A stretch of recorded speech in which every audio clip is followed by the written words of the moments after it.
pill ill, y'all niggas better listen. I'm black pill ill, y'all niggas better listen. I'm black pill ill, y'all niggas better listen. I'm black pill ill, y'all niggas better listen. I'm black pill, I'm ill with this will. I'm black pill, I'm ill with this will. I'm black pill, I'm ill with this will. I'm black pill, I'm ill with this will. I'm black pill, I'm ill with this will. Oh, man. What's up, people? Yo, Adrian, man, respect, man. Respect from Argentina, South America, man. Respect to you, man. You know what I mean? I got a little drink. You know, Al Williams, thank you, man. What's up? You know, NK was good, man. You know, this is a great accomplishment, man. You know, I've been I've been it's truly a great accomplishment, man. Cheers to all the people. You know, the guys in Europe would say cheers. Alan Williams, what's up, man? You know, some of the other homies, man, got homies in Europe, man. You know, we reached 800 subs, man. You know, I was planning. I wasn't even planning this, man. It's been a long journey, man. It's been a long journey. You know, I started on YouTube 7 years ago, man, over 7 years ago.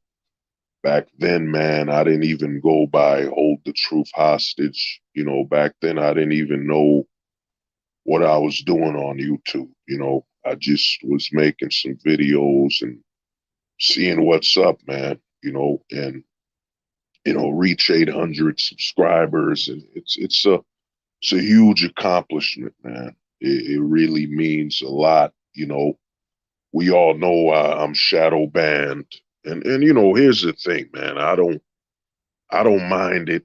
It is what it is. You know what I'm saying? YouTube has its own agenda, and I don't fit that agenda. You know what I'm saying? YouTube doesn't want people that just create alternative content that isn't just a tutorial. Here's how to bake a cake. You know what I'm saying? Here's how to do this and that.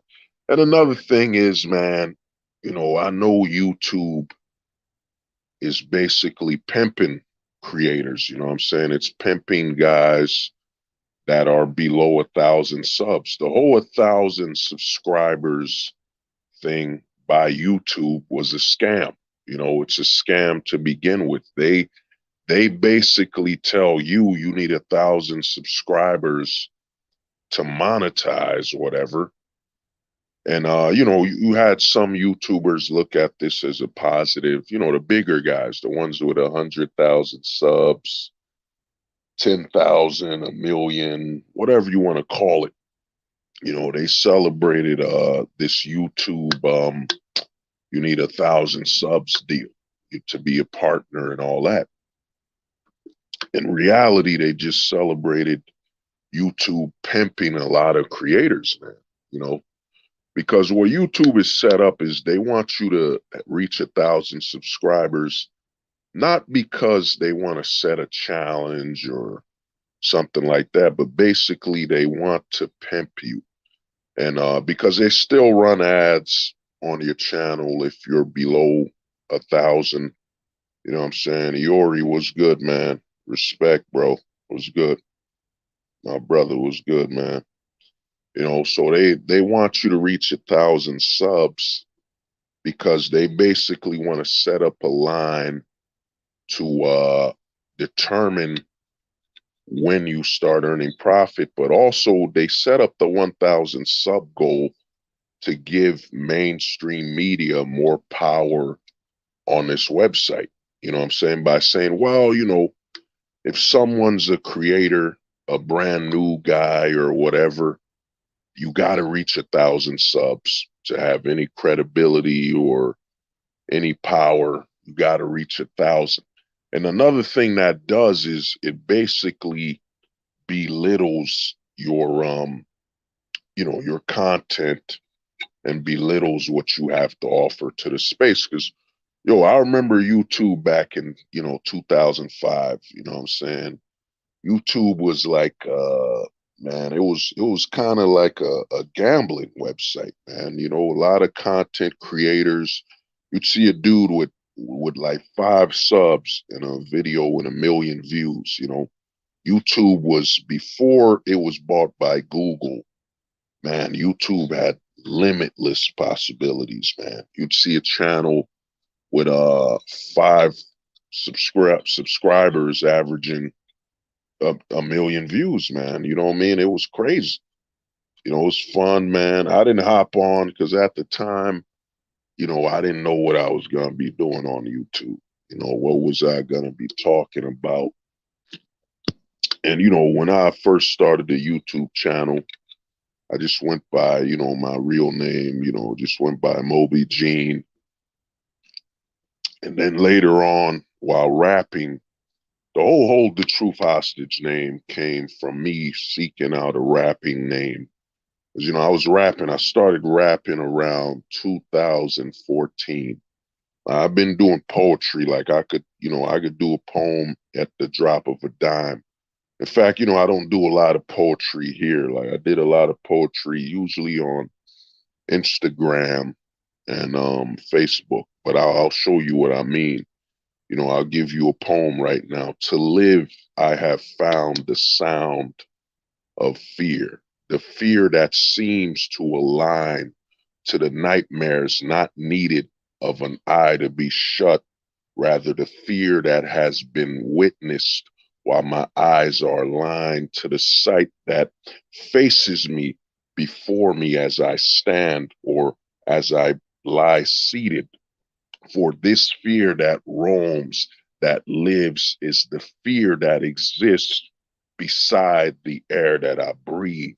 For fear, rather than a notion of thought that lies in the eyes of nightmares and tears, fear lies as though the breath that I have taken, for fear remains as though my heart for fear beats with every blood vessel that allows me to bear breath, allows my heart to beat. Fear exists, for fear lives as I live. You know what I'm saying? That's a quick poem right there. I did man, Jose, man, respect, man. You know what I mean? Used to do a lot of poetry. I do poetry from time to time, man. So 2014, I started rapping. I started transitioning from poetry to rapping. You know what I'm saying? And I basically, to learn how to rhyme, I went on the rhyming dictionary and learned how to rhyme. And it was a way for me to express myself. Like, I always listened to rap and music, and I've always thought, there's better ways to rhyme, better ways to, add lyrics and skill to it.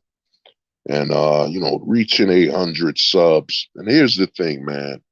I might be 800 subs right now, and YouTube might remove it. You know what I'm saying? YouTube has been doing that to me, where they let me know, hey, man, you're going to be losing 4 subs, 2 subs, whatever. Because what YouTube is set up, and you could tell that YouTube has a mainstream agenda by basically how you subscribe to channels. When you used to sub to channels back in '05, when you subscribed to a channel, you would see all the videos. Whenever that person posted a new video, you would get a notification.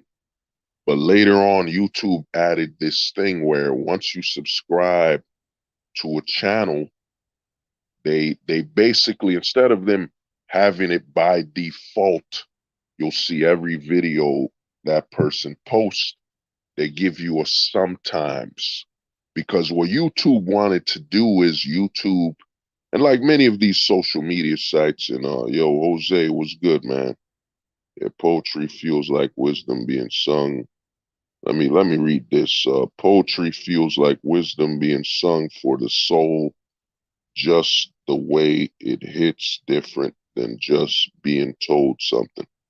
Yo, Jose, man, that right there was deep, man. That was deep and much appreciated, man.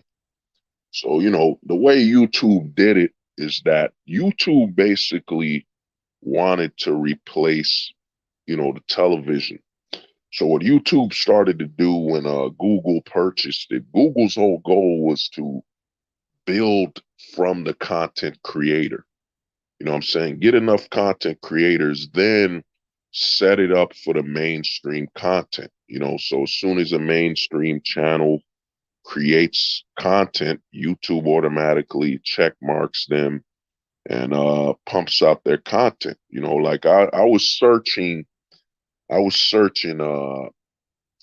it? I was searching something and they kept showing SNL. Like I was searching, SNK, people make King of Fighters, and I got SNL with Kim Kardashian, so the way the site is set up, man, it's set up to feed the mainstream.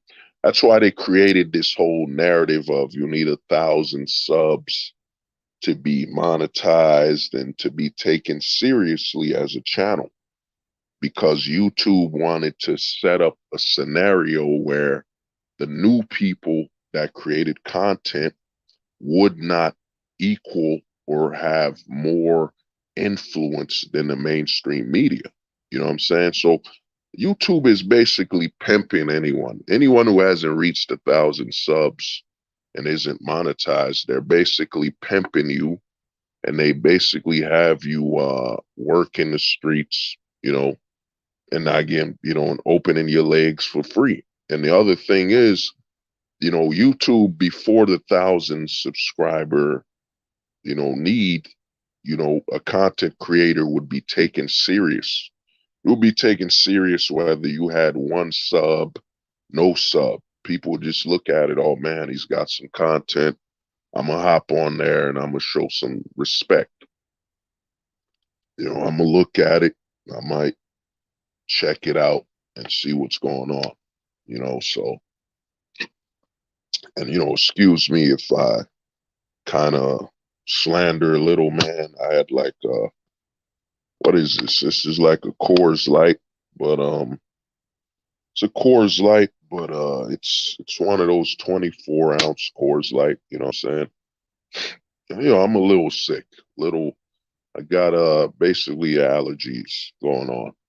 But basically, man, it's been a long ride, man. It's been a long ride to on this channel to reach, on the Hold the Truth Hostage channel to reach 800, man. The amount of subs I've lost just because YouTube shadow banned or YouTube likes to just remove the subs. Like I'd wake up, hey, Hold the Truth Hostage, you're gonna lose 4 subs again. You know what I mean? To me, you're gonna lose. It is what it is, man. I'm not upset. You know what I mean? Oh man, Jose was good, man. You'll work with a Gatorade and the allergies are here. Yeah, yo, the allergies is real, man. Allergies ain't no joke, man. You know what I mean? And now with Conan 19, if you can't have allergies anymore. It's not legal for you to sneeze. You know what I'm saying? You sneeze near a person and you know what I'm saying? It's like sneezing now is the equivalent of being a terrorist right now. You know what I'm saying? Like a terrorist with a bomb strapped to your chest. You know what I mean? Sneeze in public, man. I would dare you. I would dare you to sneeze in public and see the reaction. People react as though you just threaten their lives. You know what I'm saying? If you sneeze, you just went, hey, choom, oh my God, he's armed. He's armed and dangerous. He just sneezed. He's a dangerous weapon of mass destruction. You know what I'm saying? That's what Conan 19 did. And man, it's been a long journey, man. In fact, give me 1 minute. 1 minute. Uh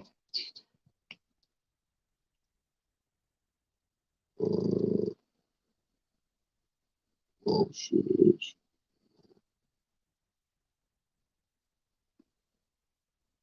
Yeah, man. So, if you haven't joined the server, man, you know, please join the philosophy server on Discord, man.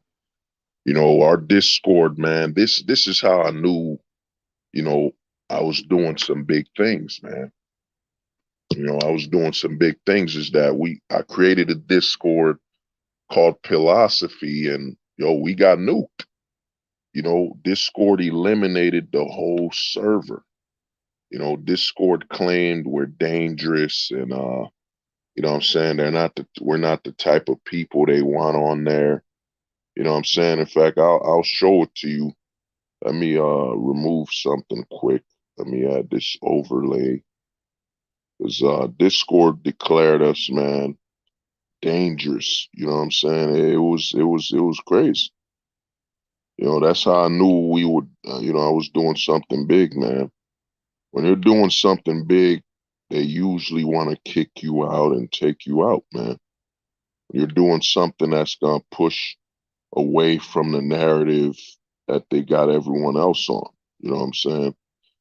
And we had a Discord, the first Discord philosophy, and it got removed. It got removed. I'm trying to see if I can find a message Discord sent me, because Discord basically told me, man, you're dangerous, you're a threat to society.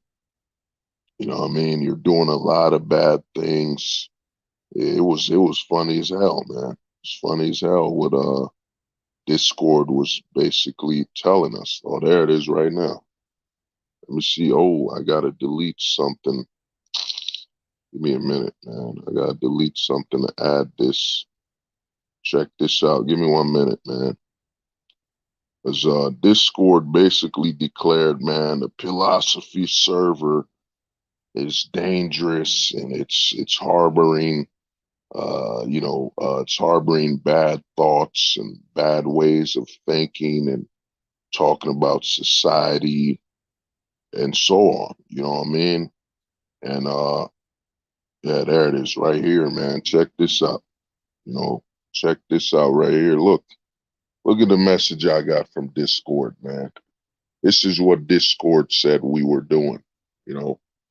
And it's been a long, I'm gonna say this, man. It's crazy. I got into the manosphere around 2020, man.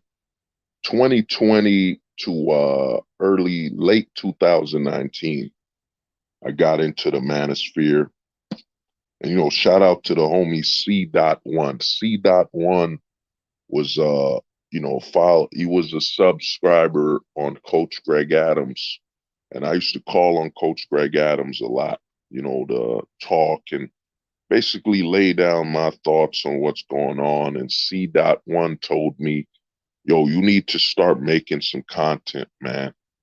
You know what you're talking about. You got some ideas I've never heard of, and you got a delivery that's different, and content like yours is needed, man. So in 2020, dude, I started creating content, started pushing heavy, and I mean, you could look at this channel. This channel has, I think I'm one of the channels with probably the most amount of videos, man. I mean, I'm at over 400 videos.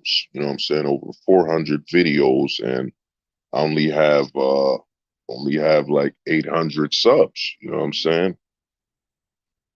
Bet everything listed was a reach of information, and yeah. I mean, what Discord did, man. Discord basically didn't like that we were talking freely, man. I mean, one thing I've come to learn, as you could see from this Discord post, is I've come to learn that, man, it's their it's their site. And let's be honest, man.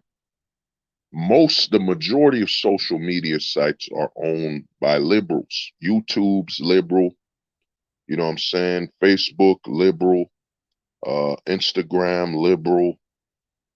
Now Twitter has been bought by Elon Musk. I think it's going to have a major side effect. It's going to have a major side effect on YouTube because now that Elon Musk owns Twitter, and I think he's going to start pushing his initiatives, you know what I'm saying? Twitter, Elon Musk is going to start pushing his initiatives and really pushing Twitter to go. It'll never be freedom of speech. Let's be honest, man. You can't fully speak freely. You know what I mean? You can't, because if you do speak with freedom of speech from an absolutist perspective, you're risking your job. You're risking, and beyond your job, you're risking your acceptance in society, man. You know what I'm saying? You can't really speak with freedom of speech. You know what I'm saying? The way I look at it, you can only speak with a limited amount of freedom. You know what I mean? Limited. You can't fully speak with freedom of speech, man. You know, and it's been a it's been a long journey, man. And the thing you gotta understand as a man is that YouTube, a lot of guys try to talk about the leadership of YouTube. I think it's by Suzanne, but dude, YouTube is basically YouTube has other men working there, man, and you got simps on YouTube as well. You got simps that are learning our language and our lingo. You can't even say grape anymore because they've adapted to that word. You know, there was a message you said once about this. You have to filter what you say. Very important. Yeah. I mean, you got to speak with a filter, man.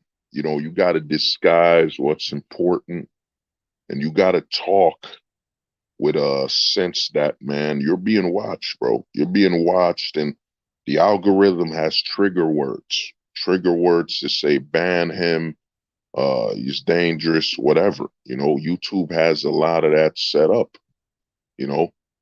But another thing is, man, you got to understand it's their website. Now, the big thing I look at is with with Elon Musk purchasing Twitter, it's going to have a major side effect on what you can and can't say on YouTube, because finally a non-liberal owns a social media site. Because the major problem with social media sites is that only liberals, for the most part, own them. You know what I'm saying? The conservatives are still about oil, you know what I'm saying? Oil, you know what I'm saying? Corporations, they're old money, you know. So they didn't really invest. They didn't really invest into websites, your YouTubes and all that, not just on the site, but IRL. But IRL, that was what you focused it on when I heard it, and it struck me. Yeah, respect, Jose, man, respect, bro. Yeah, I mean, one thing I've learned, man, being in the manosphere, and I started in the manosphere from a MGTOW perspective. I was in the MGTOW community. And then, shout out to MD, shout out to MGTOW Dictionary, now Smash TV. He let me on. And it made me realize something, that because I used to call on Coach Greg Adams, I used to call on Anthony Spade, I used to call on Red Sings the Blues, used to call on a lot of these channels, and my notion was different. The way I was thinking was far more different, man. I wasn't 100% blaming women, 100% having these issues. I looked at it as, man, you got to accept things for what it is and move accordingly. I mean, we're at the point where we got to adapt, man. We got to adapt. That's what's going on in society. And you got to understand as a man that the government has armed women. Women in the West have been armed with a level of thinking they can't even imagine. They can't even survive this level of thinking. And that level of thinking is a man's approach to society. You know what I mean? You look at all the rights you have in America and in the West, such as Europe, like, I heard in UK, you don't have as many rights as you have here. You know what I'm saying? UK could basically be looked as, diet America. You know what I'm saying? Diet like a diet Coke. You got diet America with London. You know what I'm saying? You can't carry weapons, no rights to bear arms. You know what I'm saying? But they have all this feminism and all that stuff. You know what I mean? What I've come to learn, and shout out to MGTOW Dictionaries, when he let me on his channel, that's when I realized my way of thinking. I wasn't thinking MGTOW. I was actually thinking on a black pill perspective. Because I used to say, man, I'm just a man loyal to logic, absolute logic loyalist. Then I realized, no, man, I'm thinking deeper than that. I'm thinking on a black pill scale. And what I realized with thinking on a black pill is, man, the black pill is just, you're void of emotion and attachments when thinking. You know what I'm saying? It's the purest form of thinking. It's borderline, what I'm saying? It's borderline animalistic. You know what I'm saying? Thinking with a black pill perspective. I mean, you look at what's going on, you can't really blame the women at all. You know what I'm saying? You can't really blame the women because all the rights they've been given was man-made. Man has weaponized a woman with a way of thinking her body, her emotions can't even handle, and that's trying to think like a man. If you want to hurt women, you offer them the perspective of a man. You give them the rights of a man without the responsibility that comes with thinking and the ability of a man. And you'll see that woman basically destroy herself. I mean, you look at what's going on right now with Roe vs. Wade, where you got women marching on the streets, and this is how stupid it is. You got women marching on the streets with baby toys taped to their hands saying, they should have the right to delete this baby. When in reality, Roe vs. Wade, the federal government stepping away from it is actually a great thing. You know what I'm saying? Because it's allowing the voters of the state to decide what they want in their state. If they don't want they don't want abortion in their state, they shouldn't want, the voters voted no abortion, let's say in Texas, no abortion in South Dakota, whatever. The people voted. I mean, isn't this what people wanted? Your votes to count? And I mean, the federal government removing abortion, the amount of money that abortion took away from your tax and your income, I mean, it wasn't beneficial anyway. And then the funny thing about this abortion thing, and what I laugh about, and I look at why most men shouldn't give a damn, shouldn't really give a damn about this Roe vs. Wade thing. It doesn't affect us in one way or another, because a lot of the women are advertising as though we're in the 1940s, 1950s, before there was birth control, before there was the day after pill.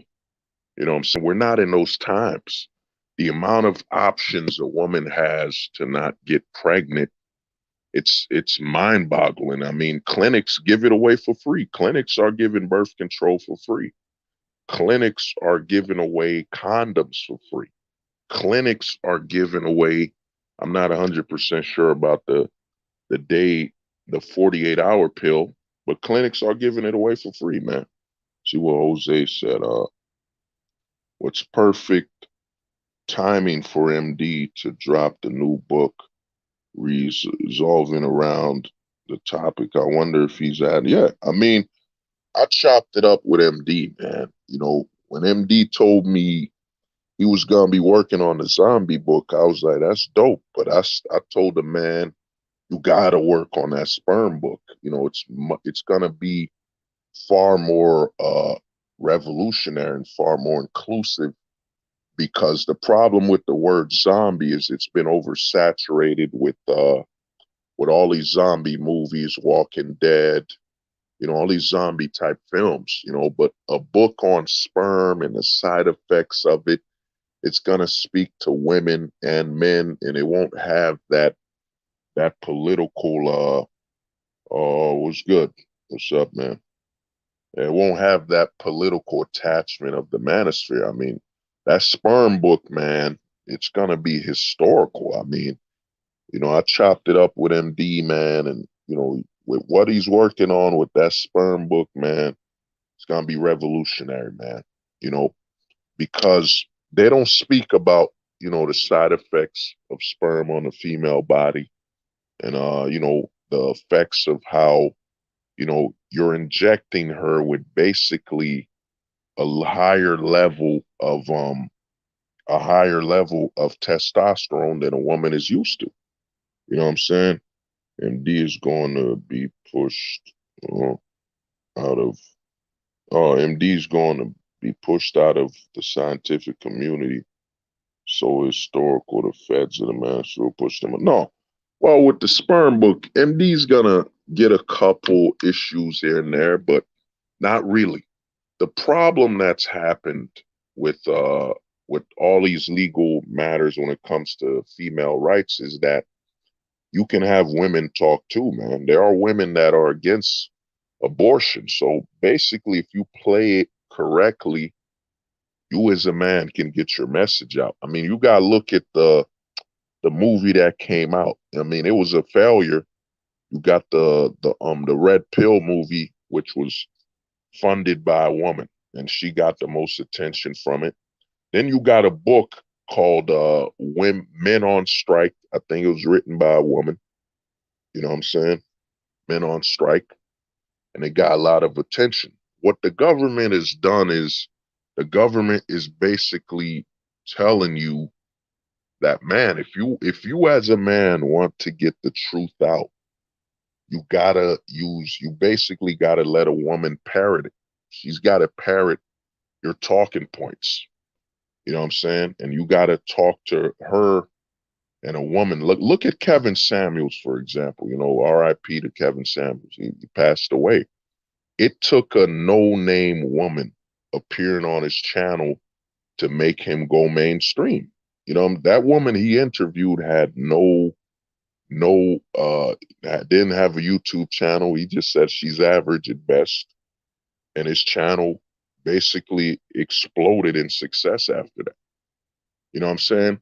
The lesser pillar community, the red pill, the purple pill community, they basically won't ever reach that point, you know, because a lot of men in the lesser pill community, they're too trapped in this false narrative that we need to save the country, we need to save America, when in reality, dude, this was a man-made decision. You know what I'm saying? The government is man. Yo, you know, the biggest lie of the red pill community is that when they push this narrative that women run the country, dude, this is a man-made country. America's man-made. It's all run by men. You know what I'm saying? Every problem you see, Ronald Reagan was the one who passed no fault divorce, I think. I'm not 100% sure. But Ronald Reagan did some things, and I think the Republican Party did some things when it comes to Kwame.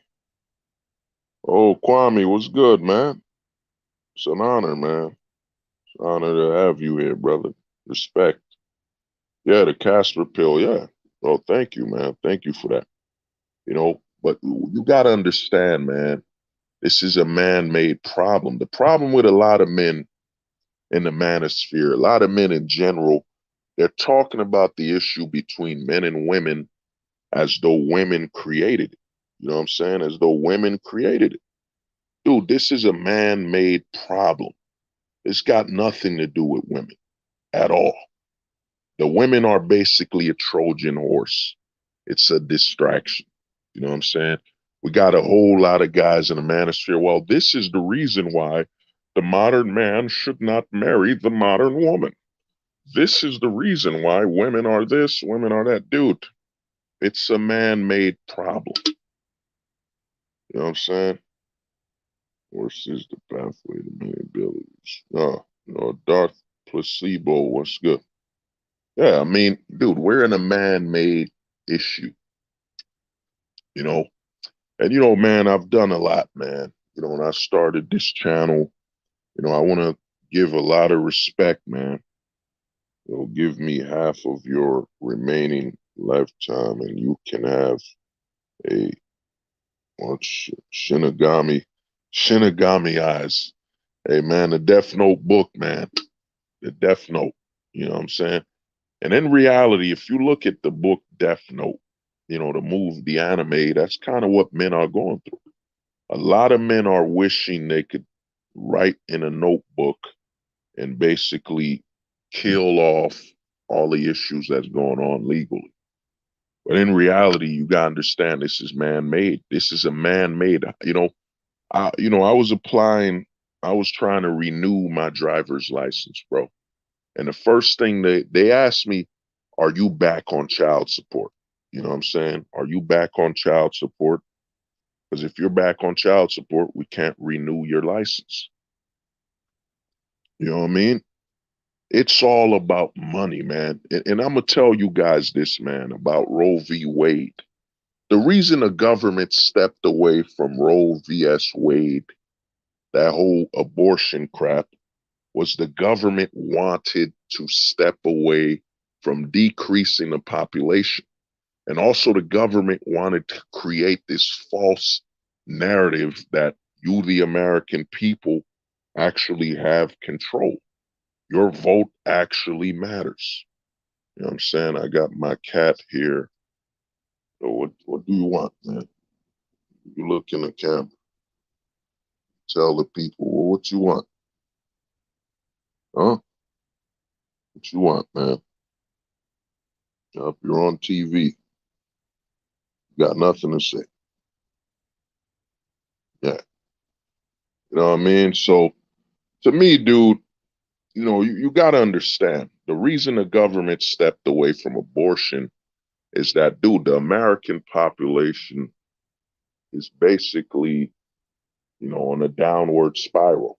You know what I'm saying? The American population is on a downward spiral. You know what I'm saying? And that endangers the private prison industry, man. It endangers the private prison industry. You're in America, the country where you have more people in jail than certain populations of countries, man. You know what I'm saying? So the government, the federal government wanted to step away from abortion so they don't limit the future stock. Like I was watching a prison documentary, man, and they called the prisoners stock. They said we're low on stock. You know what I'm saying? And the government's looking at it and saying, damn, if we remove Roe v. Wade, if abortion isn't legal federally, then we can let the states decide if abortion is legal or not, which would mean it can increase the amount of children being born and the future prisoners. Because a lot of men are celebrating, oh my God, we won abortion. We won Roe v.s. Wade. But guess what, man? You know what I'm saying? No fault divorce is still here. You know, no fault divorce is still here. You know what I'm saying? No fault divorce is still here. A family court, an entire court system designed to destroy fatherhood. The family court is still here. You know what I'm saying? You still got the two demons, you know what I'm saying? The two most powerful forces that are literally destroying fatherhood in the country, the family court and no fault divorce. You know what I'm saying? The 1-2 punch that is literally killing fatherhood all throughout the West in America. You know what I'm saying? So you got a lot of men celebrating this Roe v. Wade. We won. Abortion is not legal. We have won. We have won the war, lads. We have won the war. First, we remove abortion. You know, my fellow men, we remove abortion, lads. Then we shall march towards the capital as men, armed with our manhood saber, and we shall free the land of tyranny. Yeah, bullshit. You know what I'm saying? Bullshit, dude. The whole, let me see, but why the blacks is the real, huh? Darth Pilatus, I'm here. I don't know, man. Darth Pilatus, hope you're not another troll account. Oh, Shinobi was good, man. Shinobi, my brother, what's up, man? All good, you know what I mean? Oh, yep. If Duke can, oh yeah, I forgot, man. I forgot to share, Duke's threat. You know what I'm saying? I got to make sure to keep Duke's threat. Duke and Don threaten the docs all black pill men, any man that had freedom of speech. Duke and Don threatened to dox them, and he basically threatened to use his sub count to attack innocent men and reveal their identities. Duke and Don of Doxington, dox. But yeah, there's a lot of men celebrating a false victory, man. There ain't no victory in this, man. You know what I'm saying? The whole abortion thing is that, dude, no man here was planning to get married. No man here, if you've been following these videos I've been doing for over, what is it, since 2020 till now. I mean, we're 6 months away from 2023. You know, for we are those men who walk through the fire, merged unburnt. Let me read what Shinobi wrote, but let me read it in a film trailer. Shinobi, I got you in a film trailer. For we are those men who walked through the fire and emerged unburnt with our spirits held high. It's our shining light that protects us and eliminates the darkness encroaching upon our minds and land. You know what I'm saying? From why they target blacks. Yeah. Well, I mean, the thing is this, man, the black community in America is the experiment zone. You know what I'm saying? That's what it is. It's the experiment zone. And a lot of blacks, because look at what happened with Conan 19 and them demanding that you got to get a serum, even if there's nothing wrong with you. Like, a lot of people need to look up the Tuskegee experiment. A lot of people need to look up the Tuskegee experiment. If you look up the Tuskegee experiment, you will see that Conan 19 with this whole push for you to get the serum. Get the serum. Even though your immunity is good, get the serum. You know what I'm saying? Because basically, during the Tuskegee experiment, they were experimenting on healthy black people and medicating them and giving them syphilis because it was illegal, you know, at the time in America. If you look at the Hispanic, the Latino community, Mexicans, and South Americans, that was originally the Black Americans in America. The Black family was projected to actually grow to over 40 to 50% of this country's population. Because what happened with slavery, the byproduct of slavery was that blacks were more in tune. They were more connected with their family because that's all they had. I mean, think about it. You're removed from Africa and turned into a slave. All you have is your immediate family. So blacks had a stronger family unit than even the white Americans because the white Americans had the luxury of, I got family in London, I got family in Europe. So they didn't really focus on their family, you know what I'm saying, domestically as much as the blacks. Because the blacks, yo, you removed from slavery where you were abducted and turned to slaves. Once they gave the blacks their quote unquote freedom, the blacks bonded more and their family unit was stronger than any other family unit in America because, dude, that's all they had. You know what I mean? That's all they had. So they bonded with their family a lot more than the whites. I mean, maybe not the Irish. I'd say the Irish, the blacks had a stronger family clique than the Irish because a lot of Irish people left Ireland because they were starving. You know, there was a massive level of starvation in Ireland, you know, with the potato crops dying and all that stuff. You could look up the history, you know what I mean? And the Irish were very well connected, you know, because that's all they had, you know what I mean? So, yeah, Duke and Don, man, in all honesty, man, I'll just keep this up from now on. Duke and Don is basically against freedom of speech for men. He threatened to dox hundreds of men, you know. Give me a minute.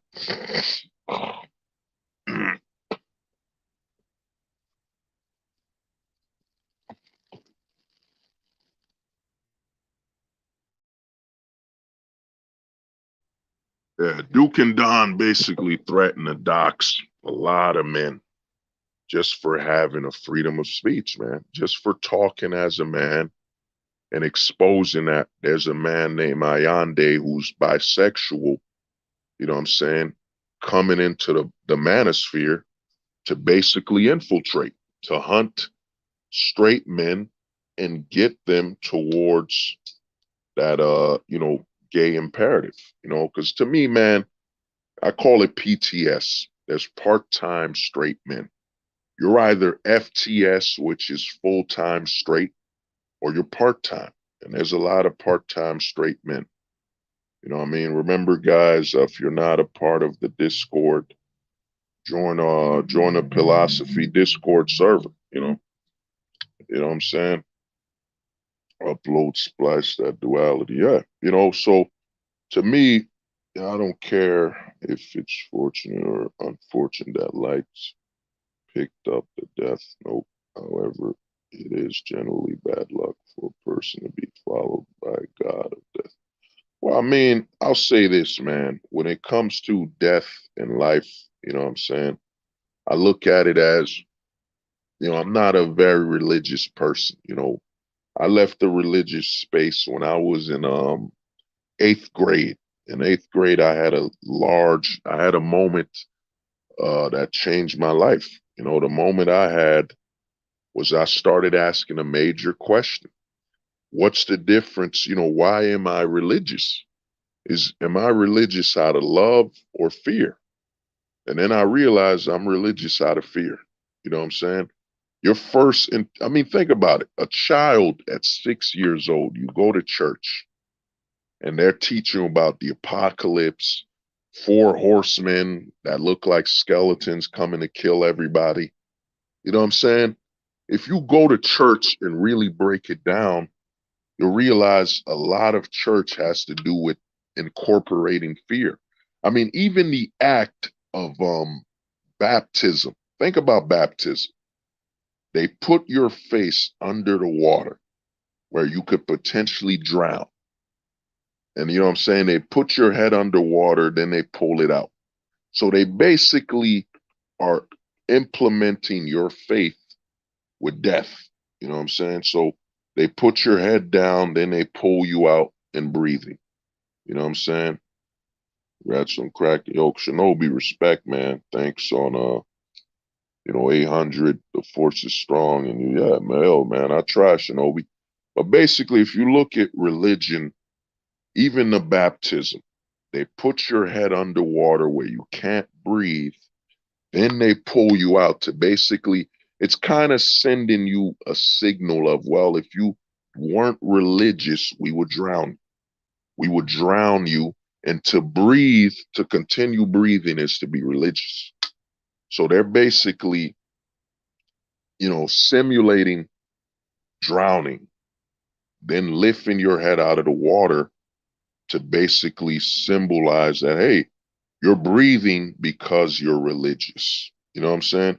You're breathing because you're religious. If you were not religious, you would not be breathing right now.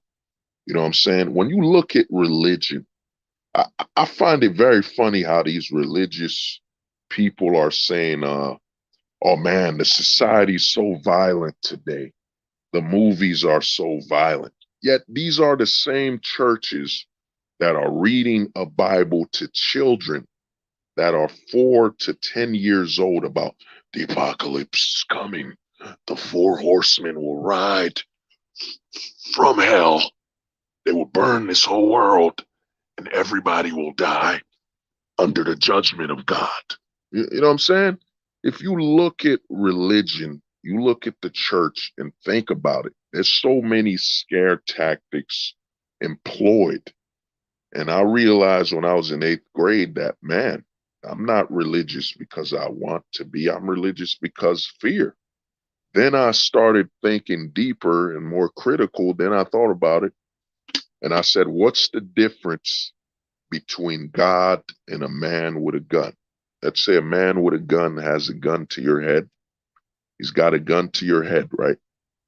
And that at that moment, that man with the gun will decide whether you live or die. So in essence, that man with the gun that's right in front of you, aiming a gun to your head, he's basically performing an act of God because if he shoots you, he takes your life. You know what I'm saying? He takes your life if he shoots you. And if he lets you live, he allows you to live. So it's an act of God. He has that much power. He decides whether you live or die. And once I saw that, I started thinking, I'm like, okay, so a man with a gun to my head can decide whether I live or die. You know what I mean? That's an act of God, isn't it? I mean, that man with the gun literally controls whether I live or die. You know what I'm saying? So isn't that man at that current moment, isn't that man God in my eyes? Because he's got a gun to my damn head. You know what I'm saying? A lot of the religious people, man, there's a lot of hypocrites in the religious community. You know what I'm saying? You're reading children, you're indoctrinating them with death, destruction. I mean, dude, you know what I'm saying? If you compare Rambo, the first movie, Rambo, First Blood. Remember, this is rated R. Compare Rambo, First Blood to the apocalypse and hell in the Bible. You're going to be like, damn, Rambo is PG. It's PG. Because, I mean, this Bible is talking about people suffering in hell, you know what I'm saying, being damned, being tortured. And this is what's being taught to children. This is what's being, you know what I'm saying, four horsemen of the apocalypse will arrive and kill everybody. This is what's being taught to children. You know what I'm saying? And these same Bible people want to come talk about, oh, you're watching violent movies. Your children are too young to watch violent movies. You're watching too much violence when the Bible is soaked in blood. You know what I'm saying? And the thing about the Bible is how it's been manipulated and edited. And the greatest scam about the Bible is the notion that this wasn't written by a man. If the Bible was written by God, and this is how you can shut down a lot of religious people. If the Bible was written by God, then why the hell do you need an update? Why do you need to update the Bible? Why do you need new editions? Why do you need all these? I mean, this was written by God. If it was written in the name of God, there would be no updates. You know what I'm saying? It would be an infinite solution. You know what I'm saying? If it was written by a God, there would be no updates. And I mean, maybe another stream, because I was talking to my boy. I think even a notion of one God is actually very problematic. I was talking to my boy when he talked about the Greek gods. You know how if you look at the Greek gods, the Egyptian gods, shout out to the homie Yori. You look at the African gods. The gods had their own personalities, man. You know what I'm saying? It wasn't until the Christians came, or I can't say the word because Christianity came afterwards, but it wasn't until people, the dreidel players, dreidel people that played the hummus eaters, hummus, it's a better code word, hummus eaters. When the hummus eaters came, they made a one God. And the reason I look at the whole one God thing is it's manipulation. Because if you look at the Egyptian gods, you had God of death, you had Greek gods, you had so many different personalities in the gods, and it allowed everyone to attach themselves to a god that better matched their personality, their current lifestyle, and the way they were living. You know what I'm saying? If you look at the Egyptian gods, the Chinese gods, the Monkey King, and you look at all these gods that had different personalities. It allowed you as a person to form a community around gods. Like, let's say I'm a man who likes to fight. I'm into violence and all that stuff. If I was aligning to a Greek god, I'd align to Ares. Ares, the god of war. I'd align to Ares, the god of war. You know what I'm saying? While let's say the homie Shinobi is a more man seeking wisdom and so on, he might align more to more to Athena. You know what I'm saying? These different type of gods. And one thing my boy taught me is he used to tell me that the gods didn't know everything. The Greek gods, the Egyptian gods, they weren't all knowing. They were very human. Like they had to have a looking glass, or they had to have a way to look at everything because they didn't know everything. And if you look at the Greek gods, the Viking gods, the Egyptian gods, the African gods, the Chinese gods, they allowed different personalities and individuality. Because, you'd bond to a different God. You know what I'm saying? But that wasn't good for manipulation. I mean, if you look at the Bible and start looking at the Bible from a perspective of manipulation, you know what I'm saying? All the Bible is, like, let's look at the Greek gods. You had Zeus and Hercules.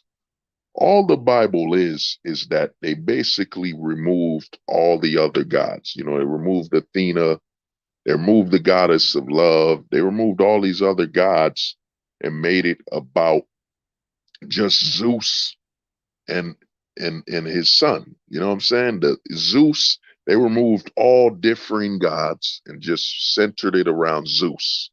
The king of all gods, the all powerful. They removed Hera, they removed Zeus having a wife. You know what I'm saying? They removed all that and made it solely about Zeus and his one son. That's how you know it's a scam, is that how can a god just have one son? Come on, man. So what they did is they removed all the individuality of the gods. They even removed the humanity of the gods so they can say, look, man, God is all knowing, all seeing.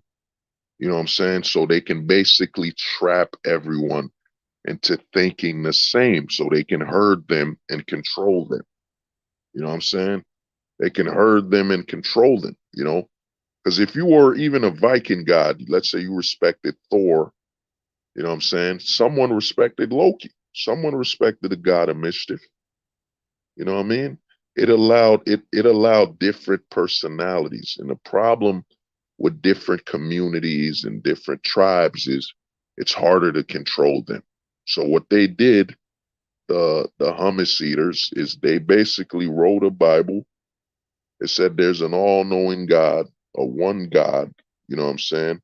One God, and they removed all the levels of individuality so it's easier to control you. Then even the definition of heaven and hell.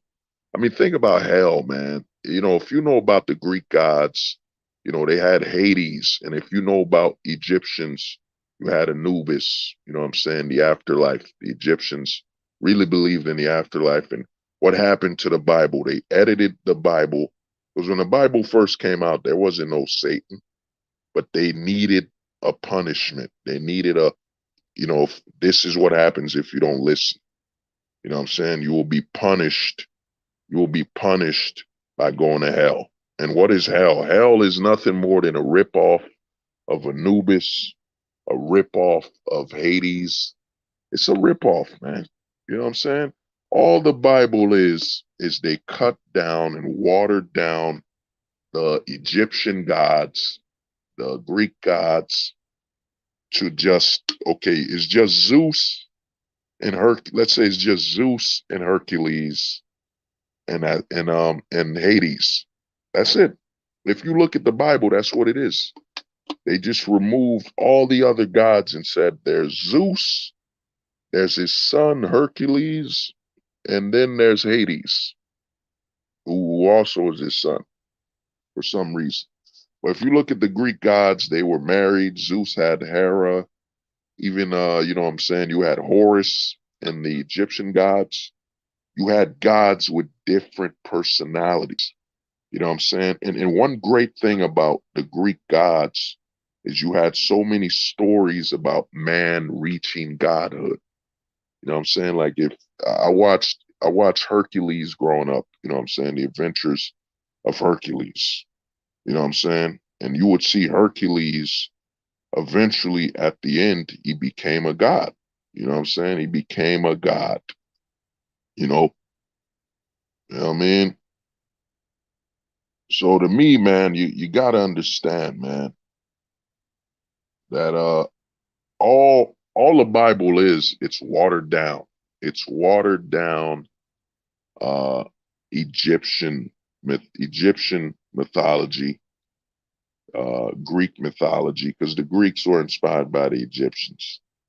You know what I'm saying? That it's all the Bible is, the Christian Bible, the, you know, I can't say that word, the J Bible, you know, the J Quran, the Quran, the J scroll, whatever. Dude, it's just watered down. It's just a watered down version of the Greeks and the Egyptians. It's watered down. That's really what it is. And a lot of people like to claim, well, the Bible was written by God. You know, I got put my British accent. The Bible was written by God and forged in the same place as Excalibur, the great sword of our Lord Merlin. The Bible was forged by God. You know what I'm saying? Because you look at the Bible, there's the King James, there's the Baptist, there's the Mormon, there's all these different editions. You know what I'm saying? There's all these different editions because, dude, it's a scam. You know what I mean? It's a scam, bro. You know what I mean? Because, you know, if you look at the Greek gods and you look at the Egyptian gods, you look at the Viking gods, it was usually just one rule. You know, you got Odin, you got, you know what I'm saying? You got Zeus, you got you know, Egyptian. I got brush up on my Egyptian gods. You got Horus, you know what I mean? You got these gods and you here's the rules, here's how they operate, here's how they think. You know what I'm saying? How many updates? You got to ask yourself. I would say anybody listening is how many updates were there on the Greek religion? How many updates were there on the Egyptian religion? How many updates were there on the Chinese religion? You know what I'm saying? Weren't that many. You know, weren't that many. How about the Semites, the cat human people? Well, the guy, bro, some of this stuff I don't know, man. You know, some of this stuff I don't know, you know. But the thing is this, man, you got to understand that a lot, one thing about religion, you know, that's funny is how much it's been edited. You know what I mean? How much it's been edited. the Christian Bible, the Muslim Bible, the hummus eating Bible. You know what I'm saying? How much has been edited? The Baptist this is New James volume the edition. This is New James Bible edition 5. Edition 5 of the New James Bible. It's been updated.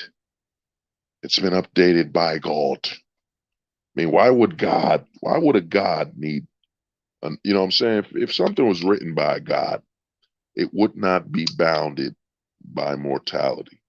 The rules will be set in stone and it would never need to be updated. I mean, a God is an all-seeing, well, not all-seeing, but a God is an immortal being. So why would this book need to be changed? But let's get back to the celebration. You know what I'm saying? I reach 800 subs, man. It's a big accomplishment. I want to thank everybody that's shown support. And I'm gonna tell you this, man. Join the Discord, Philosophy Reborn. I had to make it over because we were struck and nuked by Discord. So I remade it. I added some rules to it. Because, the first time I had a Discord, man, there was no holds barred. The only thing we don't allow, what I'm saying? I'm going to make an ad very soon for the Discord, but we don't allow men face rating men. We don't allow doomerism. We don't allow the whole in selling crap. It's really the Philosophy Reborn is a Discord about, talking to your fellow man. And another thing, straight men, it's a straight male space. It's talking about your fellow man about life and, what you should maneuver with the black pill awareness. You know what I'm saying? The black pill awareness and the black pill knowledge. You know what I'm saying? And we really on that server. I mean, a lot of times we talk on the philosophy server. Most of the time we're just talking about solutions. So a guy will present a problem and another guy will present a solution. We don't dwell on problems, man. We don't promote living on problems and seeking your problems as a way to define your identity, man. You know what I'm saying? Because that's not what it's about. That's not what it's about. Turning your identity into your problems. That's not what it's about. You know what I mean? So, on the Discord, we've been building, man. A lot of smart guys. I've learned from a lot of people up there. You know what I mean? Shout out to the homie Neil Wolf. Shout out to some people. And it's been a long journey, man, to 800 subs. And I know a lot of people have heard what happened. And I predicted it over a year ago with Black Pill Hunting and the video, The Black Pill Prophecy, that I said, man, there's going to be a major event in the manosphere. Everybody's going to come for the Black Pill community because a lot of content has dried up. The Red Pill community is basically, it's basically a TV show that's, I forget what they call it when a sitcom is on. It's a TV series on reruns. You can't learn nothing new from the Red Pill community. You can't learn nothing new from the Red Pill community. You can't learn nothing new from the Purple Pill community. Because now when I started, I was in the MGTOW, and I'm going to tell you the major difference between MGTOW, the Red Pill community, and the Black Pill, and you know what I'm saying? Basically the lesser pill community, the greater pill community, and of course the final pillar community. You know what I'm saying? The lesser pill community is basically the red pill community, the purple pill community, and the MGTOW community. The problem you have, and I'll start off with the red pill community and the purple pill community, is that these are men that have attached their identity to their domestic legal issues, the domestic legal issues that surround courtship between men and women. You know what I'm saying? So a lot of red pillars will tell you, red pillars and purple pillars and MGTOW, they're literally attached to their domestic issues legally when it comes to men and women. So a red pillar will tell you, oh, the divorce laws are unfair. You know, child support laws are unfair. MGTOW will tell you the same thing. The divorce laws are unfair. The child support laws are unfair. You know what I'm saying? So the whole identity of that community is based on being binded to the legal matters between men and women. And it's domestic. It's a major weakness. And that's why these men are stuck in a loop. You'll hear MGTOW creators say, oh man, you know, this is why you shouldn't get married. Oh, she divorced her man. He gave her everything, blah, blah, blah. And the list goes on and on. It's stuck on loop. It's looped. You know, so you'll hear a lot of red pillars and, you know, guys who went purple pill, who got married, got in a long-term relationship, who think they can subdue and you know, oh, Kevin Williams, yeah, the red pill community has gone the route of Jerry Springer show. Oh yeah, oh, it's a side show. It's crazy. And the problem with the red pill community, and as I call it, the lesser pillar community, problem with the lesser pillar community is it becomes a lot of men just bitching, man. It's just bitching about something you don't got to participate in. You know what I'm saying? And the worst guys are the purple pilled guys and the pink pilled guys. You know, I gotta make a pink pilled video. I gotta edit. I gotta do some editing. But these are the worst kind of guys. You know, you got Donovan Sharp, purple pilled. You got Rollo Tomasi, married, purple pilled. You know what I'm saying? Donovan is more of a pink pillar at this point. You know, Donovan Sharp married an ex stripper who's over 40 years old and a single mom just to be validated by her.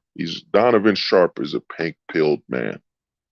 He's not purple pilled. He's too bitch made, too feminine to be a purple pilled man. Then you got Rollo Tomasi. You got a lot of these married guys that are really purple pilled. You know what I'm saying? And the danger, and I'd say the red pillar is less dangerous. Well, actually, they're both dangerous, but I'm gonna give you an example. You know, the extreme danger of I'd say the purple pill and the pink pilled man is that they really think, and not really the pink pilled man, but let's say the purple pill. The purple pill, the danger of the purple pilled man is that he really thinks he can he can overcome the government. You know what I'm saying? You can overcome $1 trillion government and corporations backing it and religions backing it. You can actually, you know what I'm saying? You'll hear from purple pilled guys, well, you got to sign a prenup. You got to make sure that you don't share your bank accounts.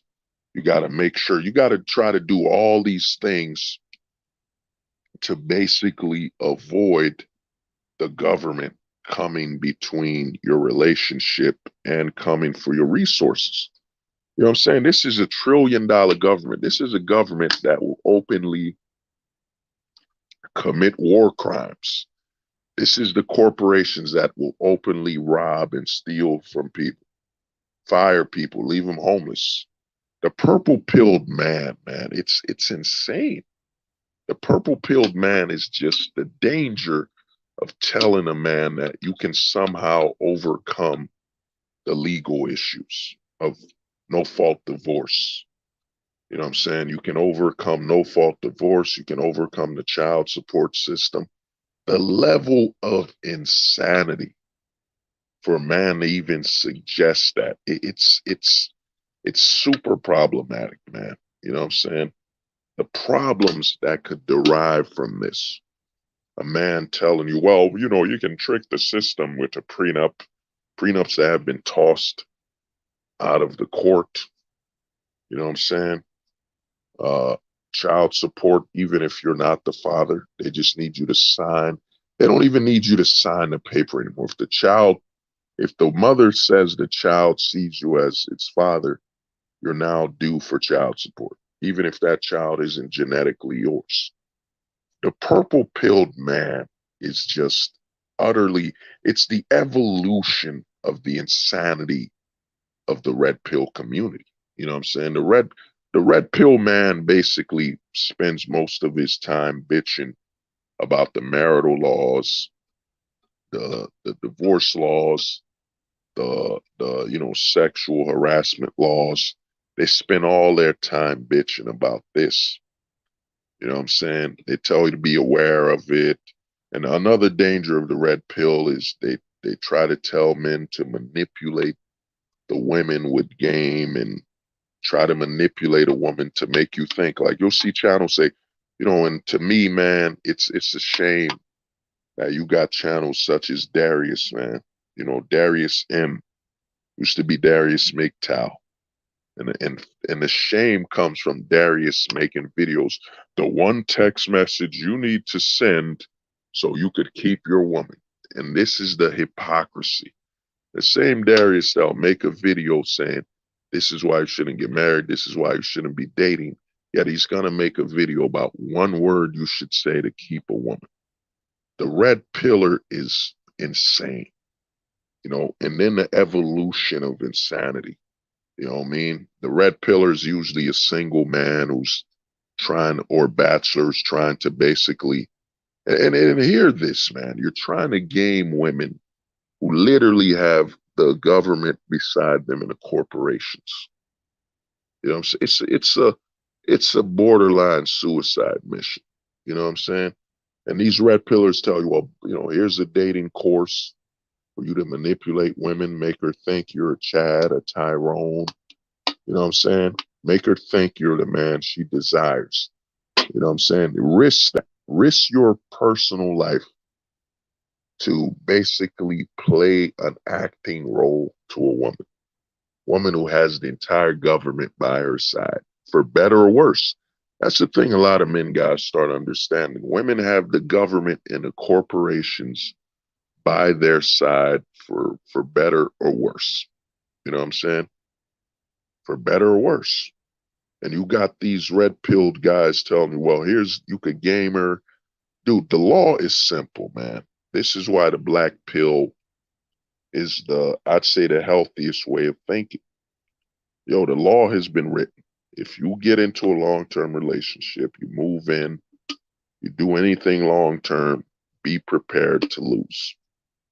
That's what the government has laid down as its stipulation to men. If you have a personal life, be prepared to sacrifice something. There is no win. There is no long-term win, dominance. As soon as a man gets in a long-term relationship, that dominance is over. Unless it has to do with a reason you want to get, a citizenship in another country, or it has to do with money. And even then, it's still a loss. You know what I mean? Because the red pillar will tell you, here's how you game this woman, how you trick her and all this stuff. Basically, arm her with all the reasons to file a domestic harassment case. Because, hey, I mean, New York has passed a new bill. You know what I'm saying? This is how destructive the PUA and red pill community has been. New York passed a bill, which is it's technically a good one. You know what I mean? The bill is that you can't lie during a date. You can't basically say you're a doctor, or you can't lie about what you do to the woman you're courting, and the woman can't lie either. Now, some men will say, oh, that's a negative.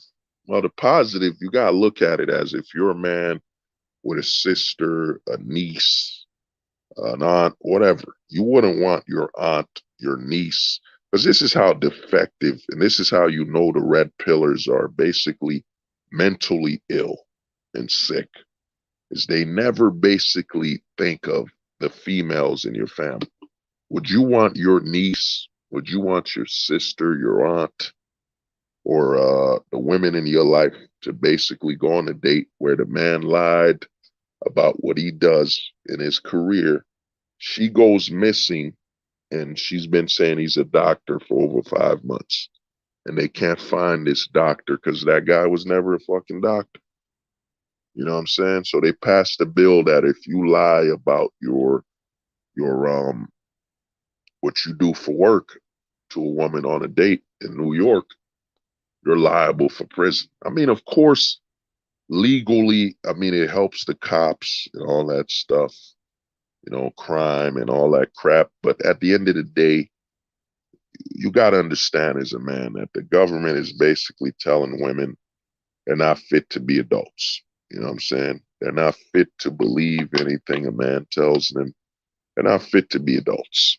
You know what I'm saying? They don't have the right to make decisions or anything like that. You know what I'm saying?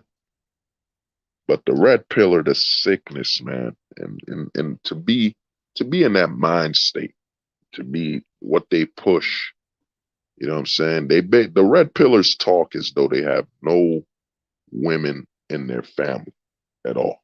You know what I'm saying? Jose, your word. We do live in interesting times, bro. Definitely do. The red pillar is basically a man that acts as though they have no females in their family. Because if you watch most red pill content, man, she got to give it up the first night. She got to this, she got to that, she got to do this and that. Now apply these words to your niece, to your sister, to your aunt, or your mother. You know what I'm saying? There's some guys that grew up with a single mom and she's on a date right now. You know what I'm saying? The red pillars promote your single mom better give it up that one night, that same night to a stranger, a man she doesn't know at all. She doesn't know his sexual history, whether he has STDs or nothing. She's got to give it up to him that night. Because when the guys talk in a red pill, this is how you could tell they're sick, they're mentally ill, is they speak as though, and it's troubling, they speak as though a man has no female family members. Like a man literally, he was born, I mean, the way the red pillars speak, it's borderline sus soldier activity, man. It's borderline, it's gay. You know what I mean? The way they talk, Rainbow Rider. The way the red pillars talk, it's as though you were born from a man. There was no woman involved. So they speak as though a man just gave life to you. You know what I'm saying? It's kind of, you think of the red pillars, they kind of fantasize about giving birth. Giving birth is a man. Because the way they talk is as though there were no women in your life ever. You never had a mom, never had a sister, you never had a niece. Those do not exist. It's only men. You know what I mean? That's a troubling narrative. You know what I'm saying? And the purple pillar, the level, it's an evolution because the red pillar is usually a single man. He's not married. He's a bachelor. You know what I'm saying? He's just looking to basically sleep with as many women as possible. And even that in itself is a negative, that their whole life is based around sexual points. You got John Anthony lifestyle. You know what I mean? Where is that banner? Where is it?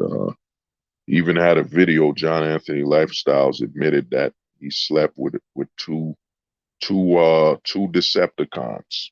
Two trannies. You know what I'm saying? Where's that photo of John Anthony? John Anthony lifestyle. Where is it? Damn, I don't think I have it anymore. But yeah, but he basically admitted he slept with a tranny, 2 times. Yeah, man, this is the face, man. This is what happens when, you know, this is John Anthony right here, photo of him wearing a bra, and Just losing his mind. This is what happens when a man. This is why I made that video, Chad and Tyrone over Jesus, because this is what happens when men basically deify a woman's validation. Where, you know what I'm saying, just John Anthony on a video said, well, yeah, he had sex with a tranny, but, you know, they looked like women. As long as they have the female form, you know, he puts it on his notch count, you know, his body count. This is a level of sickness, man, that the woman's shape is enough for them. You know what I mean? Like, let's go, yeah, let's go further. You know what I mean? A woman's shape is enough for them, man. So to me, the red pill, man, is filled with sick men, a lot of sickness. And when they evolve, when they become, they can't, and the red pillar, you got to notice the evolution of sickness. A red pillar is usually a single man, bachelor lifestyle, seeking out female validation and trying to hack the system. And trying to hack the system is really just creating liable legal issues. You know what I'm saying? Telling you to lie, pretend what you're not, whatever, to a woman, blah, blah, blah. But that man, that red pillar gets so sick, he eventually evolves into a purple pilled man where he thinks, you know what, man, I'm tired of just chasing hoes and sleeping with them. I need to basically hotwire the system. I need to hack the system by getting married, getting into a long term relationship where I will basically try to overcome the divorce system, overcome the marital system, the child support system. Basically, it's a man. The purple pill is an evolution of a man saying, you know what, man, just being around a woman, I'm willing to risk my entire life. I'm willing to risk it all, plan everything for legal, to face the government legally, corporations, and all that. You know what I'm saying? They're basically implying they're willing to take the disadvantages just to be able to be around a woman. They'll get married just to be with a woman in a long-term relationship. They'll get married. They'll you know, they'll move in. They'll do all this stuff, and they'll basically tell you, "Well, we need to keep our bank accounts separate. We need to have a prenup where we both had our own lawyers. When it comes to children, we need to agree to this and that in case we got to have shared custody and all that stuff." You know what I'm saying? When in reality, man, none of that is needed. I mean, all a woman's got to do is file. We saw what happened with Johnny Depp. You know what I'm saying? All a woman has to do is file a false, you know what I'm saying, domestic violence case. You know what I mean? Claim abuse when y'all moved in and it's done. You know what I'm saying? We're at a point in America, you know what I'm saying? Look how far, you know, let me see what you said, Joe Jose. Look how far it got with Jay Deep. It's scary when you mess with the wrong one. Yeah. I mean, what happened is, dude, you got to look at, you know, the legal system. America's basically this, man. In America, you can make a lot of money in America, man. A lot of money. America's basically said a lot of the West. So America, Canada, Australia, London, Ireland, you know, the West has basically said, you men, you can make money. You know, you can become a millionaire. You can do whatever you want here when it comes to money. But if you try to have a long-term relationship, you try to be a father, you try to be a husband, you try to be a boyfriend, you know what I'm saying? You try to be friends with benefits, we, the government, will come for you. You will be at a disadvantage. You know what I'm saying? That's what the system is telling you. You know, if you look at the system with the black pill eye, and the black pill is very simple. You look at things without attachment, so you're not attached to, oh, how do I become a father? How do I become a husband?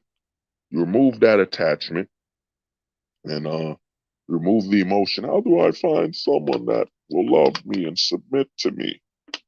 Remove all that bullshit. And just look at it for what it is.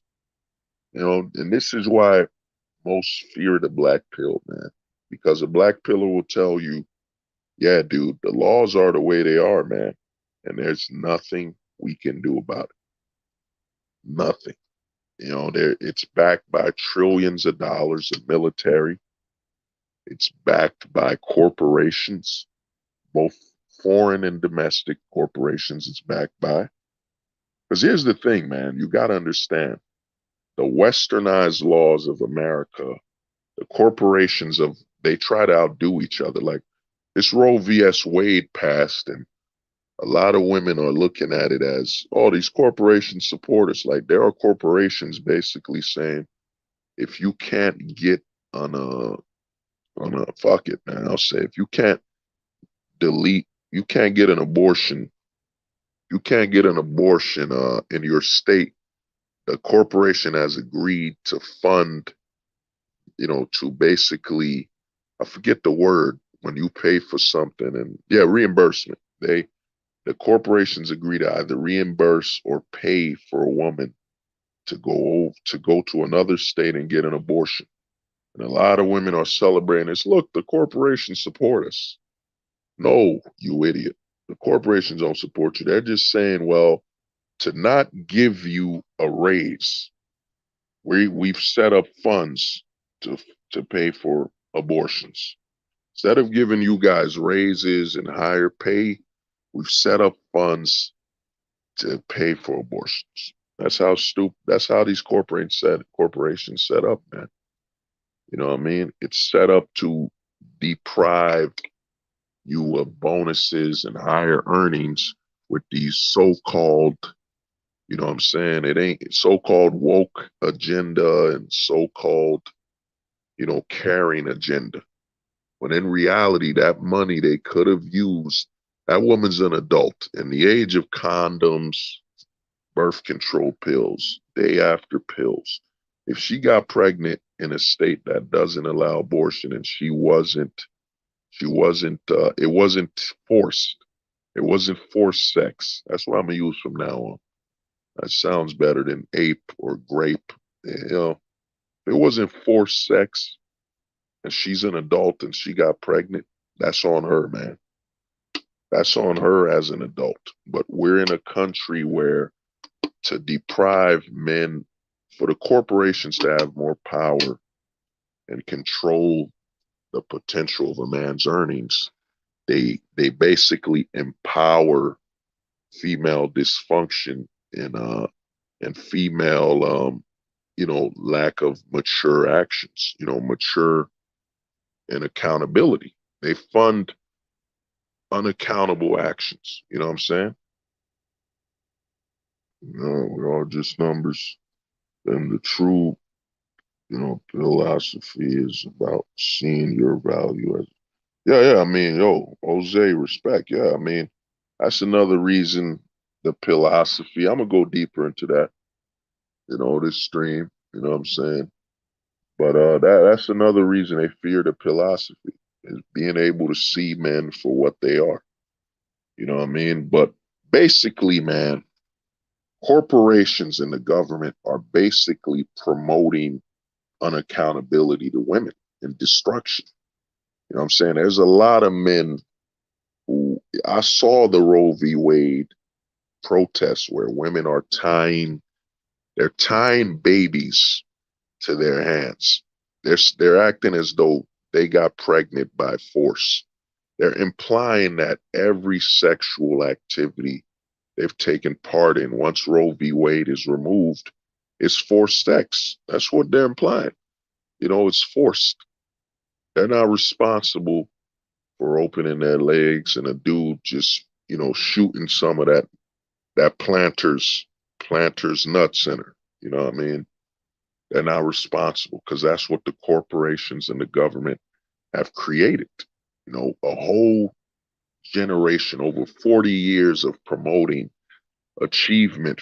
Womanhood is about, being able to delete a baby, not being responsible with your womb and your sexuality. Nope. It's about, feminism is about being obese, loving yourself when you're obese and still spending the same, and loving yourself after you let something grow in you and kill it. You know what I'm saying? That's what the corporate and government message is about. You know what I mean? In New York, a woman could basically delete that baby an hour, an hour before. Oh yeah, it was good, man. Maximus Zorro, yeah. That planter's nut, man. That planter's nut. And the funny thing about the planter's nut you could put in her is it could sometimes be unsalted. You know? It could be unsalted. It could be a bag of mixed nuts. You know what I mean? It could be very lightly salted. It could be salted. You know what I mean? It could be baked. You know what I'm saying? That planter's nut you put in it. You know what I mean? But basically, man, this is the country we live in. I mean, you gotta look at it, man. And most guys won't tell you this. You gotta start looking at measures of disqualification. A lot of guys don't have measures of disqualifications. In my personal opinion, if a woman has had an abort, has had a baby deleting operation, and it wasn't because of forced sex, you got to remove her from potentially ever having a baby. You know what I'm saying? Oh, shout out to MD's Planter's Nut Cookbook. Oh man, oh man, that's funny. From the sperm book to the Planter's book, that's funny right there. But yeah, I mean, you got to start having rules of disqualification. I mean, how could you have a child with a woman that openly, in today's age, with condoms, with birth control, the day after pill, you know what I'm saying? How could you have a child with this woman? You know what I'm saying? I saw something, dude. I was in the field. I was in the field, whatever. As the guy say, I was outside just walking, and I overheard a woman say this to her kid. She said, "You're lucky I didn't delete you. I could have deleted you. You're lucky." You know what I'm saying? And you gotta think of the psychological trauma. First of all, I'm gonna say this, man. Everybody watching this stream, none of us chose to be born. It was something. The number one thing that's done without anyone's choice is birth. It wasn't my choice to be born. It wasn't anybody's choice to be born. And for a woman to tell her child she could have deleted that child when that child never asked to be born, when your mother can look you in the eye and say, yeah, I could have deleted you. You know what I'm saying? You know the psychological trauma and damage that does. You know what I'm saying? That's why I would say a disqualification, you know what I'm saying, for having a child with a woman is if you find out she had a baby deleting operation and it wasn't forced sex, you know what I'm saying? You got to leave that one alone. You got to disqualify her because now in her brain, it's hardwired that, yeah, man, she's perfectly comfortable with deleting something growing in her. You know what I'm saying? And then you got to look at the narrative of the corporations. Well, you know, if the child, if it takes 4 weeks for it to develop as a human, it's just a fetus, and in 4 weeks, it takes 4 weeks to a month for it to develop as a human. So you're telling me, and this is how strategical and how they speak, man, tactically. A lot of women have been convinced that, and it shows you that we men, man, women can't play our mind games. You know what I'm saying? The mind game of men is told women, well, if it ain't 4 weeks, that thing growing in you isn't a human. So, and the problem with this notion that that fetus isn't a human. So, are you saying that sperm that was in her, was that from a dog? Was that from a pigeon? Was that from a monkey? Because I mean, if it wasn't from an animal, it's still a human growing inside of her body. You know what I'm saying? And this is how sick and destructive our society has become, man. You know what I mean? They've convinced women that, well, if it's not 4 weeks, it's not a human. It hasn't developed a heart yet. So, dude, it's a sperm, it's a planter's nut from a man. You know what I'm saying? From the, you know what I mean, from the male pipes planter's nuts. You know, piped her, then drop some planter's nuts in her, mixed nuts. You know, not all the nuts in her are of the same caliber, so it's mixed. You know, most men will drop mixed nuts into her when she opens her legs, because not all our sperm is equal. You know what I'm saying? Some of your sperm is that of a champion. You know what I'm saying? You know what I mean? Some of your sperm is, you know what I'm saying, the sperm that didn't make it in the top 10. You know what I'm saying? So to me, this is what you're facing, man. A society that has told, and this is how poisonous the West is, man. You know what I'm saying? This is how poisonous the West is, bro. Oh yeah, big old planters nuts, man. It comes, what I mean? Some men are giving women a pound of planters nuts. It's called the pound combo. You pound her and you leave a pound of planters nuts, mixed nuts with, salted. You know what I'm saying? You leave the salt in there. You know what I mean? But yeah, dude, this is the society you're in. You know, and you got these fucking red pillars and lesser pilled guys telling you all this bullshit. Buy this course to date and have a long-term relationship with women that have been psychologically damaged to the point where their nurturing is gone. Like, how can you say a woman is nurturing?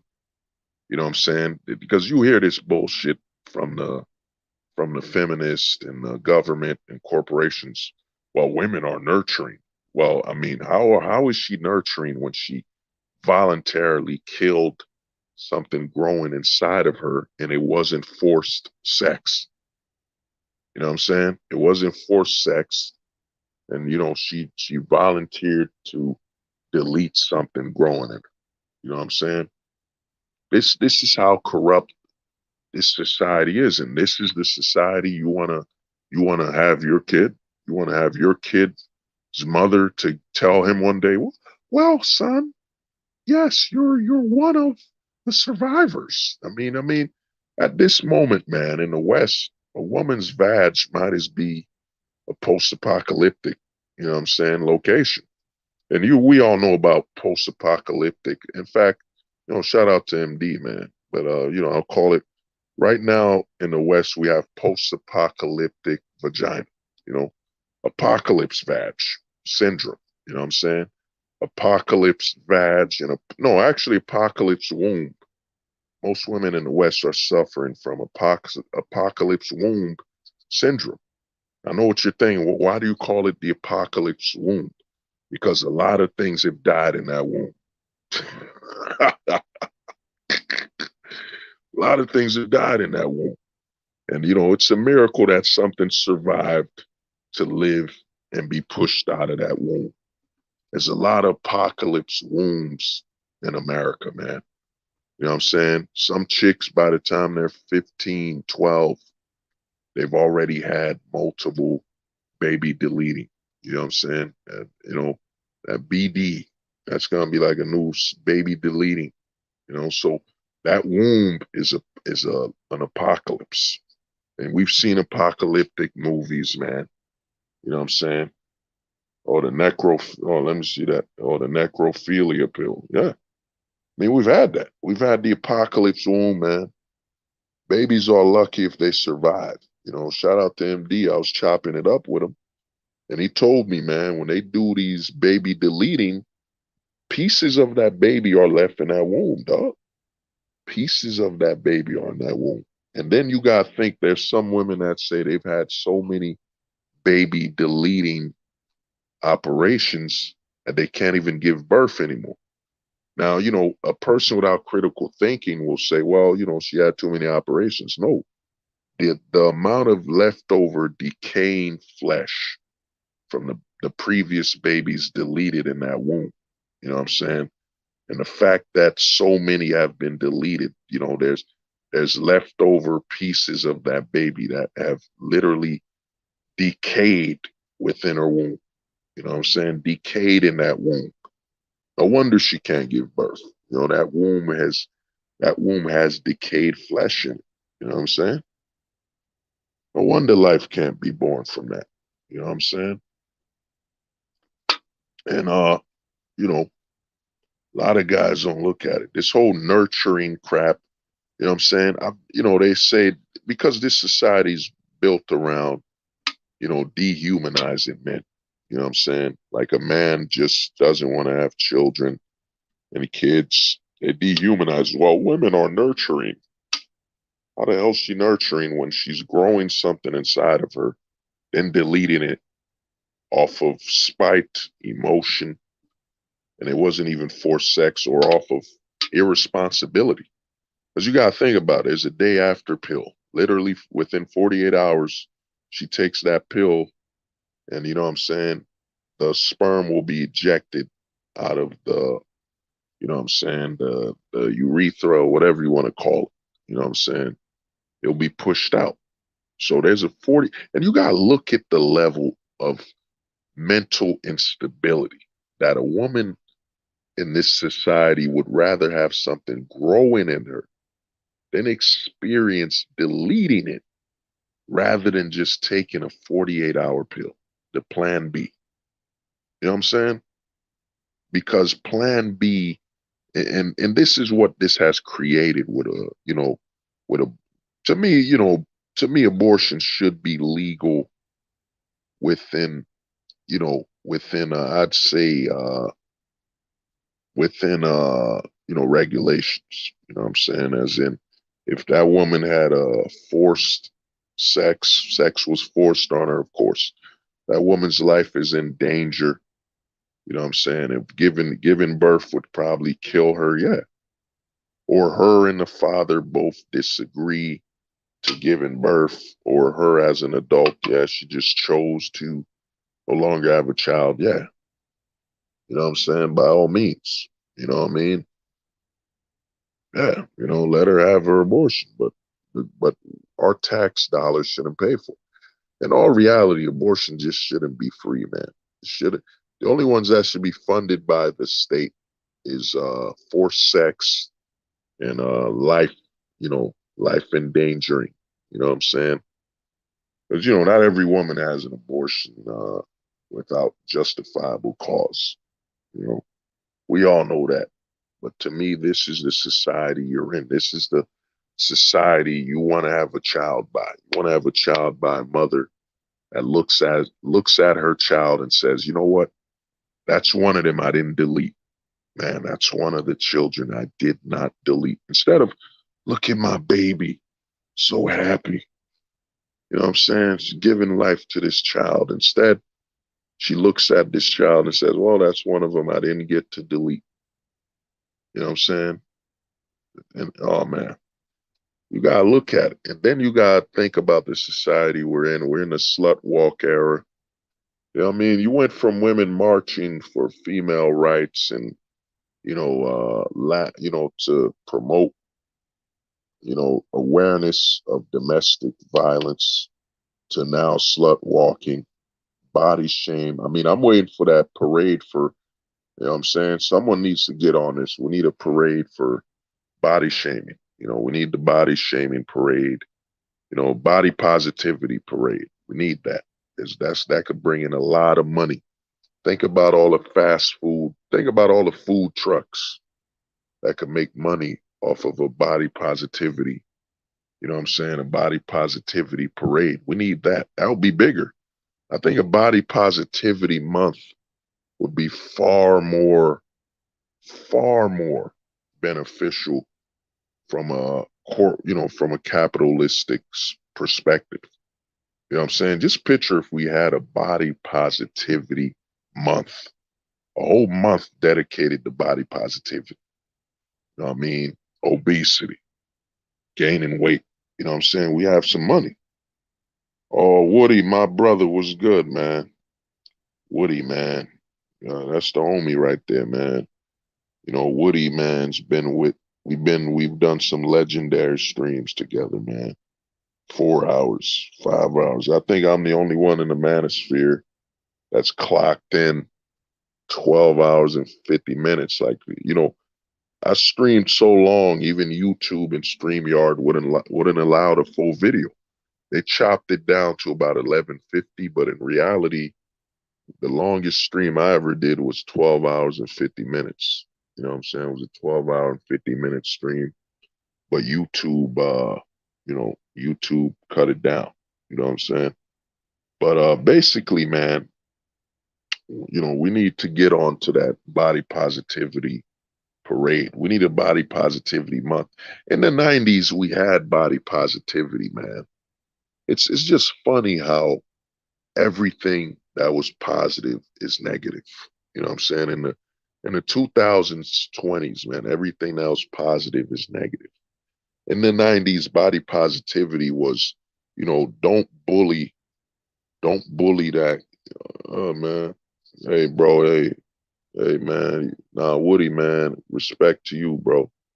Because some streams I was gonna end it and some of the homies hopped on and we broke that 8 hour barrier. We broke 10 hours. We broke 12 hours. You know what I'm saying? Legends, we gotta look at it like this, man.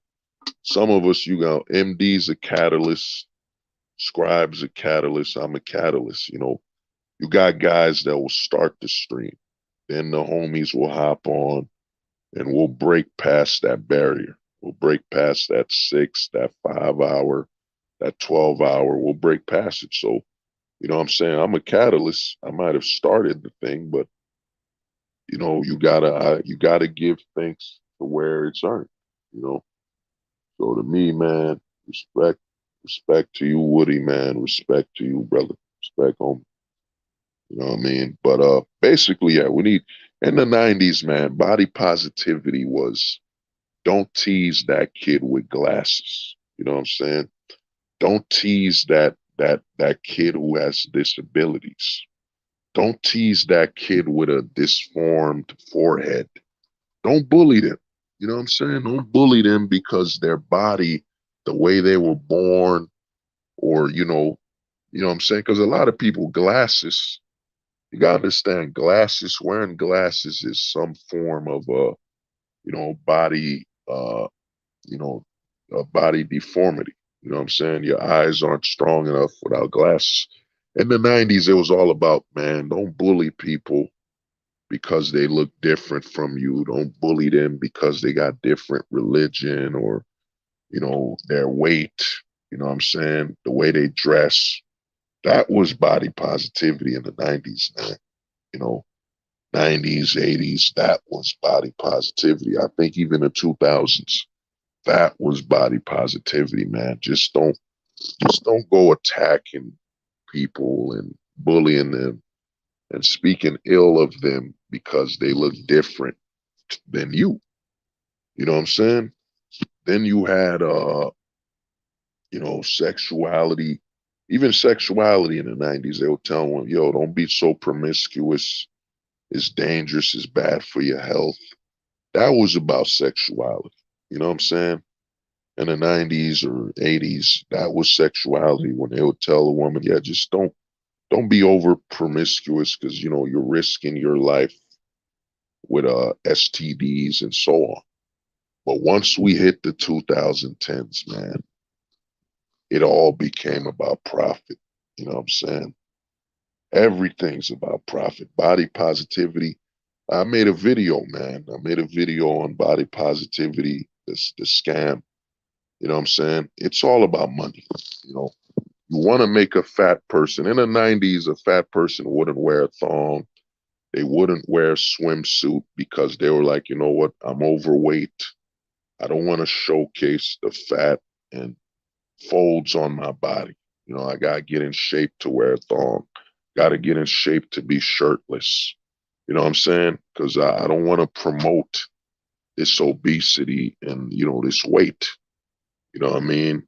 I want to actually showcase, you know, my health. I'm not here to promote the fat and the folds on my body. You know what I'm saying? I'm not here to promote what happens when you eat too much fast food. You know what I mean? It ain't healthy.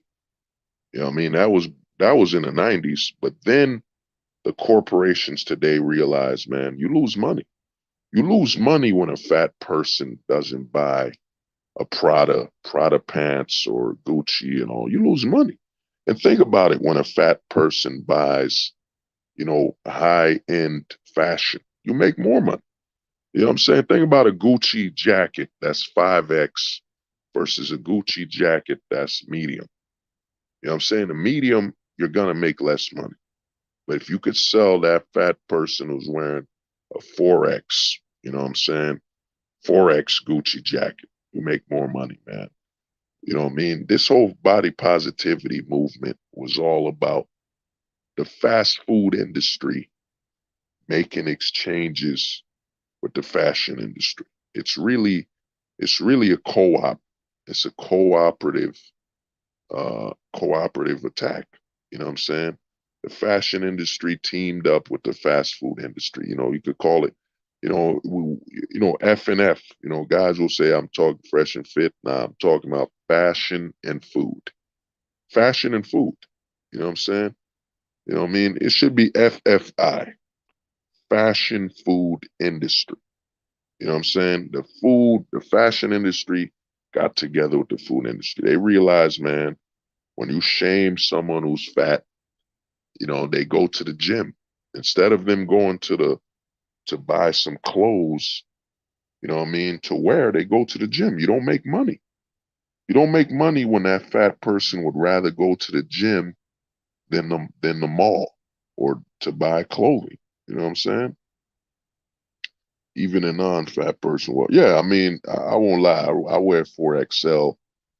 Depending on your height, your shoulders and all that crap, you might wear larger size. So it ain't all, I mean, I don't like to apologize for what I didn't say, but the thing is, man, the food industry and the fashion industry started trading notes. They started trading notes. And they started realizing, damn, America has a high obesity rate. We're losing money, man. That fat girl shouldn't have to hide behind because in the 90s and early 2000s, a woman was fat, she used to wear all black or a big dress to hide her fatness. You know what I'm saying? To hide her obesity. But in the 2010s, they realized, nah, man, that's losing money. You lose money when a fat person would rather go to a gym than to go buy some fashionable clothing. You know what I'm saying? You're better off. And here's the thing about a fat person wearing clothing. They're actually far more beneficial to you than a healthy person. You see, the problem with a healthy person in fashion is that they're healthy. They don't need to wear that fashion to get their what I'm saying, to get a dopamine high or to look a certain way because they're healthy. But funny because it's true about how moving product is non-discriminate to sell more. Yeah, yo, Jose, 100%.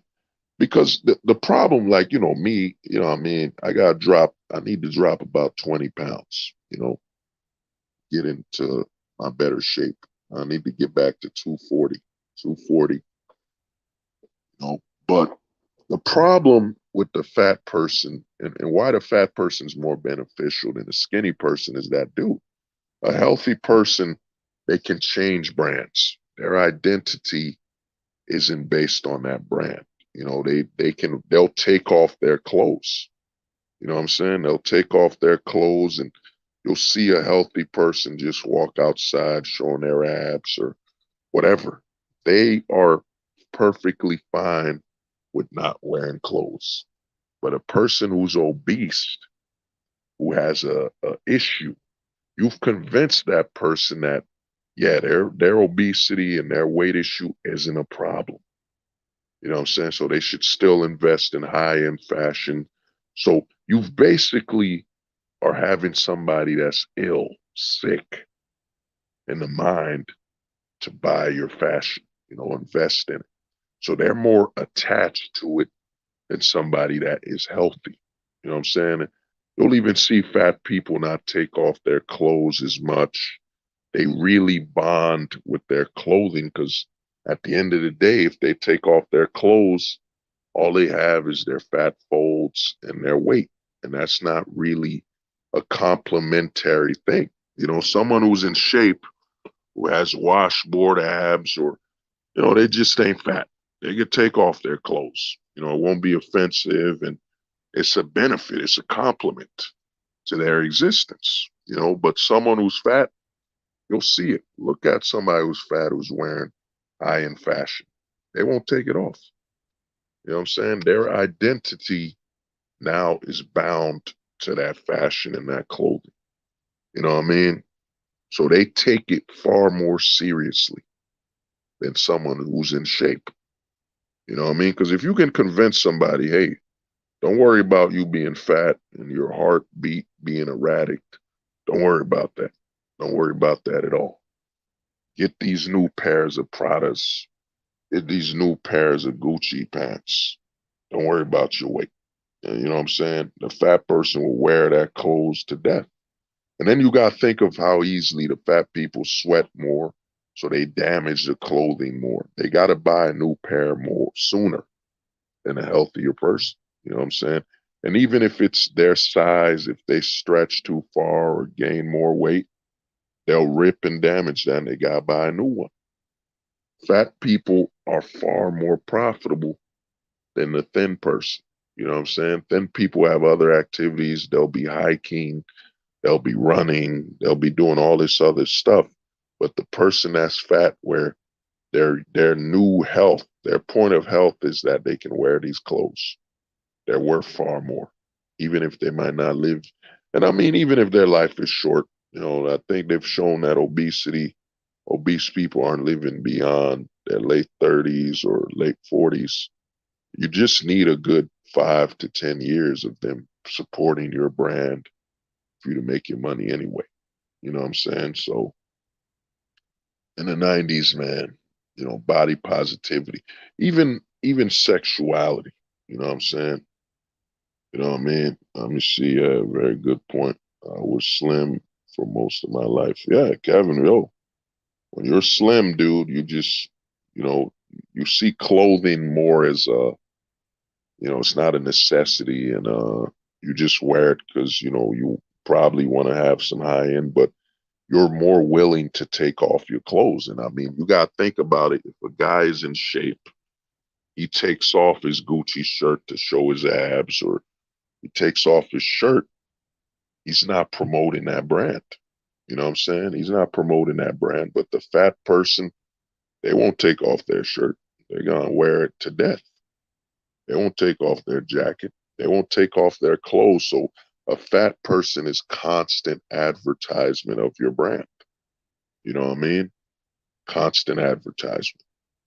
But you know, in the 90s, man, even I'd say in the 90s and early 2000s, even with the promotion of homosexuality was different. They were more about, yeah, that person's homosexual. You know, that doesn't give you the right to beat them up or attack them or whatever. Just leave them alone. You know what I mean? Let them live in their homosexuality. Versus now, where, yup, you only have pride if you're homosexual. You never had pride before you were homosexual. You were never, you know, they removed the word gay.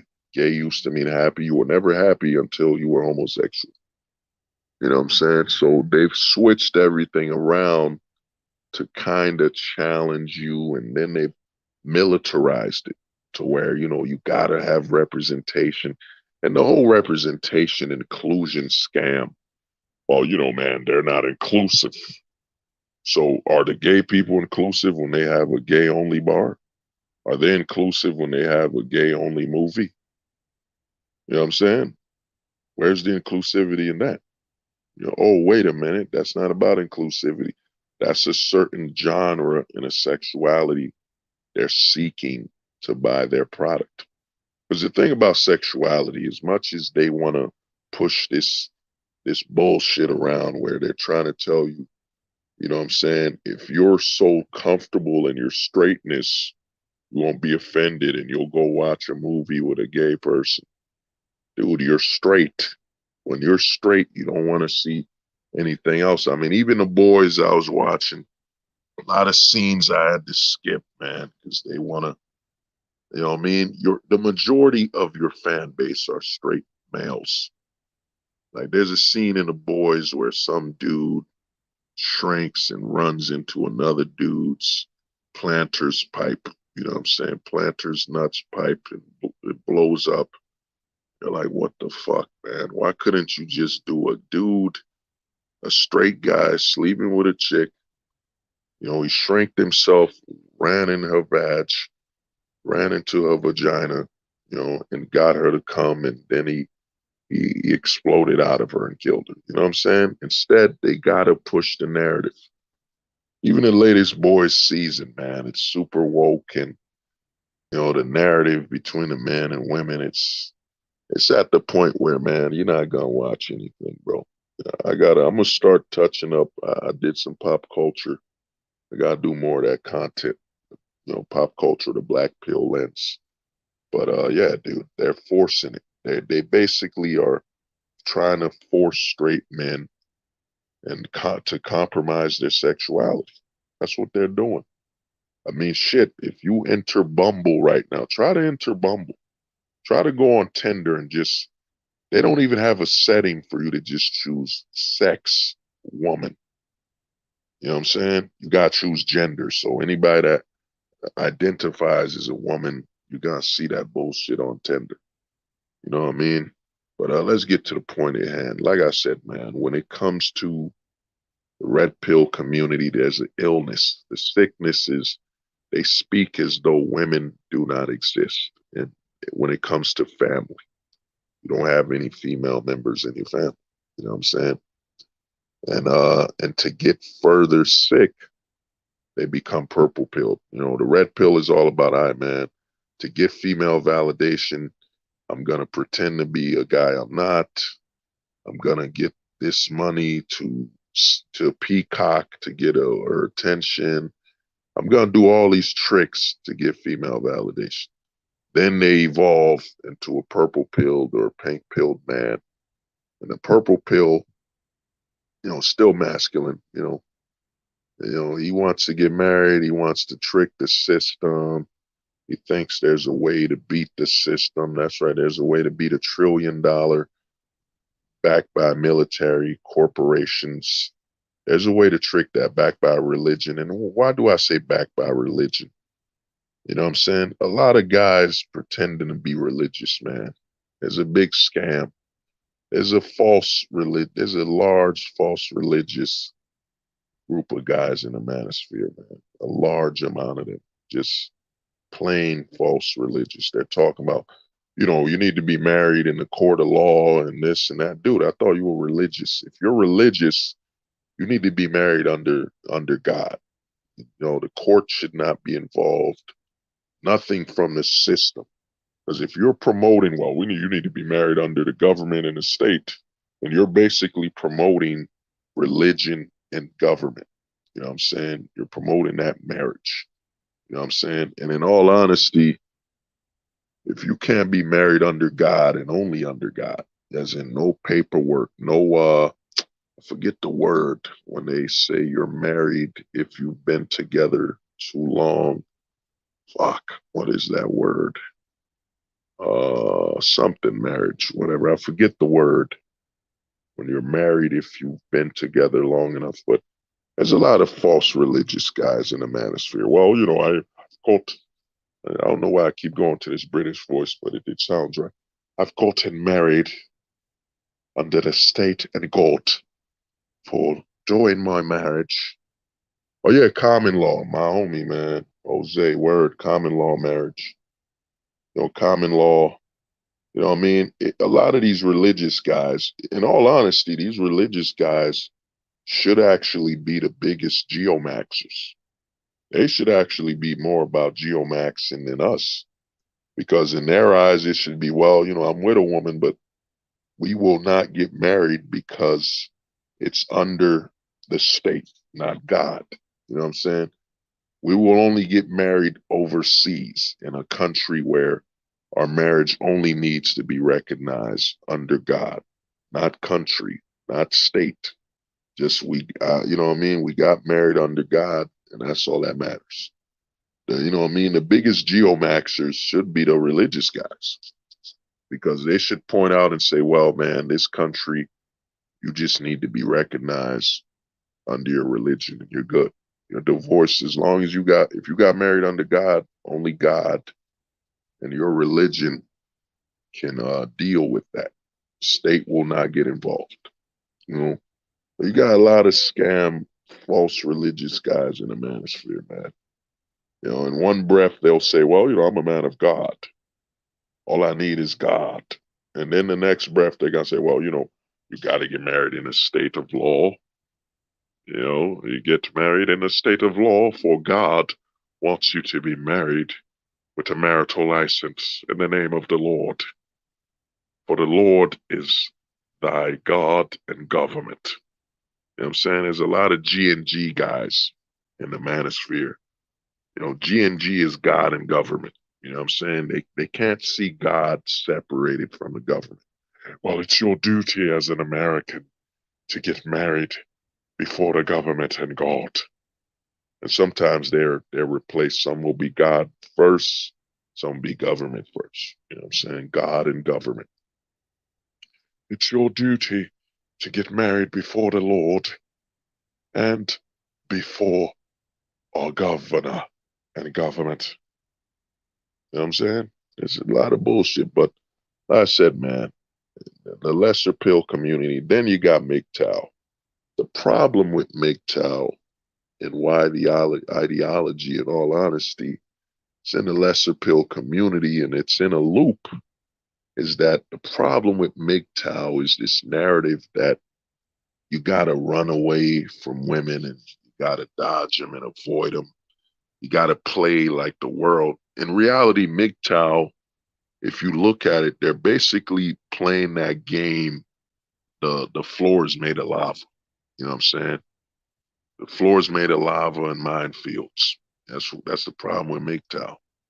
You know what I'm saying? These women are coming. You know what I'm saying?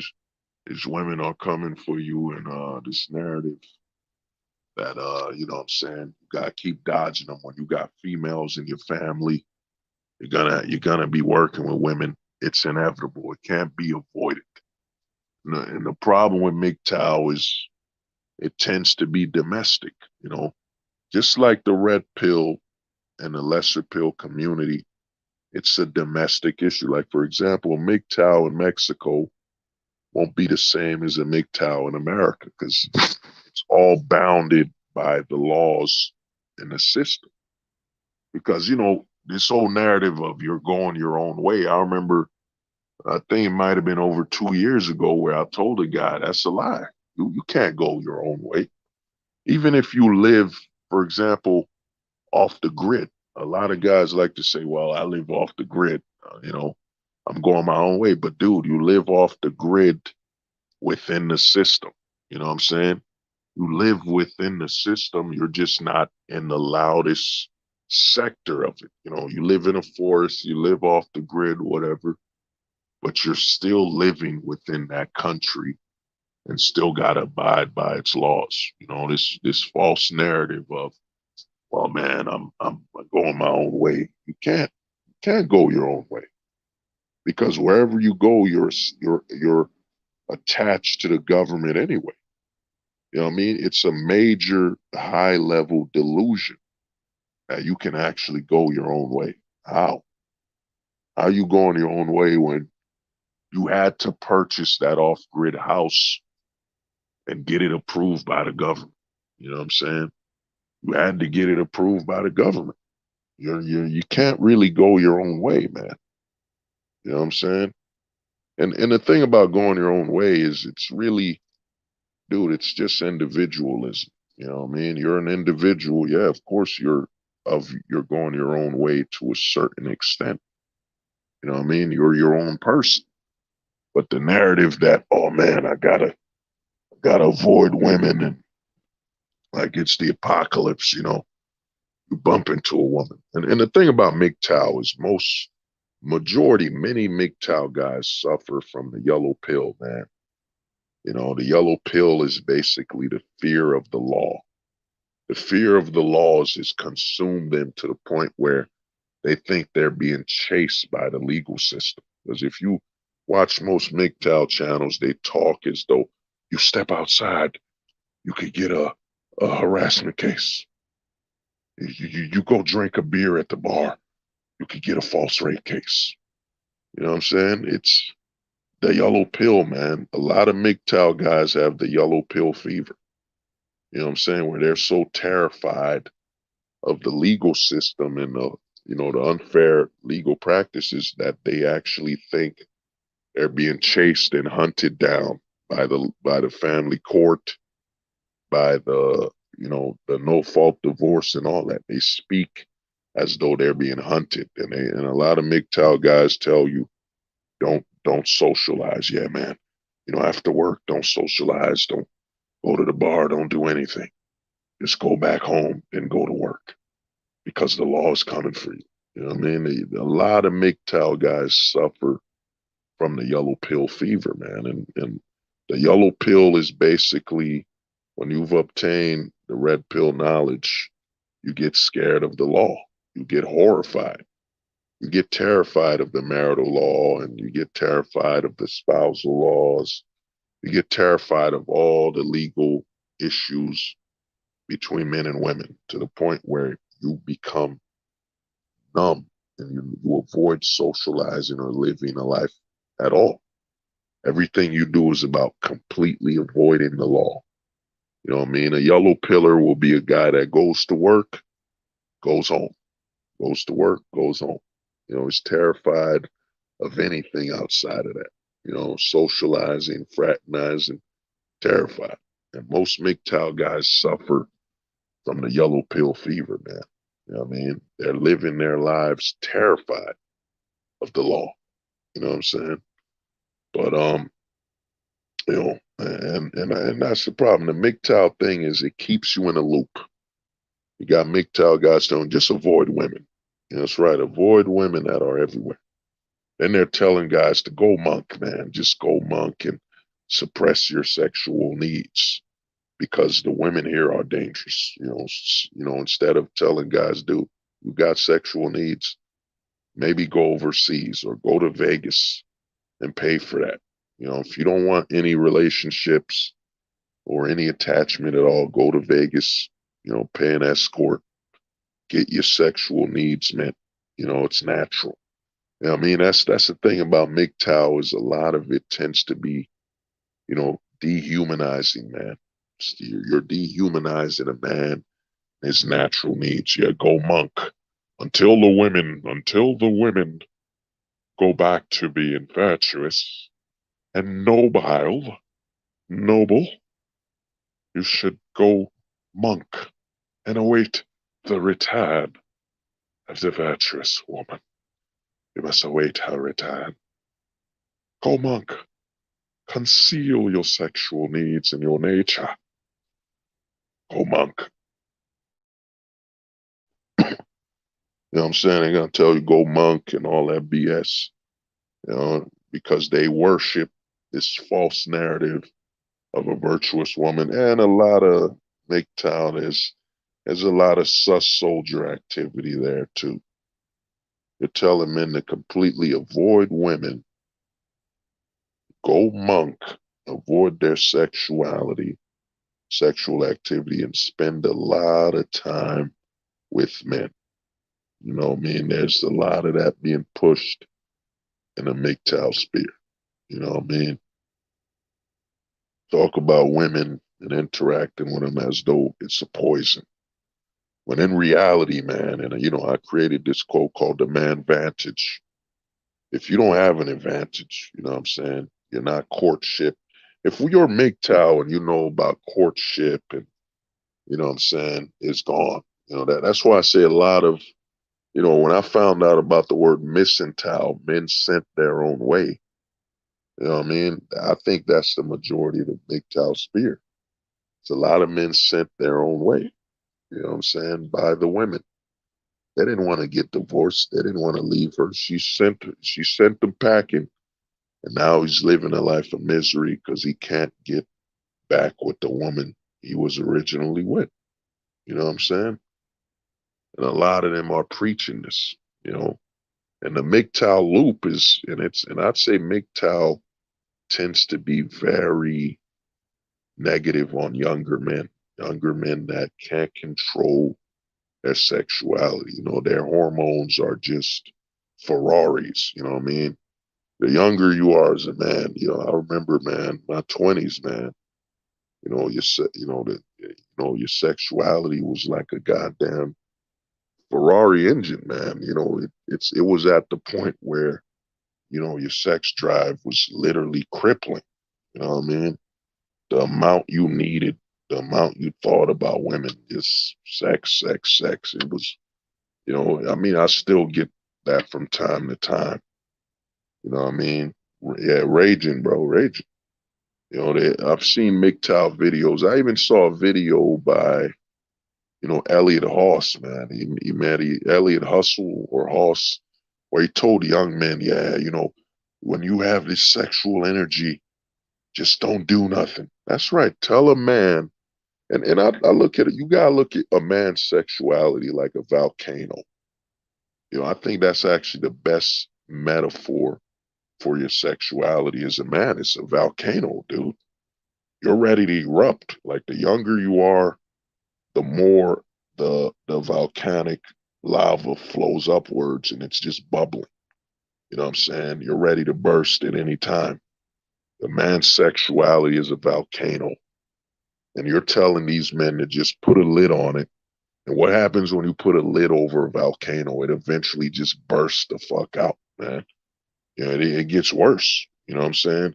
Because you suppressed it and all that buildup, boom, it just explodes. You know what I mean? Elliot Hustle told younger men, well, if you got sexual energy, and I saw Neo Wolf cover a video, you got sexual energy, you should just do nothing. And Elliot Hustle, he's like, you're in your 40s, man. You're 40 years old and you're telling young men with raging volcanic sex drives to just, yeah, don't do nothing. Just put that energy into nothing. No, dude. If your sexuality is just, your sex drive is just going insane to where it's crippling you.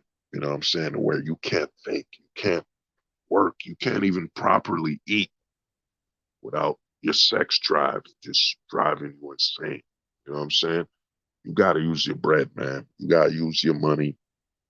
You're going to have to pay for an escort. You're going to have to go to some place like Vegas or eventually Mexico where you go overseas to get those needs met. Because, man, it's your sexuality as a man, it's volcanic. You know what I'm saying? I think it's a volcano. You know what I mean? It's an active volcano, man. And at any time it could start bursting lava. You know what I'm saying? That's what a man's sexuality is. It's a volcano. You know what I mean?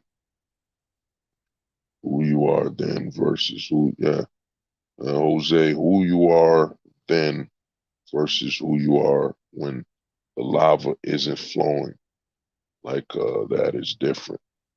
Elliot is married to his high school sweetheart, if I'm mistaken. Yeah, Elliot's married, you know what I'm saying? And that's the thing about a lot of these marital men.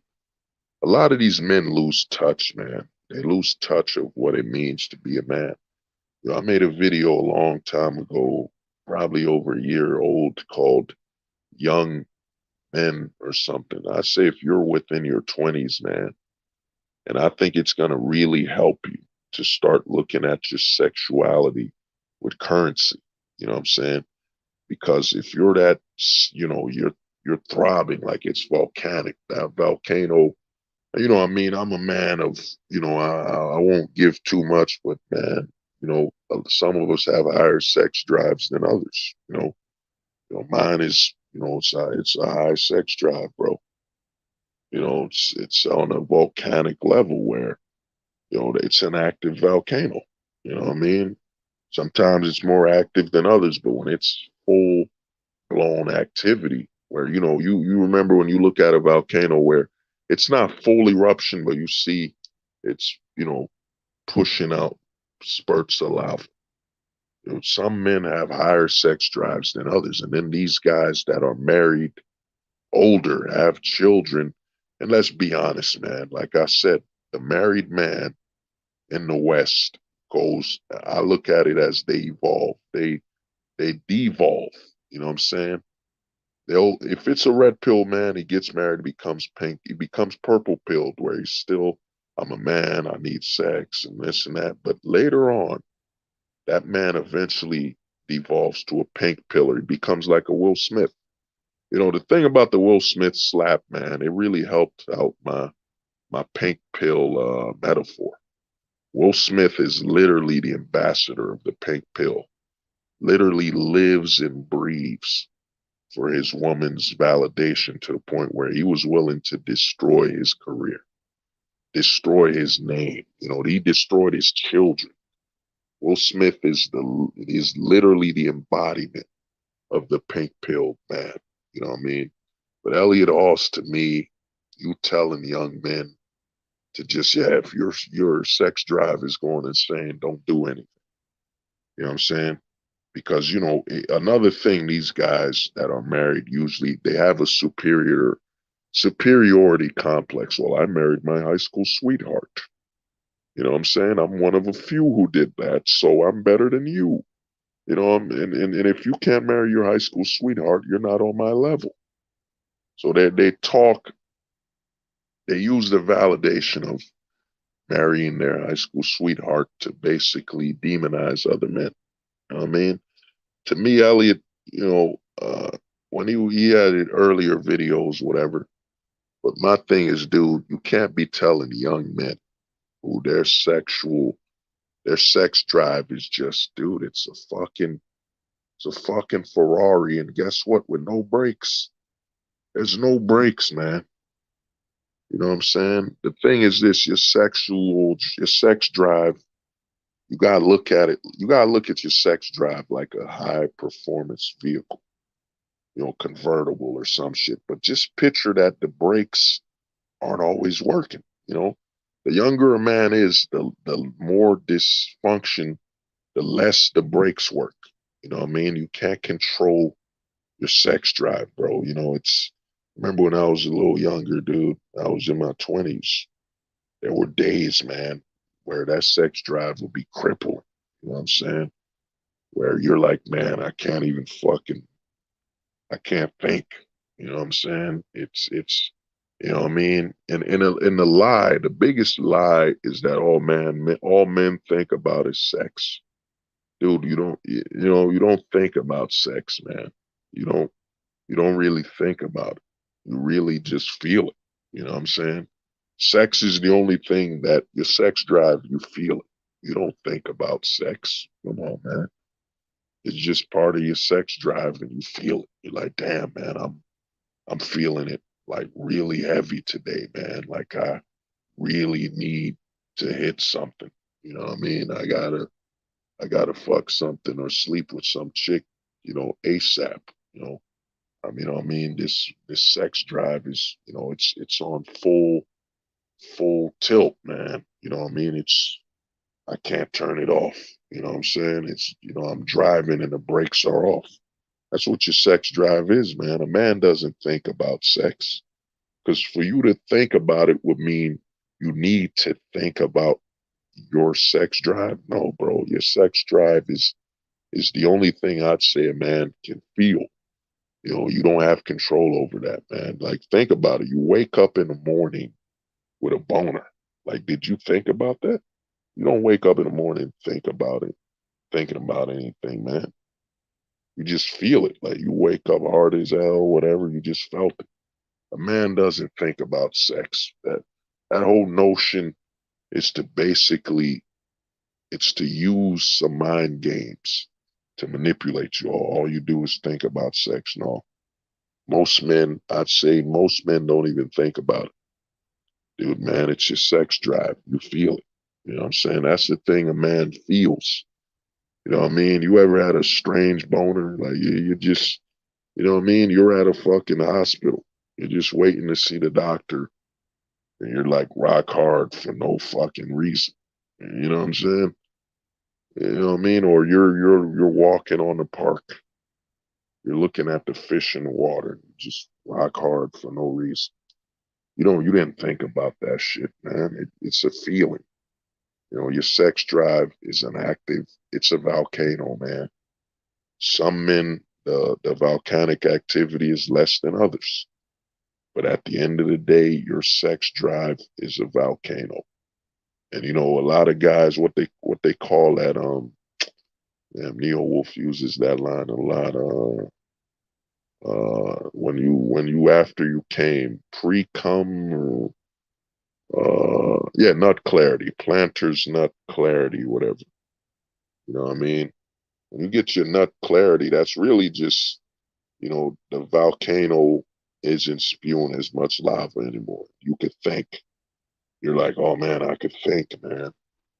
You know what I'm saying? The volcanic activity of my sex drive is slowed down. The volcano is less active. I can think. Give me a minute. I'll be right back.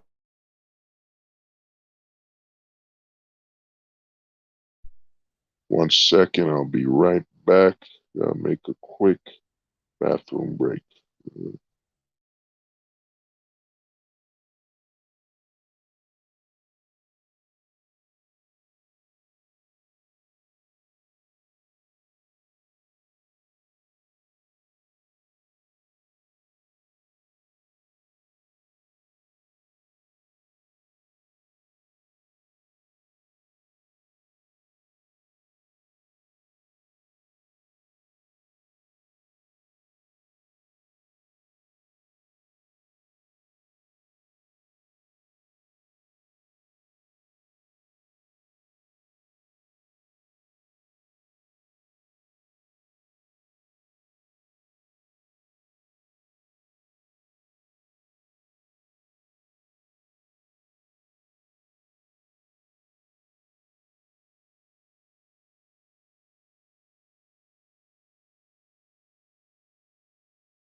Oh, Tuesday. Tuesday was good, man. I'm all right, man. We're just celebrating, this, reaching that 800 subs, man. I looked at it. I'm like, man, I might have celebrated before YouTube remove some subs anyway, you know. But like I was saying, man, with you know, with with your sexuality, man, you know, they in all honesty, I think this whole narrative they've been pushing that we men think about sex, it's actually to emasculate and dehumanize us because it's basically implying that it's not natural for us to just, you know, have us, be horny out of nowhere. You know what I'm saying? It ain't natural for a man to not control every part of his body. Only women can feel and only women can have their body act outside of their thoughts. Because, I mean, think about it, dude. You wake up in the morning. You wake up in the morning. Let me take this. I'll be back. Sign off. Yeah, you wake up in the morning, man. And you're just horny. You're just hard as a rock for no reason. You didn't think of this shit. You know what I'm saying? You didn't think about it. You just woke up and you got the morning wood, as they say. You know what I'm saying?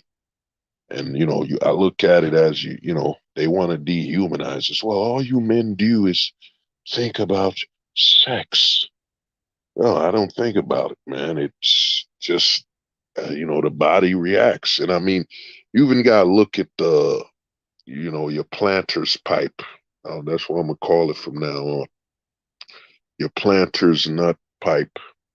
You gotta look at it as, dude. I mean, when you sleep with a woman, they even say, you pre-cum. Like you're before you even bust the full planter's nuts on her, you pre-nut, whatever. So if you think about that, you know what I mean? If you think about that from looking at your sex drive, like, dude, you have anybody here, you probably bumped into like a chick just put her lap across you and you just bam out of nowhere. You hard out of nowhere for nothing. You know what I'm saying?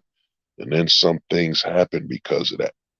So the way I look at it, they want to dehumanize us men by claiming all we think about is sex. You know what I'm saying? When in reality, we don't need to think. It's our sex drive, it's natural, and it just happens. You know what I'm saying? So we didn't need to think about it to have morning wood. You woke up with it. So they want to dehumanize us men. Like we don't have any feelings. The body can't feel. I mean, one of the dumbest things I've seen was it was a campaign for men cry too. So I guess a baby male never cried. You know what I'm saying? They take so many jabs to dehumanize a man. It's insane. You know what I'm saying?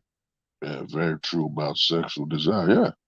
I mean, you gotta, I'd say, man, some of us have a higher, because to me, I've come to learn, like they say this whole, as I was in a conversation with somebody, they told me, well, you watch too much porn, you become desensitized to real women.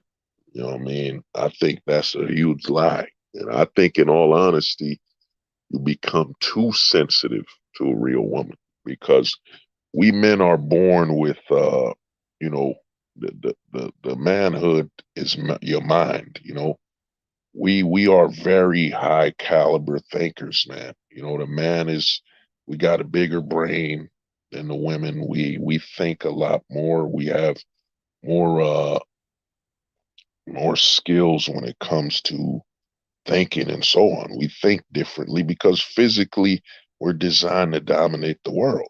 You know what I'm saying? So what happens, like they'll say, well, you watch too much porn, you become desensitized to real women. No. In all honesty, you become too sensitive to real women because when you watch porn a lot and you're gonna have all these bums from what they call those guys who say No Nut Vember and what the fuck they call these guys, man? Those guys that are all about you not busting a nut or whatever.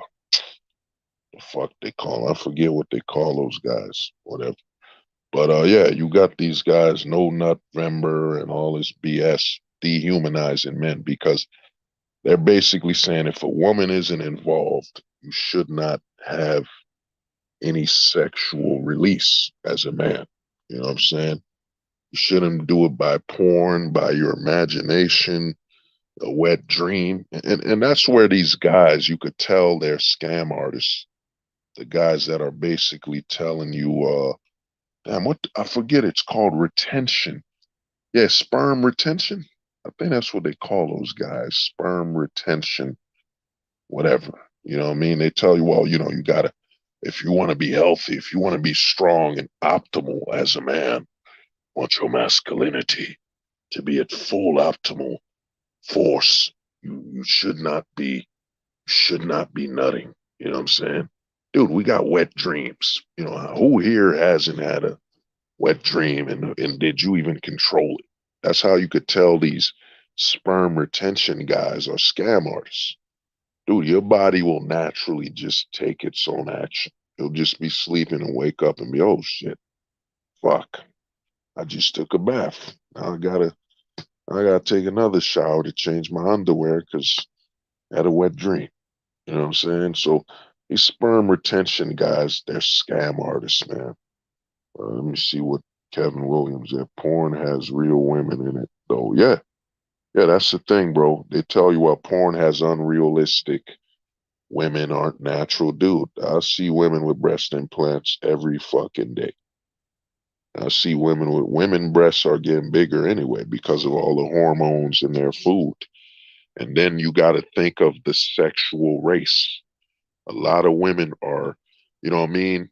I might have to talk to MD about this one day, but I wonder what does a woman getting breast implants does? Like what does it do to her offspring?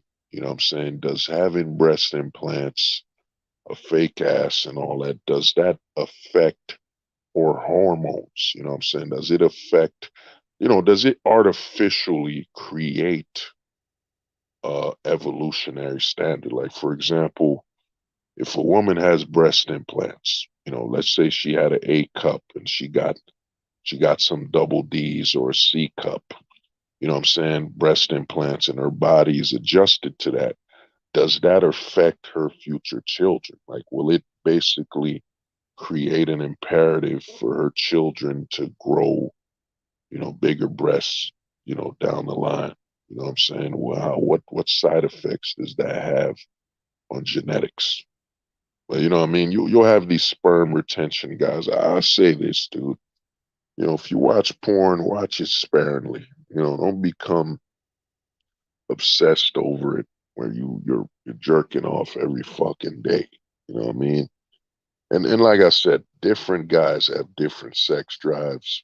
Some guy might need to watch a porno once a week. One guy might need to, 4 times a week. Different sex drives, man. Everybody has a different active volcano.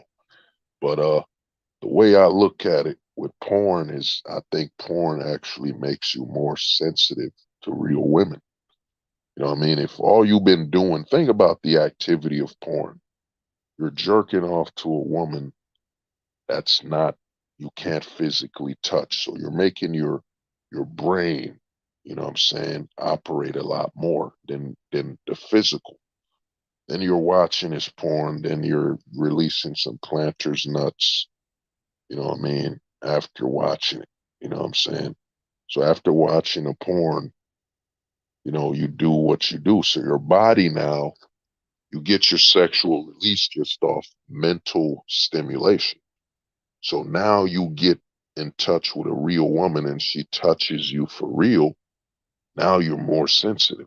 You know what I'm saying? So it's gonna be harder for you to stay longer while fucking her. You know what I'm saying? Because you're so used to just the mental stimulation getting the job done that you're not used to just, the physical aspect anymore. You are so dependent on a sexual release mentally that when a real woman touches you and all that, you know what I'm saying? It's harder for you to stay harder, longer, whatever. So to me, I think porn actually, makes you more sensitive to real women. You know what I'm saying? Because you got turned on so easily and you got your sexual release by just watching a porno. Like you didn't even touch the women. They're on a TV, or there's a new porn now and called what is it? With there's VR porn now, where and then there's some suits where it could attach to VR so you can feel some type of stimulation. You know what I mean? But a man's mind, just your imagination. Give me a minute. Yeah, Kevin Williams. Let me see. I live in South Florida where women have fake hair, nails, lips, breasts, and butts. Instagram, TikTok have basically become porn. If you ask me, yeah. I mean, the over sexual stimulation. To me, I think we're in the age where women have become deli meat. You know what I'm saying? Look at, whoever's listening, you got to practice this. Look at TikTok and look at Instagram. Look at the women as though they're in a deli. Like when you go to a deli, they usually have the meat through a see-through glass. And that's what the average woman has become nowadays. It's deli meat. You know what I'm saying? They show you everything. You know what I'm saying? They show you everything through that see-through glass. And we all know about deli meat. You can't eat deli meat like a full course meal. It's really a snack. And then with the process it goes through, especially in the US with all the sodium nitrate and all that BS, it's not really healthy to live off of deli meat. You know what I mean?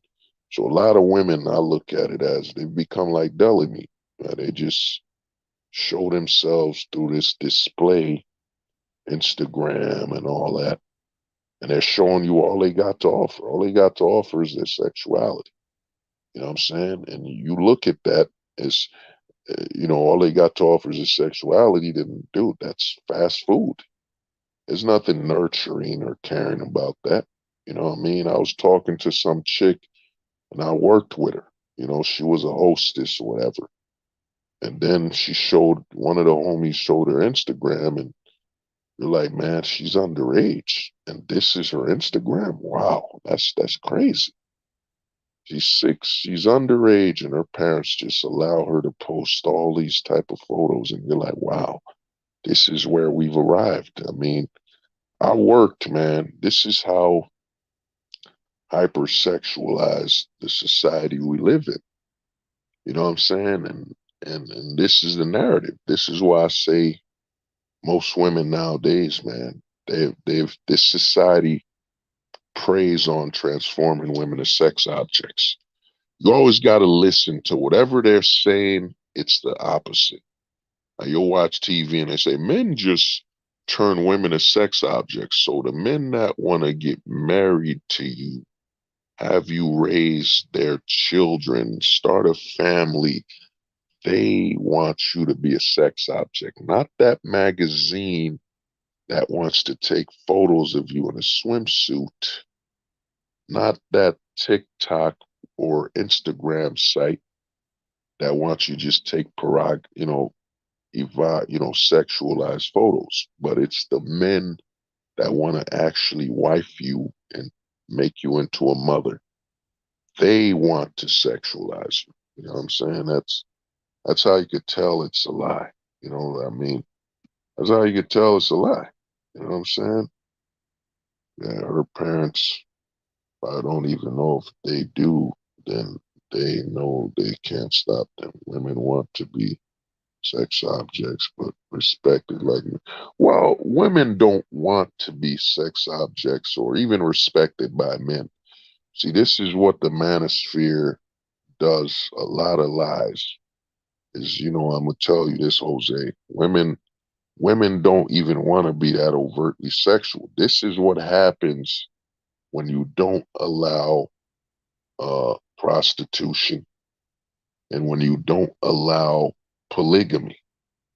You know what I'm saying?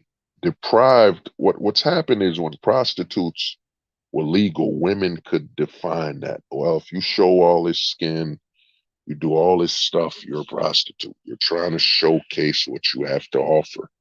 All that nudity and all that stuff is you're trying to prostitute yourself. But when prostitution is illegal, but the promotion of hypersexualization is, you see it where a lot of these women technically they're showing what they have to offer. And then you have to figure out the price. The price, as I said, and I was talking to, everybody, please follow me on a Stereo app. The Stereo app is gonna be the future, man. It's the future of this conversation because in stereo you could actually send messages and stuff. It's just super cool. But yeah, the women, man, and they've been hypersexualized. And I'm gonna tell you, it all has to do again with money. What I'm gonna start telling guys, follow the money, not the morals. I'm gonna repeat this. Follow the money, not the morals. You know what I'm saying? You gotta start thinking in a money first prospect. I remember when I was in college and you know what I mean, I was working let me see what you say, Jose. Well, I'll rephrase it. I believe they know. Let me see what you wrote, Jose. I believe, well, I'll rephrase it. I believe they know, women know being desired, but they also want respect that comes from status like high career earners. It's wanting it all and the lack of humility. Well, to me, when it comes to the career woman narrative, man, women didn't want that. The society pushed it for corporations. Look at what's happening with the abortion thing, where corporations are saying, we'll pay for your abortion if you go do it on another state. What corporations realized is, man, we could pay men less if we hire women. You know what I'm saying? Back in the 40s and all that, they had jobs that were based on the sexes, man. There are certain jobs women can do that men can't do. Like even chip factories. I heard more women work at chip factories than men to make chips and technology because women have smaller hands. You know what I'm saying? There are certain jobs that women are just better at than men. You know what I'm saying? Due to their nature and their behavior. But what happened is the corporations know they got the family court, they have all these things. So what they've done, and we got to realize as men that we've been playing the minefield warfare with each other for years. I mean, look at the Sun Tzu. A lot of guys like to quote Sun Tzu, where he said, "Yo, the best war you could win is one where you didn't have to fight at all." You know what I'm saying? So a lot of the corporations have realized, man, if we want to dominate these men, we don't even need to fight them. You hire the women, and what you do is you offer money for their lack of responsibility. So job will offer to pay. Think about this: the job will offer to pay for her abortion at another state, but this job won't offer to provide raises. You know what I'm saying? They save all this money for stuff rather than pay the men, rather than pay for those who are actually doing a better job. The competition. So what they do is they say, well, we're gonna pay for abortions outside of state if you perform it outside of state. So where's this money coming from? This is money that should have been used for raises. Just like they have all these stupid ass what is it when they gotta hire a certain number of people? You know what I'm saying? Just like they have this stupid requirement of you need 50% women, 50% men. So ignore who's best qualified and able to work. You have to meet these numbers. You know what I'm saying? Which limits the employment men could have, because hey, we didn't hire this man because we need 40% of the workforce to be women. That's the stipulation of the government.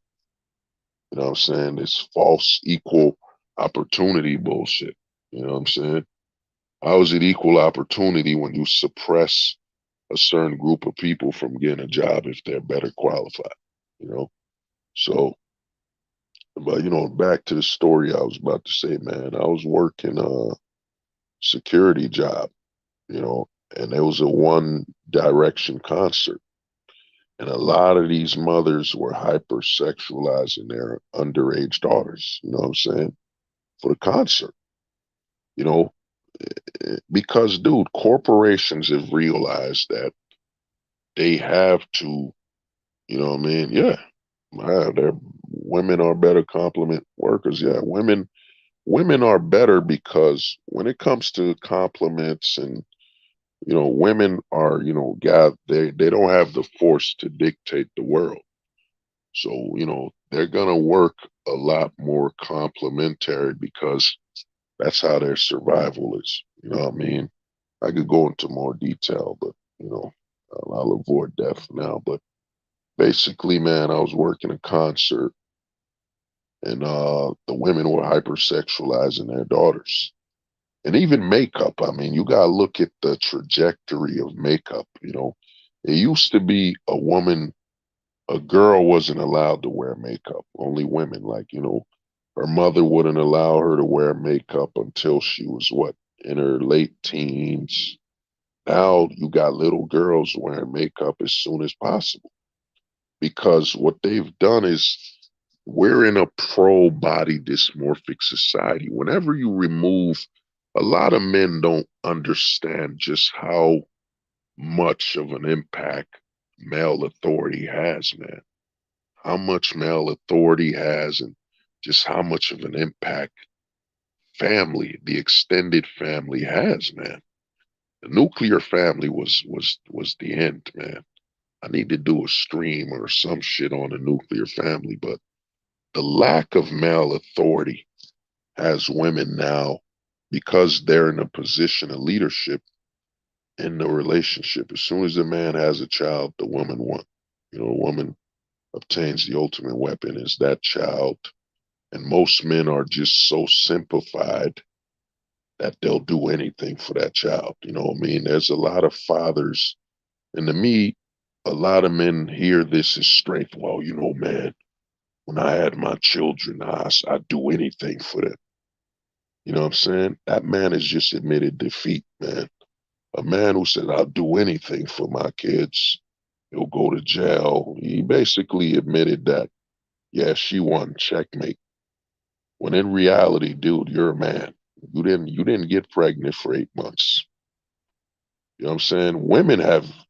The thing about the laws, women have evolved, man. Women are true survivors, man. They really are, You gotta respect how quickly a woman will just latch on to a survival mechanism. You know what I'm saying?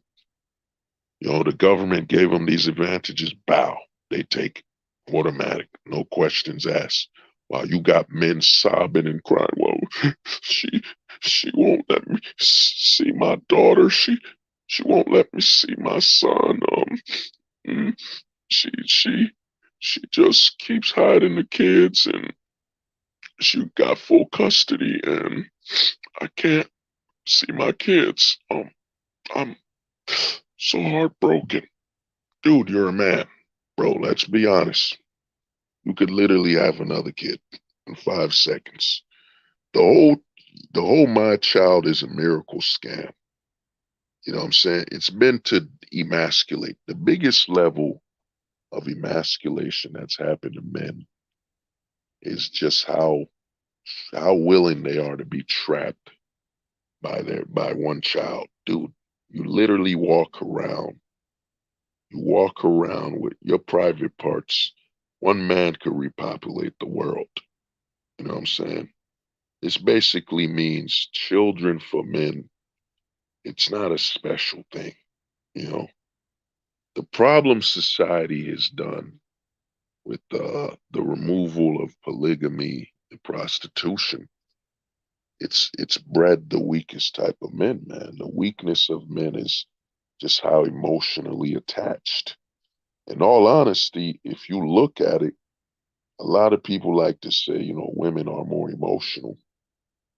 Yes, they are when it comes to their logic and, how they, that they're more emotional than thinking because they don't have the luxury to think. They're not the dominant sex. But when you compare what men are willing to do when driven by their emotions, man, you think about it. If you look at it, I think men are more emotional, man.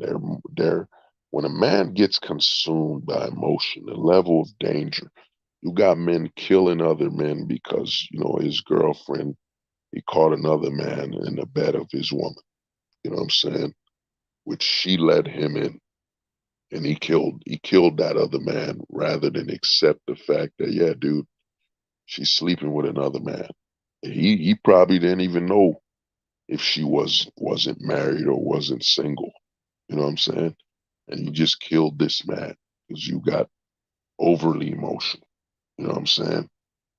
There's a lot of weakness in men. You know, you know what I'm saying? I'm gonna tell you, son, and Jose, you put a good thing.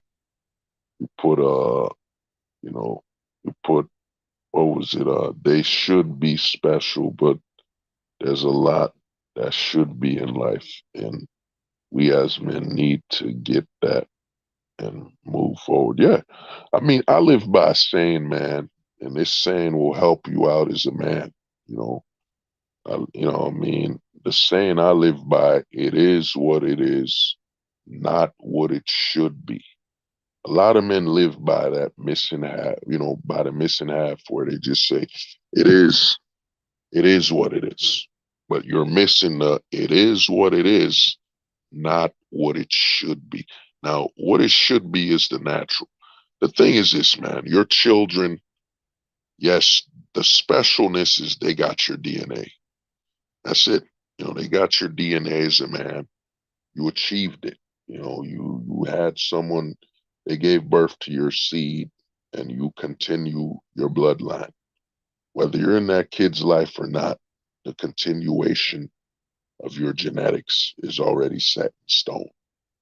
You know what I mean? What's happening to a lot of men is that we don't get it. The women lose far more than us. You know what I mean?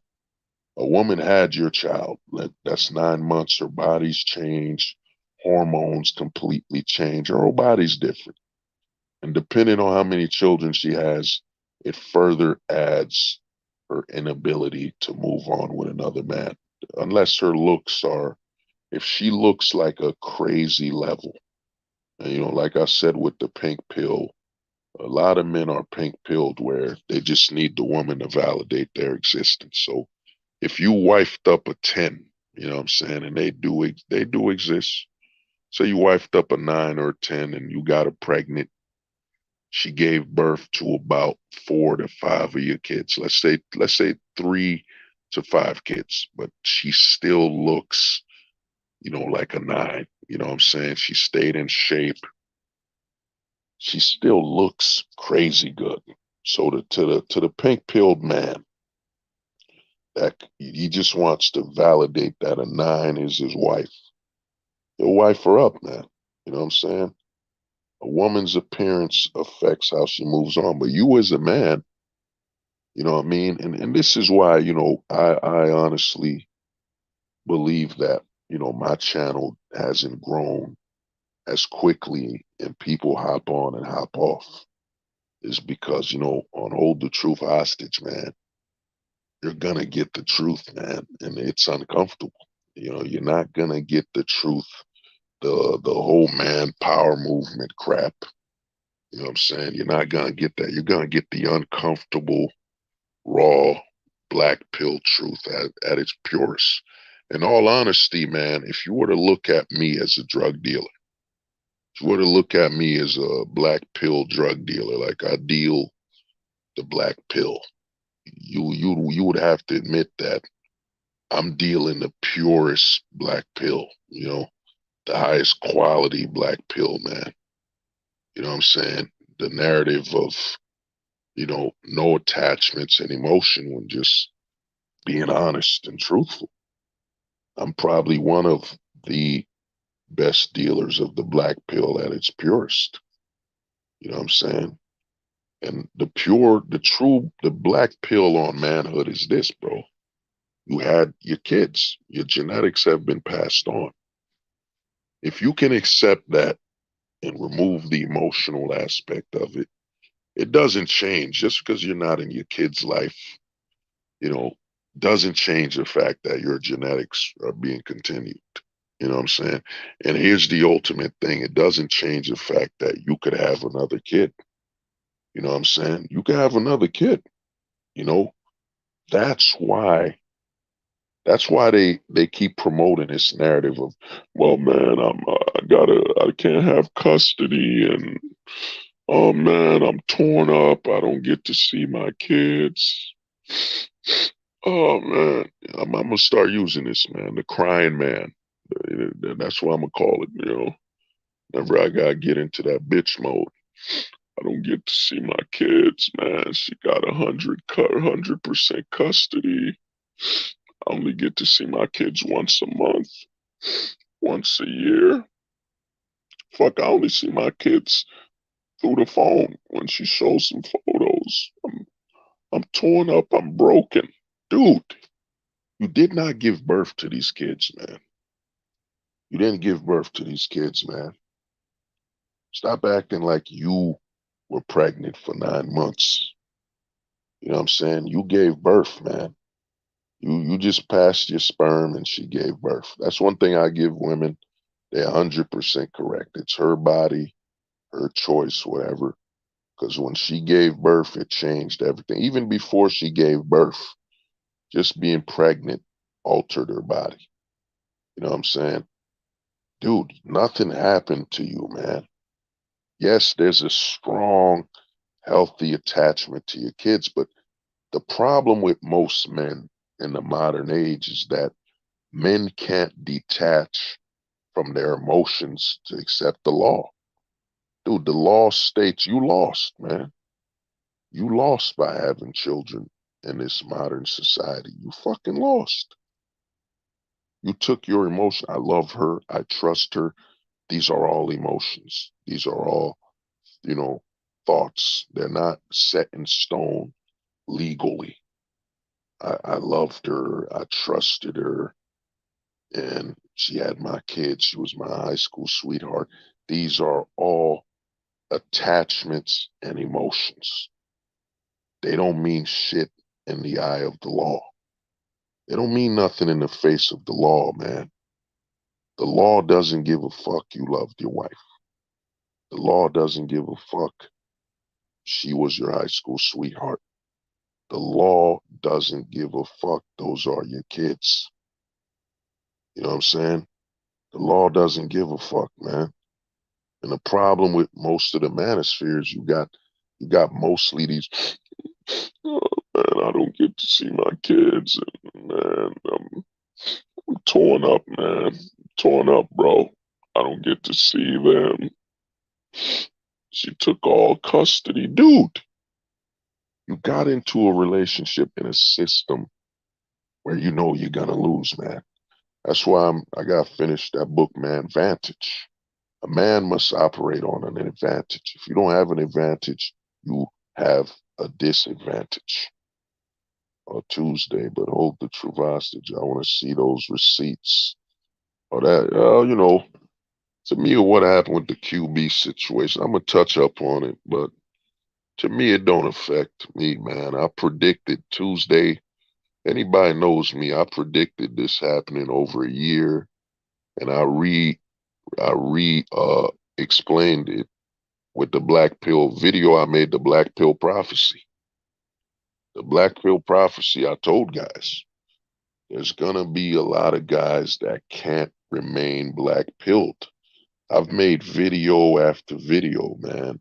I made a video, the most powerful video I've ever made, about staying black pilled is the black pill kit, the pill kit video. A lot of guys don't know how to stay black pilled, man.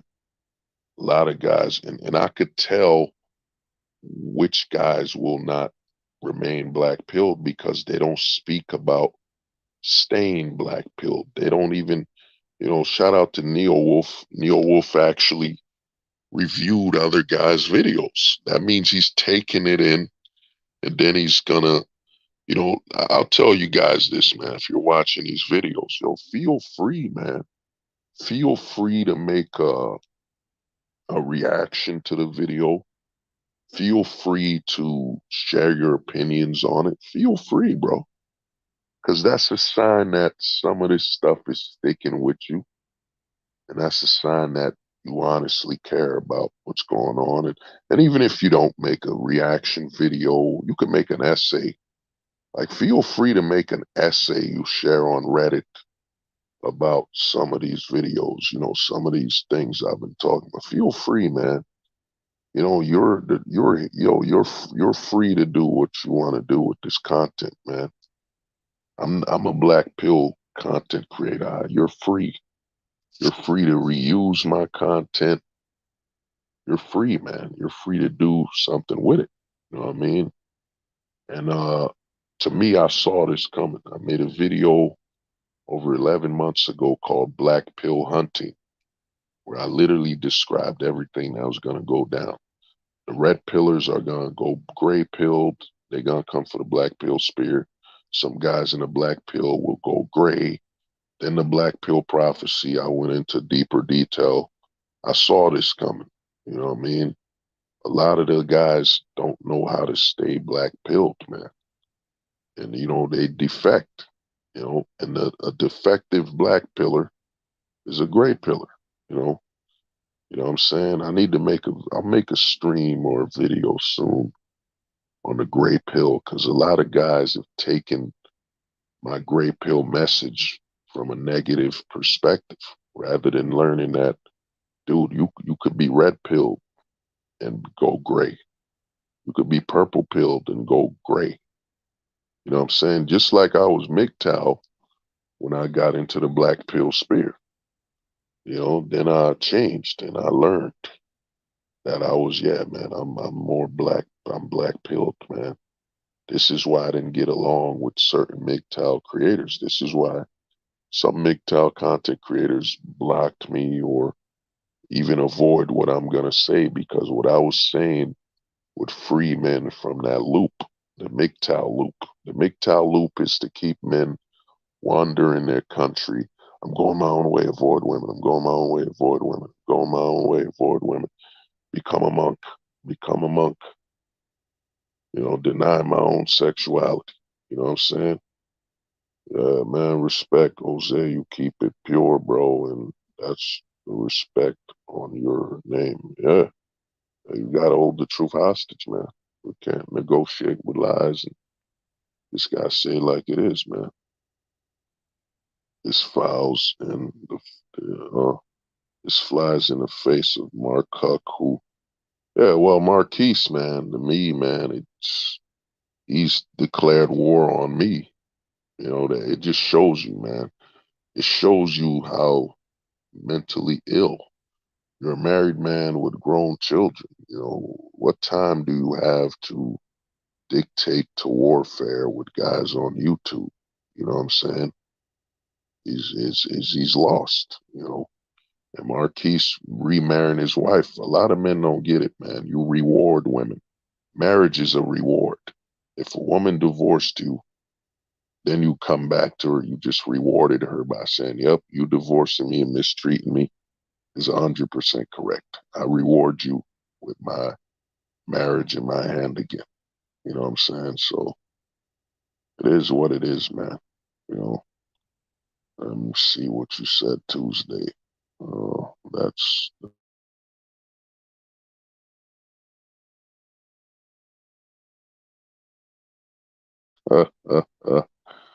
Tuesday, you wildin'.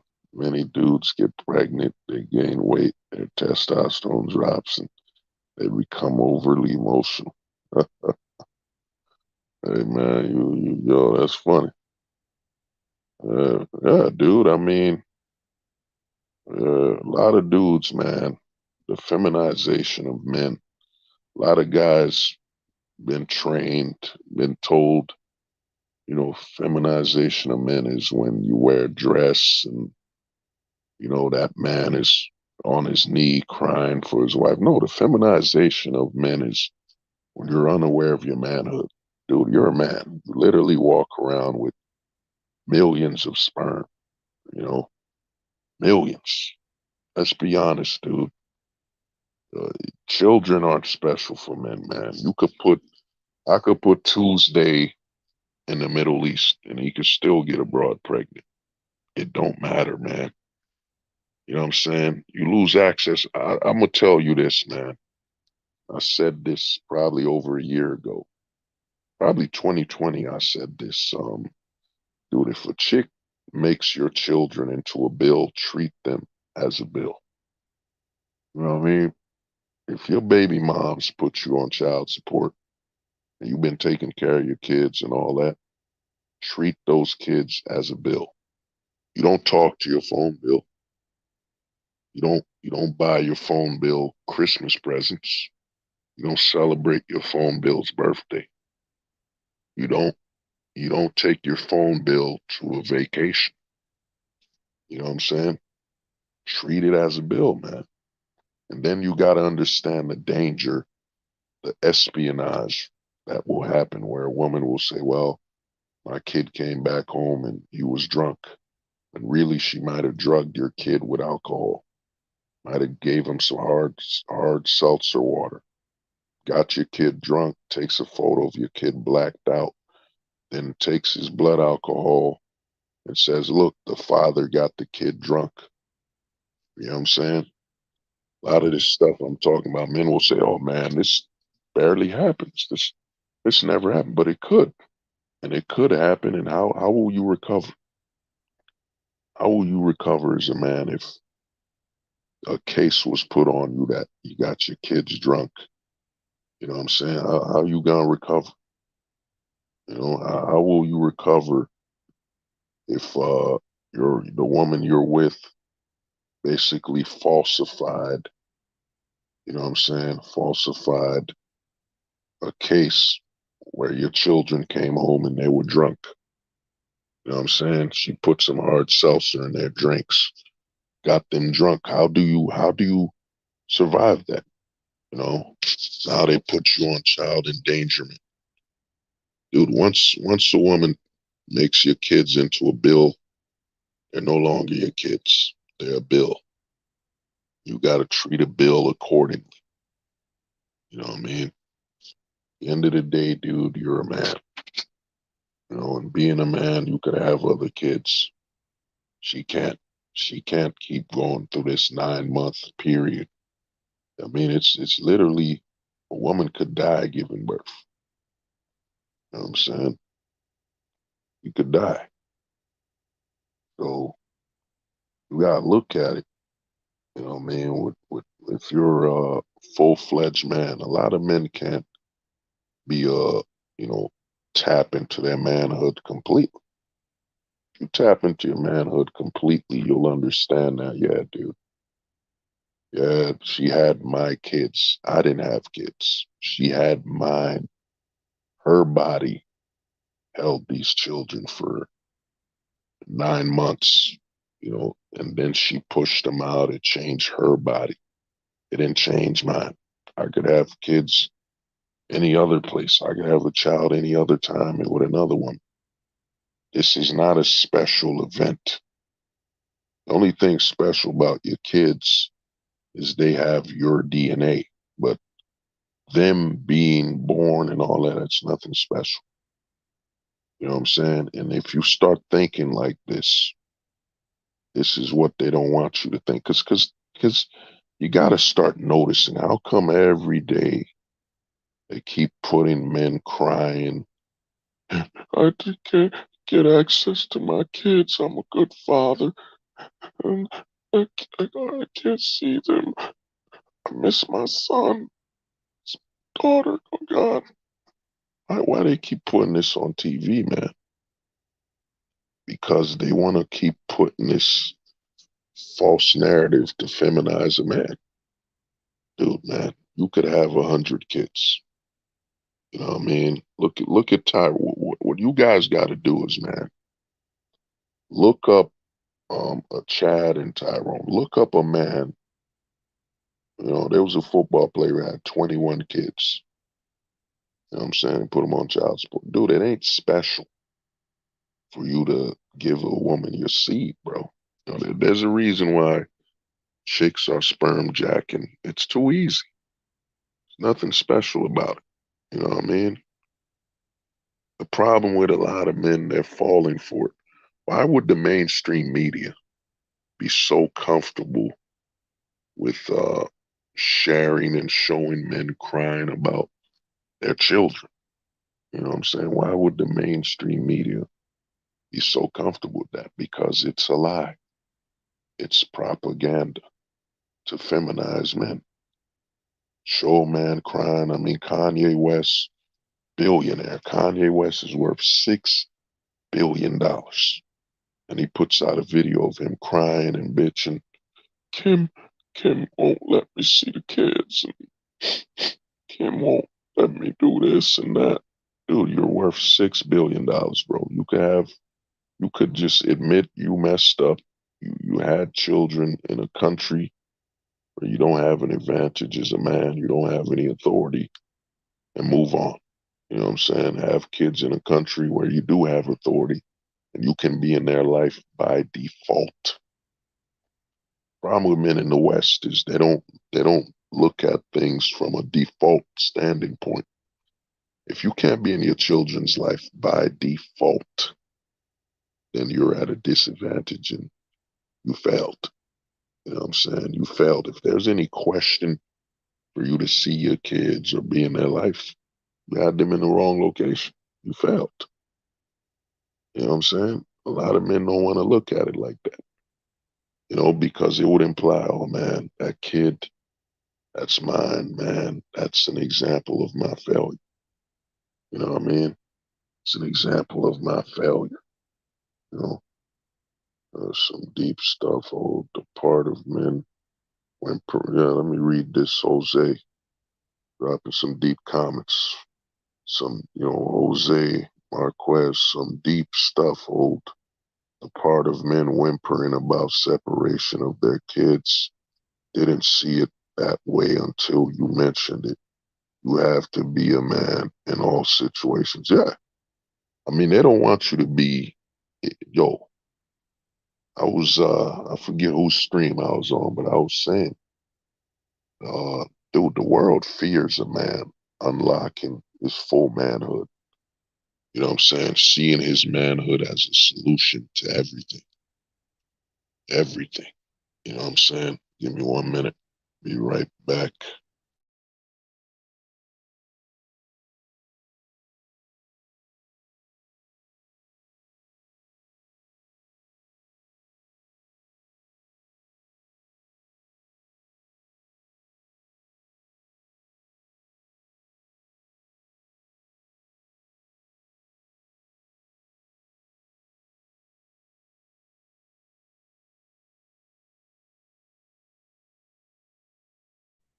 All that said, man, let me take this brand off. Yeah. To me, man, the world don't want to see you accept the true solution. The true solution is this, man. If you don't have a man vantage, as in if your advantage is in being a man, then you failed. That scenario is failure. You know what I'm saying? And the last thing they want to see in the world is a man seeing his manhood as a solution to everything. You know what I'm saying? So you don't have access to your kids in America. They've become a bill and part of child support and the family court system, whatever. You know what I'm saying? Adjust accordingly. Make sure you're what you're paying. Give me a minute.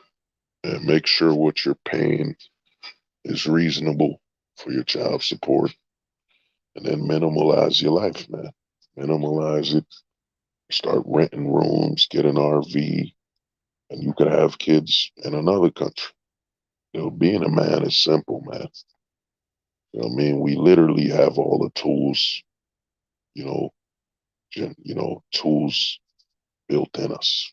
I mean? It's just the feminization and whimpering and crying over some kids.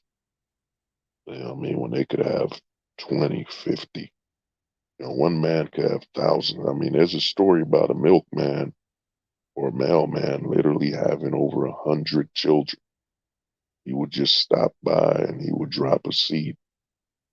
You know what I mean? A lot of these children were his children.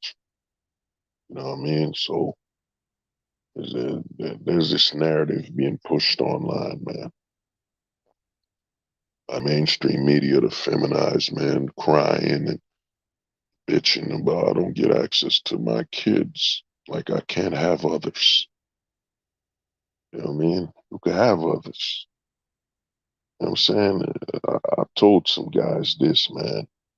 I had the option. I could have went full Tyrone mode. In college, high school, man, I could have went full Tyrone. I could have been a father of, I would say easily right now, over 20. I could have easily been a father of over 20 kids with barely a job. Barely. Barely worked. Could have been a father of over 20. You know what I'm saying? It's that easy. Of course, it depends on your looks and your status. You know what I mean? Because to me, I believe it's LSM, looks, status, money. Because to me, I think a lot of guys in the black pill and black pill 1.0, where guys said it's looks, money, status. But if you think about it realistically, it's not easy to get access to people with money. Money is the last aspect. Now, a woman getting access to a manager, a supervisor, his status, yeah, that's easy. Looks, status, money. That's really what it is. Because, when people got money, it's a lot harder to get access to them. You gotta go to a certain community. It's a lot harder to get access to people with money.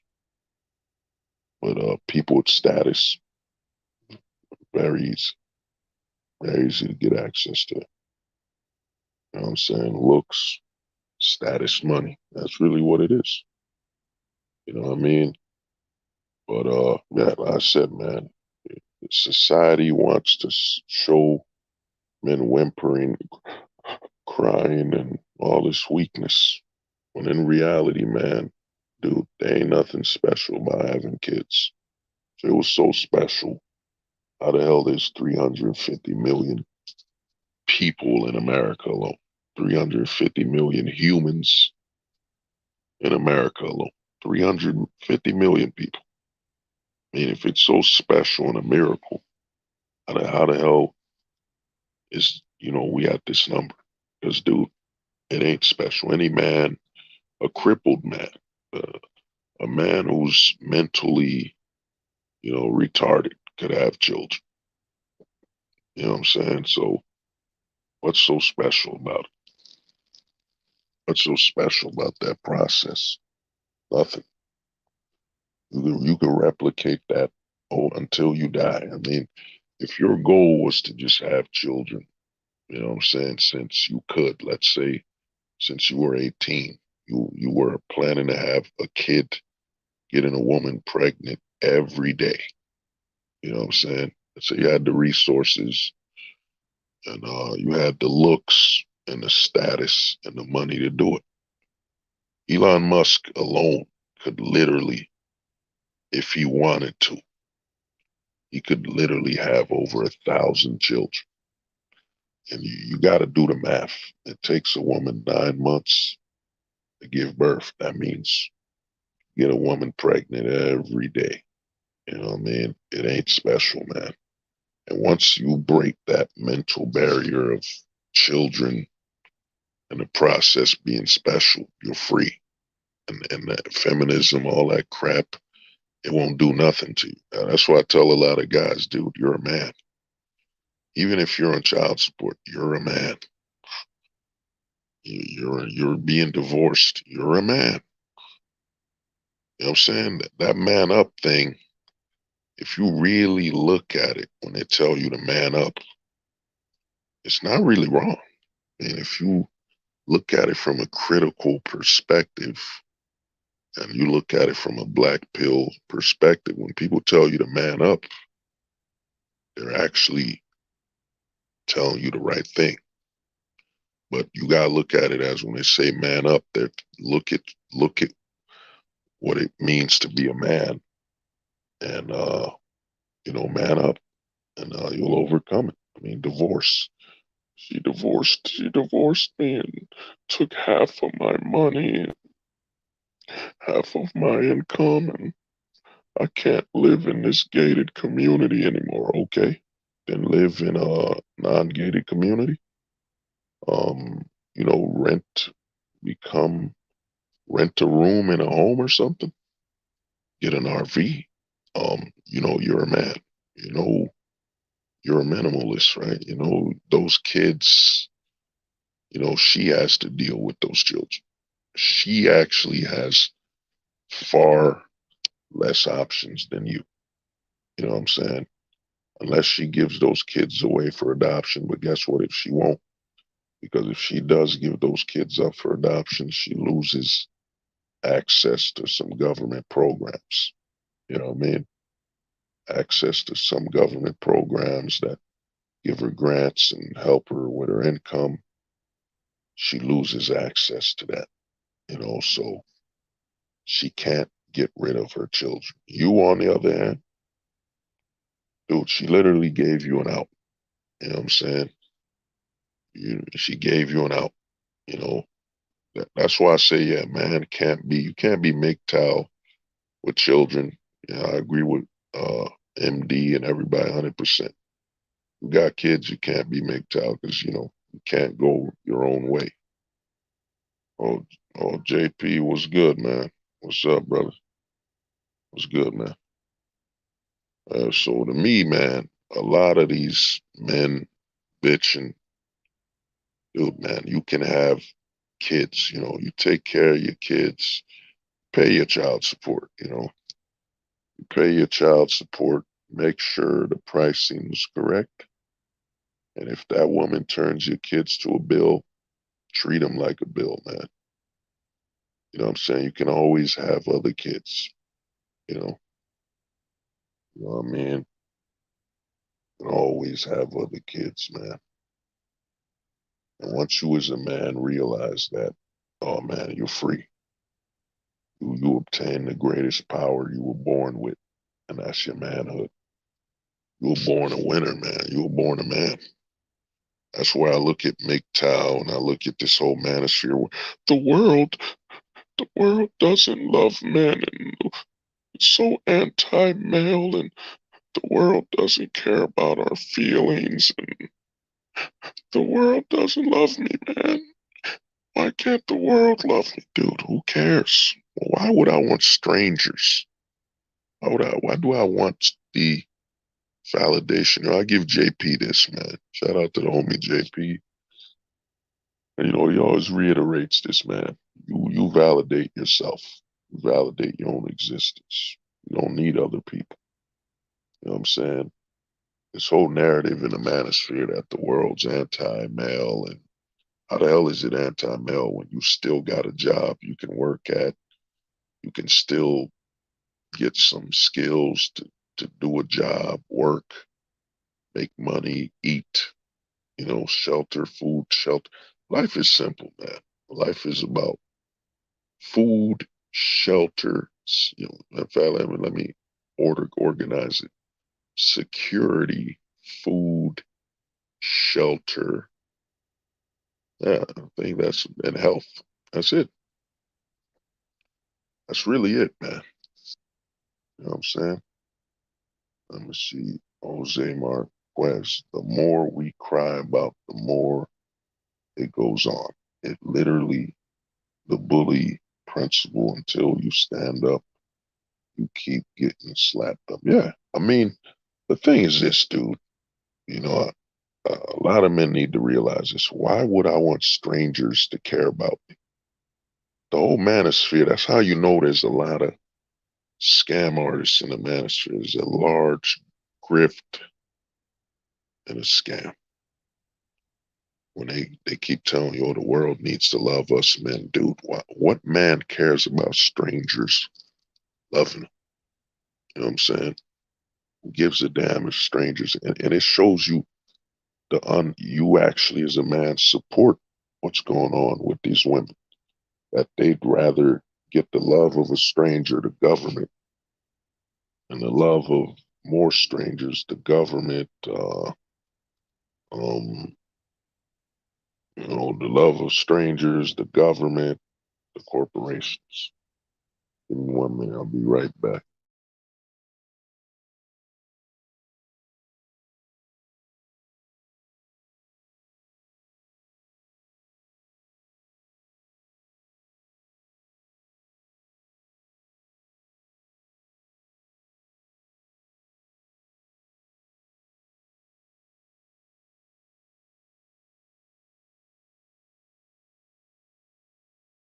Uh, I mean, the biggest grift in the manosphere is this narrative that, oh, the world doesn't love us men, man. The world doesn't care about us men. Dude, who gives a damn? How would I want strangers to care about me? I don't fucking know them. You know what I'm saying? I don't know these strangers. Why would I want strangers to care about me? You know what I'm saying? Dude, the world, man, being a man is simple, and the world loves us. Because you want to know how the world loves men? It allows us to work. And that's it. You know, a man's life is very basic. You go to work, you come home. That's it. In actuality, that's it, man. Why do I care if my boss loves me when I'm still able to do my job? You know what I'm saying? Why would I give a damn what my boss feels, my employer feels? It's all about me being able to do my job and go home. This whole false narrative of, oh, the world needs to love us and we need some emotional crap when we go to work. Dude, you go to work to do your job. As long as they don't impair your ability to do your job, who cares? You know what I'm saying? Who gives a damn? You know what I'm saying? You're not going to your job looking for emotional support and love and all this BS. You're going to work for the ability to work. How you could tell the world loves men and and the world cares is that it allows us to function. That's it. Allows you to do your job, work, and make a living. That's it, man. You don't need none of this emotional support and all this crap. There's an Asian dude on YouTube. He does emotional damage. A lot of men suffering from emotional damage, emotional dependencies. That's why if you look at it, if you break it down, the men are the overly emotional. You got guys in the manosphere saying, yo, when the Vikings come, why didn't the women help us men fight? Oh my God. Do you hear? How is it manly that you want women to help you fight another man? That means you're weak, man. That's the omission of weakness. You got men in the manosphere saying, well, man, there's so many times in history. These are the same men who say women and men aren't the same. We don't have the same strength. Yet they'll say in the same sentence that why didn't the women help the men when the Vikings raided the village? Why didn't the women help? Dude, they can't help. The women are a liability when it comes to combat against your fellow man. They're a liability. How the hell would you want women to get in the way of you going to war with another man? You know what I'm saying? The amount of hypocrisy in the manosphere, man. Not even the manosphere, the amount of hypocrisy most men are showing. You know what I mean? 1 second you're gonna say, yeah, men and women aren't equal. You know what I'm saying? We shouldn't be in the same sports and all that. And at the same time, you're gonna say men and the women should help us fight the barbarians invading a village. It's outright stupidity, man. You know, it's insane. You know, that's the amount of scams and frauds in the manosphere, man. You know, the women, man, you know, her husband died and she just had a baby with another man. Dude, her husband is dead. What the fuck can he do for her? He's dead. You know what I'm saying? And she moved on. He's dead. Got men in the manosphere. Well, she should just wait for him. Dude, he's in jail. Yo, she moved on, bro. He's in jail. Oh man, well, her husband is at war and she fell in love with another man. Okay, well, dude, he's at war. She doesn't know if he'll live or come back. And another thing is, dude, she's an individual, man. She can do whatever the hell she wants. You know what I'm saying? The, the problem with the manosphere is lot of, a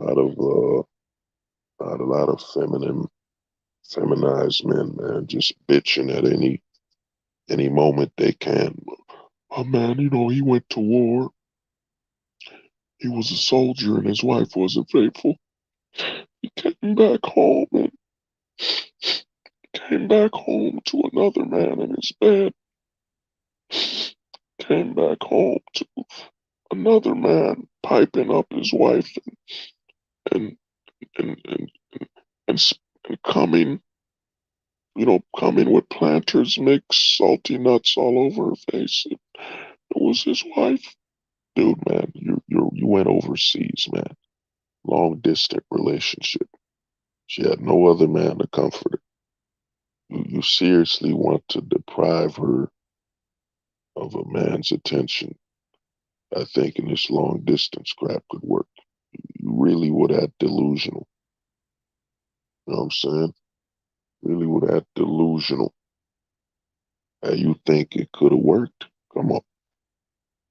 So many men in the manosphere just bitching. Now that's gonna be the new character I'm gonna have on these streams, the whimpering man.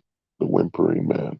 You know, I want to thank everybody in the manosphere for supporting me and providing brotherhood,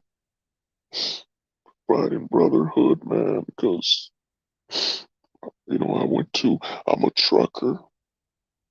I drive across the country and I came home one night. I came home one night and my wife's legs were stretched outside of the window and this guy was just running on the roof and just ramming, ramming his pipe into her vagina. And he just blasted planter's nuts all over her lips. The saltiness of the peanuts he put in her mouth. The saltiness. And she almost choked trying to swallow all these mixed peanuts in her mouth. I just want you brothers to provide me with some brotherhood. Dude, there's a lot of men running this delusion. Dude, you chose a job, a long distance job, where you can't even be around this woman that long. What the hell do you expect to happen? A lot of guys who set themselves up. That's why I say, man, the women are delusion. The men suffer from the highest rate of delusion. You know what I'm saying? In the manosphere. If you listen to the delusion, if you break it down, the women are delusional. So a woman looks at her. So this man's a trucker. He lives, he drives, across the country, and he's gonna marry and he's gonna marry me, provide me with a home, and he's gonna come home weeks at a time, months at a time, driving all over the country, and she could get pregnant, and she's thinking in her head, I'm gonna get pregnant by a random man, and he's gonna raise another man's child because he's a trucker. He travels so much he doesn't even remember when he's at home. You know what I mean? Then men want to act surprised that there's a high rate of uh, sexual infidelity and what I'm saying, what they call that thing, you know, falsified children that aren't theirs. They're raising. Come on, man. The fuck do you expect, man? A lot of these men are just fucking delusional, man. The delusion. And if you look at the lesser pillar community, the red pillars, the level of delusion is insane. MGTOW, the level of delusion is insane. Telling men to go monk, deny themselves of their sexual impulses because you need to await the arrival of the need to wait for the arrival of the what was it? Damn, I forgot the word. It wasn't vicious, yet a virtuous woman. You need to await her arrival, brothers. Go monk. And while you're monk, spend as much time with me, another man. Watch my videos all the time. Brotherhood. Spend all your time with a man while you deny yourself a sexual release from women. Come on, man. How the fuck does this sound normal? You know what I mean? This is the delusion, man. This is the delusion in the manosphere. It's insane. It's at an all-time high, the male delusion in the manosphere. But to close it out, you go to, a lot of people ask, what's next? What's next? Hold the truth, hostage. You've hit 800. I mean, my goal is to hit 1,000, man. If I can hit 1,000 subs, it would allow me to do some bigger things. You know what I mean? A lot bigger things, You know what I mean? That's gonna be a big move. It's not even the monetization. When you get um monetized on YouTube, you can host private shows, man. You can host private shows, subs only. There's so much you can do when you're monetized. That you know now a lot of people are wondering, well, man, what's next content wise, man? I'm gonna tell you, man, we're on Black Pill 3. We're on Black Pill 3.0, man. It's beyond YouTube. Black pillars need to stop being afraid, man. Stop being afraid of seeking out content creators outside of YouTube, what I'm saying, outside of video sites, and creating content outside of YouTube. So my next step, and y'all have seen it with some of the content I've uploaded. Follow me on Stereo, man, the Stereo app. You know what I'm saying? The Stereo app is where it's at. You get to really interact with real people, man. The problem with YouTube is there's a barrier. You need a third party. Like, for example, you need StreamYard to stream on YouTube and to invite people. So you can't just stream on YouTube and people use this one site to hop on your stream. They gotta click on your link to StreamYard, then go to StreamYard, then talk to you.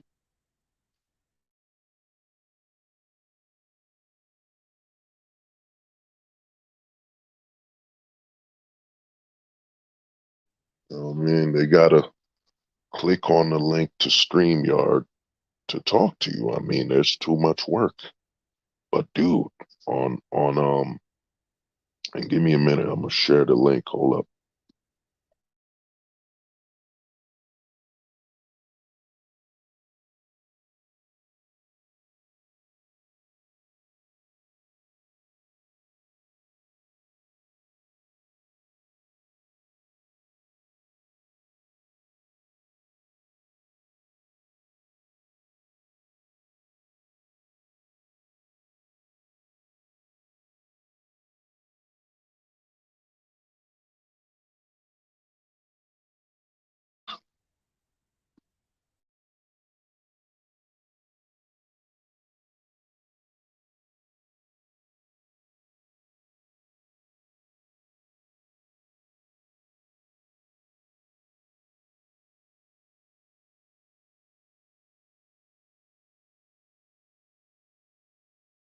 process, a lot of work. This is this is my stereo, man. To me, guys, follow me on stereo, man. It's very important. On stereo, it's one app. You could join the talks on this one app. You know what I'm saying? You don't have to jump. You don't gotta jump from YouTube to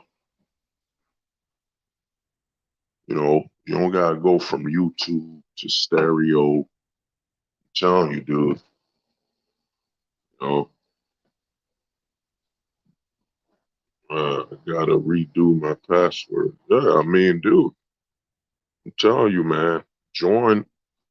I would say join me on stereo, man. Cause stereo, a lot of guys think, man. I've been telling guys this, man, in respect to the homie JP, man. You know, we all saw what happened. With the philosophy thing that happened. You know, uh, I'm not adding nothing new. I'm just repeating what happened.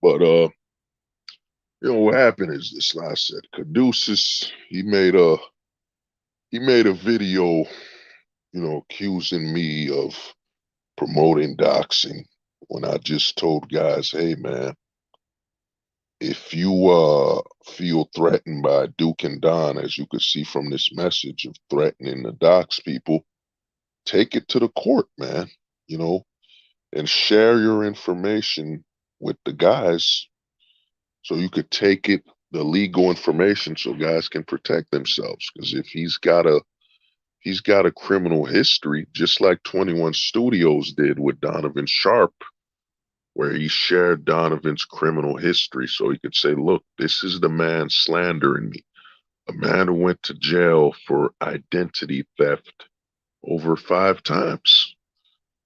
So I told guys, yo, man, protect yourself. If you feel threatened by Duke and Don threatening to dox people, you know what I'm saying? Do what you got to do legally to protect yourself. It was to keep guys from dox. The thing about the black pill community is, man, we got a lot of guys lurking and we got a lot of guys hovering that are a lot of gray pillars, because the thing about the black pill is this: once you get exposed to the black pill, you know what I'm saying? You get exposed to the black pill, you will go gray. You will, the black pill is like a plague, man. It's like a plague. No one learns from us black pillars and walks away the same. You can't. You know what I'm saying? The knowledge you get, it affects you. And then you got to choose. You're either going to be black pilled or part time. And a part time black pillar is gray pilled. You can't accept the solutions. The black pill literally, one thing guys got to understand: the black pill is literally all about geomaxing. It is all about geomaxing. I mean, the black pill, you're comparing your laws in America to Mexican laws. The black pill is strictly a geomaxing mentality where you're always looking for a solution outside of your country. You know what I mean? And when you're part-time, a part-timer, is a guy who can't live black pilled. They're gonna go gray. They're basically gonna remove the geomaxing perspective and still be domestic. They'll be aware of it. You know what I'm saying? When a red pillar will tell you can't get married.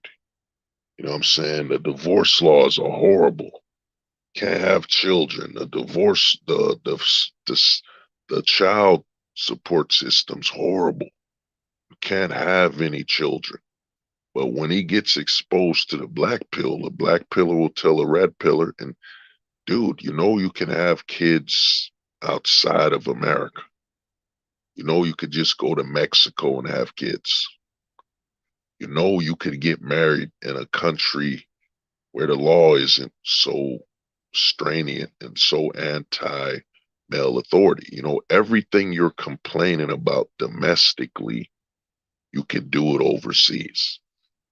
And when you tell a red pillar that, it automatically destroys their narrative.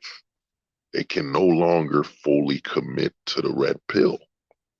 And that's the side effect of the black pill. And we've had a lot of people come into this community and get affected by it. You know, you've had Anthony Dream Johnson, you know, of 21 Studios. You know, he's listening to some black pillars. In my honest opinion, I think Anthony Johnson is, you know, gray pilled at this point. You know what I'm saying? When you agree with the black pill, you're you're gonna be you know, gray pilled. Or Sapphire Stone, are you making enough passive income on here to Nah, not yet. I mean, I'm working on some things, man. You know, a lot of things didn't work out, but my goal is overseas, man. That's the goal. That's the goal. I'm not saying I'll get there. That's the difference with a dream and a goal. You know, a goal you can admit, like, you know, I can admit my goal is to live overseas, man. Obtain the gold pill, become a free man. You know, the gold pill is true freedom. You know what I'm saying? That's the goal. Am I there? Will I reach it? I'm not 100% accurate. I don't know. There's a lot of things I've been trying to do that have failed here and there. I mean, I'm.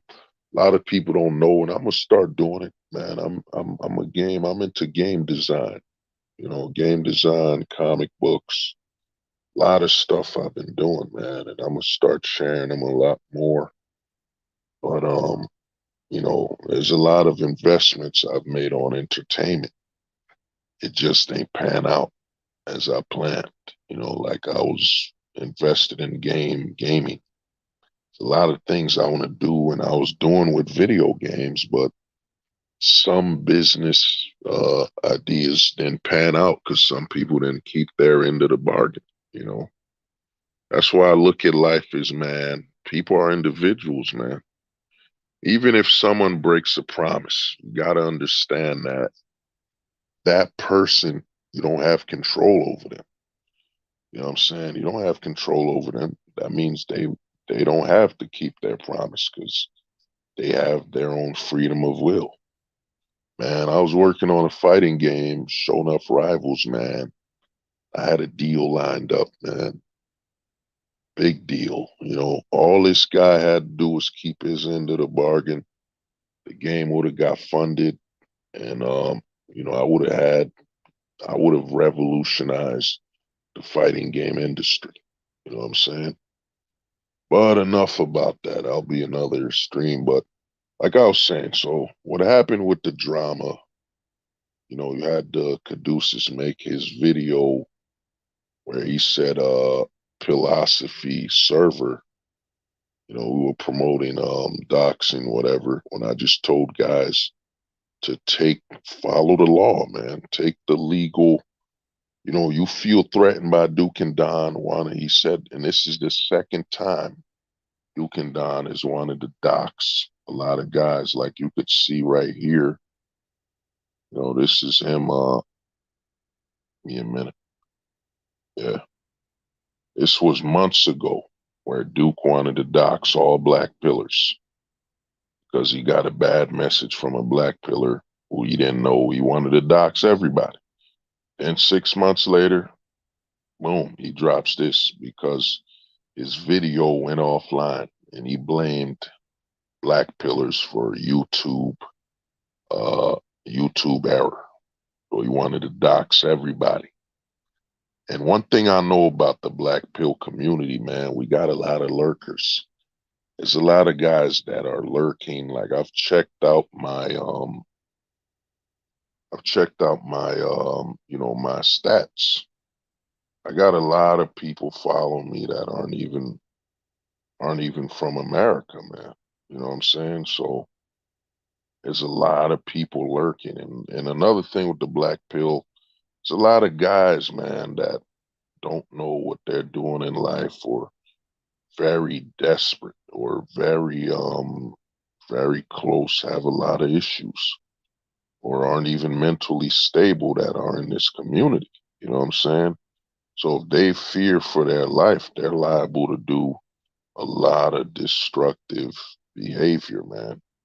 So what I told the guys is, man, you know, follow 21 Studios.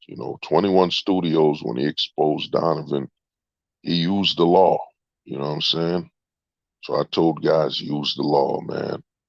Don't go the doxing route, and bring in their family. Doxing can get very, doxing becomes a very bloodbath. Becomes like a becomes like a fight sport. You know what I'm saying? Guys will bring in families. It don't matter. There's no rules in doxing, man. Doxing is all about attacking. So I told guys that, man, that would feel threatened, play by the law. Play by the law, man. And you got Duke, and what happened is, Caduceus did his video.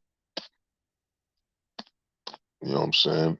He said I was doxxed when I was telling guys to just play by the law, man. And you got Duke, literally Duke. Everybody who knows me on here, man. I've been streaming and making videos, especially on the Manosphere, since 2020.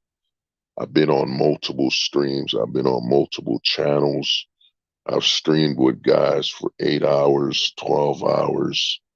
You know what I'm saying? YouTube actually blocked my achievement of streaming for 12 hours, 12 hours and 45 minutes. You know what I'm saying? YouTube blocked it, and anybody here could tell you that I've never come at anybody, even on my streams. When I got a guest, I'll politely tell you, yo, man, you going too far, or, tone it down. I've never been a man in this space disrespecting people, or none of that, man. I just talk to you and see if I can learn something, and in all honesty, a lot of the content I'm creating is just me talking, man. Me talking out some ideas and some thoughts I got. You know what I'm saying? It ain't me deliberately creating content. Here's how to do this. Here's how to do that. Nah, man. Here's my thoughts on divorce. Here's my thoughts on marriage, all this and that. And the thing you gotta understand is, with the philosophy server, the Discord, you know what I'm saying, is that when I shared it, we got striked, man. We got striked. Discord removed our Discord server.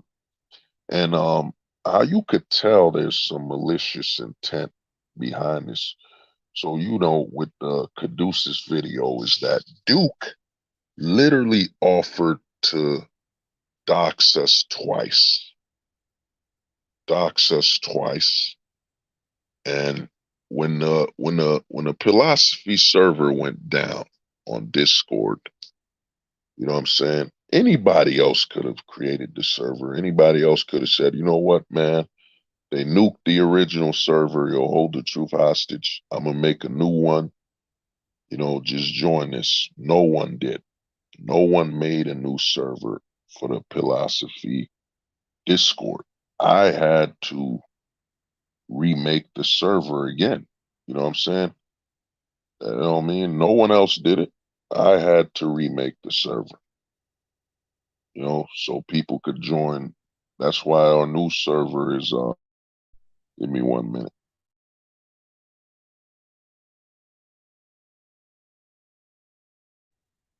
That's why the new server is Philosophy Reborn.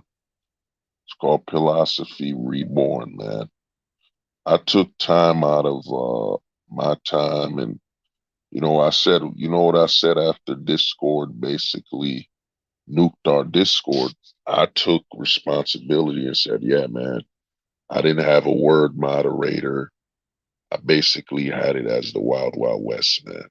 I just trusted when people joined, we'd keep a certain level of decorum and how people would talk. But some people went wild with it. The Discord got banned and I had to start all over. I remade the Discord, Philosophy Reborn. I made it. Anybody else could have done it.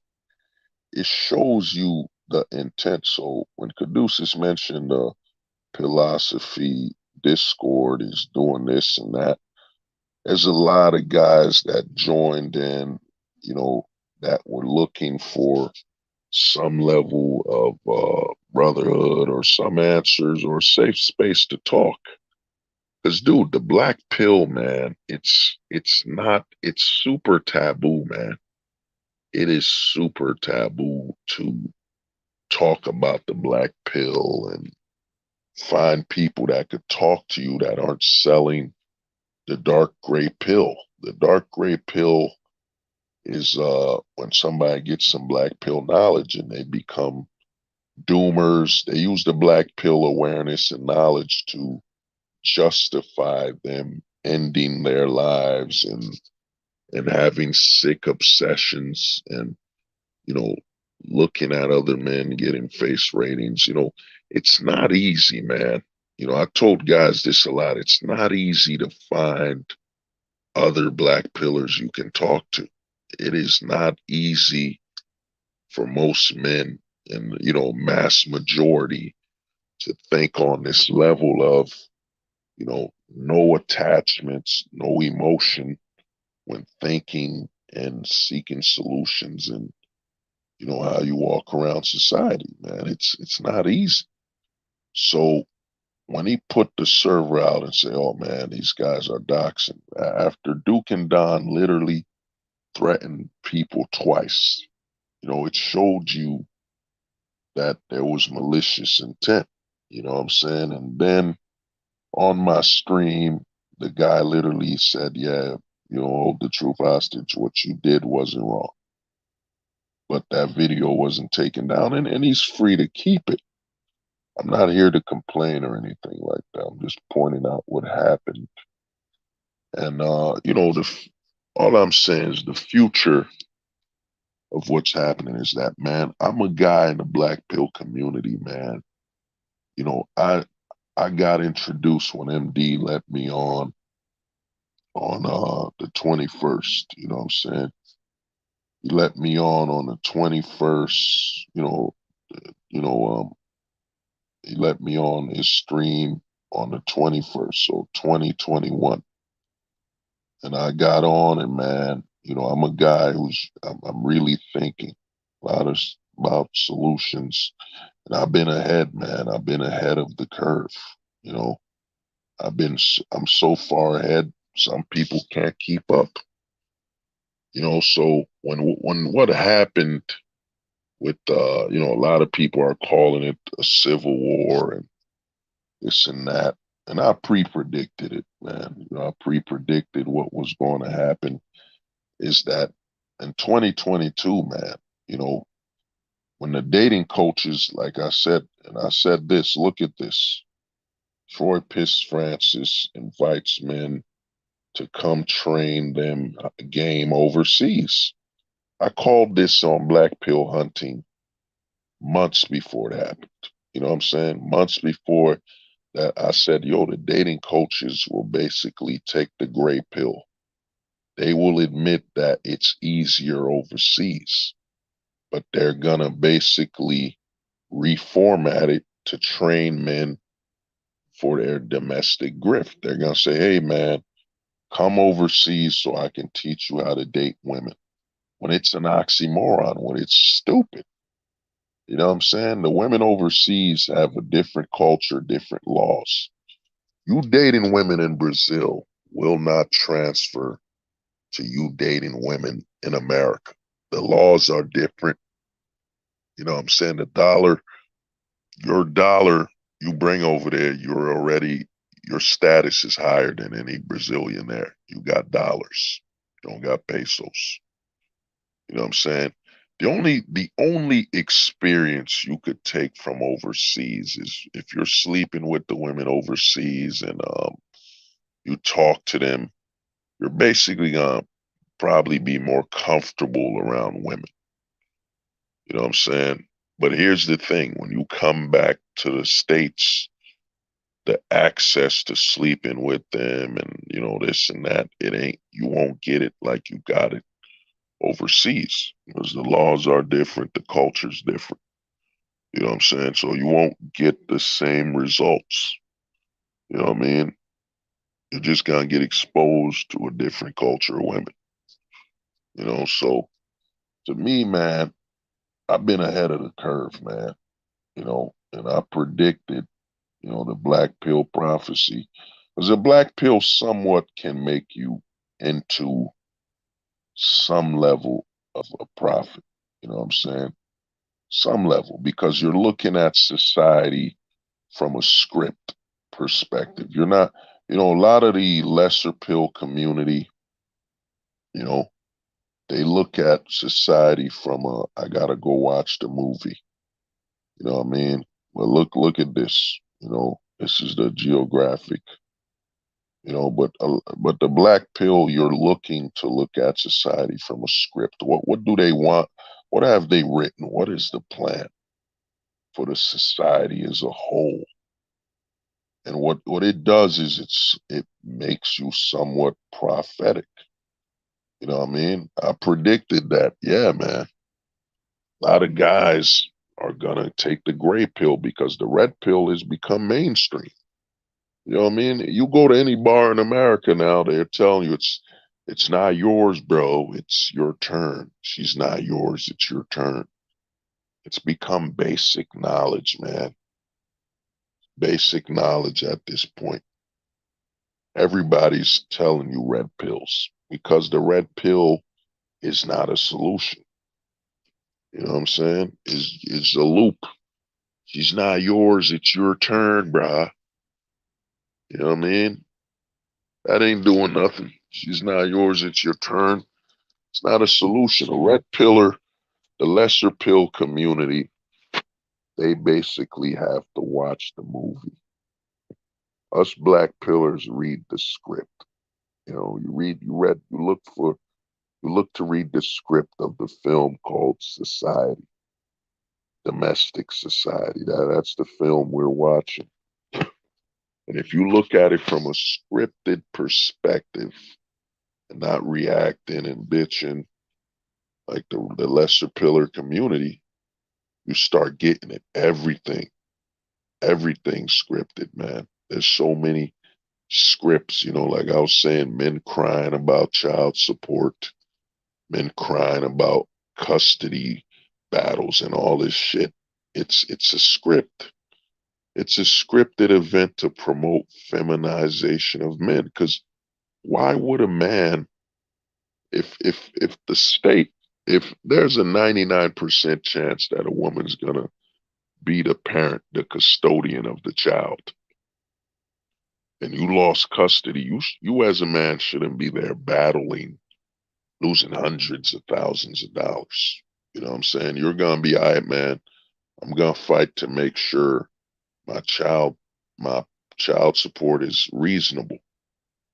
And since this woman has turned my child into a bill, that kid is no longer mine. That kid is no longer my responsibility. I'm gonna pay my child support and keep it moving. You know what I'm saying? Since you've turned my son or my daughter into a bill, I will treat it as so. I'll treat it as a bill. And I do not want custody because what if while I'm spending time with the kid, I bring him back home, the baby mother could basically create a traumatic scenario, falsify that while hanging with me, the kid got hurt or the kid got drunk. You know what I'm saying? There's no point. Or if I do want custody as a man, I'm gonna go within reason. Everything's already against me getting custody. So I'm not gonna fight a battle I'll lose. I'm just gonna do what I can do within reason. Because I don't want my child to see me homeless for fighting for custody like some damn idiot. You know what I mean? So, and then the trauma of that, where the kid sees that I went homeless fighting for them. You know what I mean? So, to me, man, when you look at it, I saw what was coming. I told guys months ago with black pill hunting and the black pill prophecy that, dude, guys, the PUAs are coming for the black pill, the red pillars are coming for the black pill, and you're gonna have a massive increase of gray pillars. You know what I'm saying? Black pillars will become gray. Dark gray pillars are gonna increase. So I saw this coming, man. You know, and you could tell because I had to remake the philosophy server. No one else did. If people really cared about it or gave a damn, they wouldn't contact me and say, "Hey, man, the philosophy server's been nuked." It would have been, "Dude, it's been nuked, man. Discord did something. I'm gonna make a new one." You know what I mean? I just want to know if you'll be involved. If you want to be involved, I could do it. You've shown me nothing but respect. Out of respect for you, I'll just make a new server, and I'll put you as one of the owners, and we'll get it done. No, I remade it.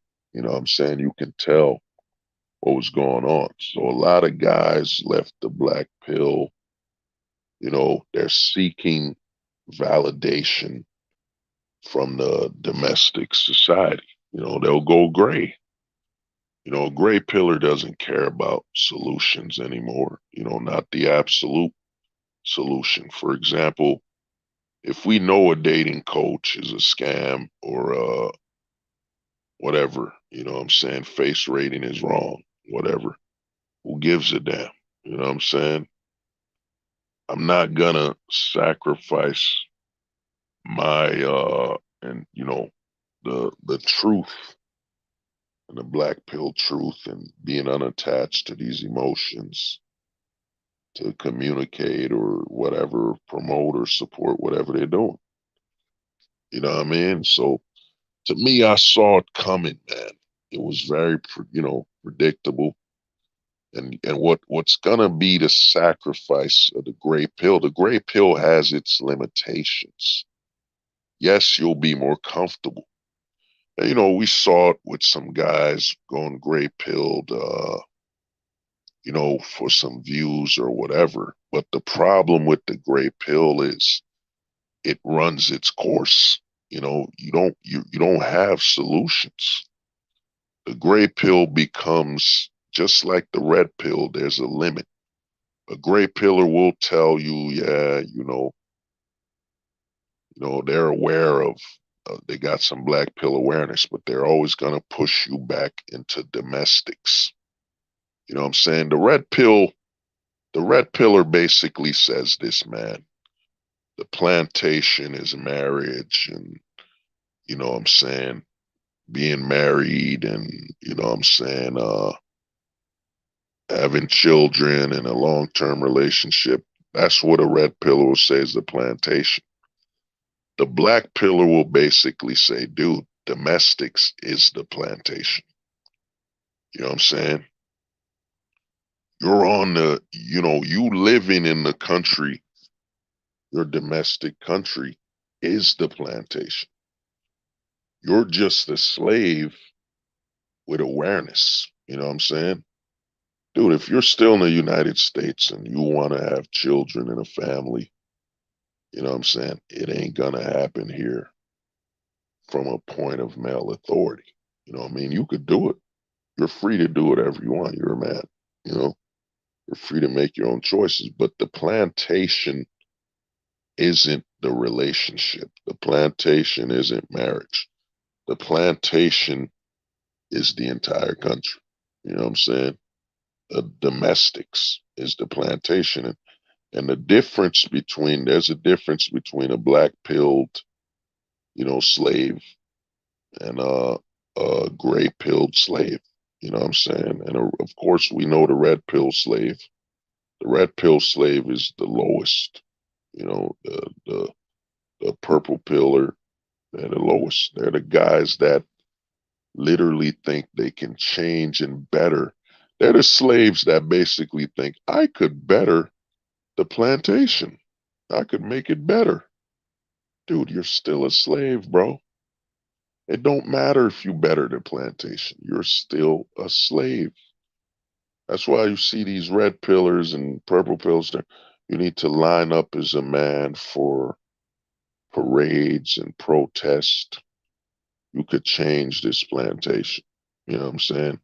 You could change the grip that corporations, $1 trillion corporations, $1 trillion government with a military has decreed. You could change that. You know what I'm saying? While the gray pilled slave will say, yes, I know there's freedom outside of this domestic plantation, but I still want to find success in this plantation. You know what I'm saying? I still I want to use this black pill knowledge to better succeed in the plantation. You know, while the black pill slave will say, man, I'm on this plantation, dog. I'm just gonna work. I'm gonna do what I gotta do, and I'm not gonna be overtly invested. I'm gonna get my money and do what I gotta do in another country. If I want to have a family, I'm gonna do it overseas. You know what I'm saying? If I want to get married, I'm gonna do it overseas. The black pill is all about geomaxing. You're aware of the globe. You know what I'm saying? And to me, with everybody that left, dude, it doesn't affect me. As of course, you see the disrespect, whatever. But at the end of the day, dude, you don't, trailblazers don't get limited, man. MD started the Wisdom Radio. You know what I'm saying? He literally created uh, another channel to just talk about wisdom, conspiracy, society. You know what I'm saying? He basically created new entry point for different perspective on content. It's got nothing to do with relationships. Wisdom Radio, he did a whole new genre of black pill content. And that genre is just science, conspiracy and wisdom. You know what I'm saying? And then he still keeps Smash TV. While a guy like me, man, I've been trailblazing. I discovered the gray pill. I discovered the dark gray pill, and I even discovered the gold pill. You know what I'm saying? Which is the goal of the majority of black pillars. The majority of a black pillar is freedom. You want absolute unfiltered freedom. And that freedom is being able to be living globally. You know what I'm saying? Taking the gold pill. When you take the gold pill, for example, let's say you got a guy in America, you know what I'm saying? And he literally moves and lives in Mexico. He's a gold pillar. He's living in a solution.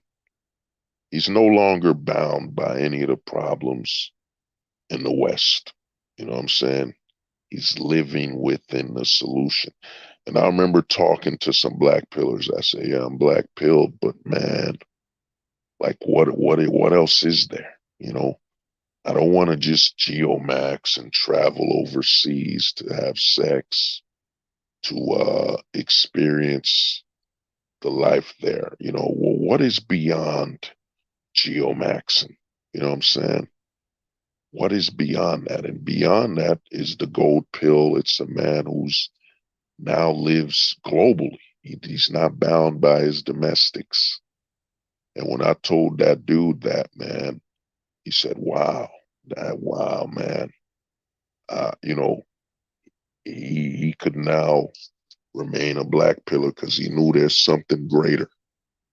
There's something greater than the black pill, and that's to be gold pilled, to live overseas, man. So, the homie, he's gotten his passport. He's preparing to travel overseas and live there. And the difference between the black pill and the gold pill is that, a black pillar goes overseas to experience a better life and come back domestically.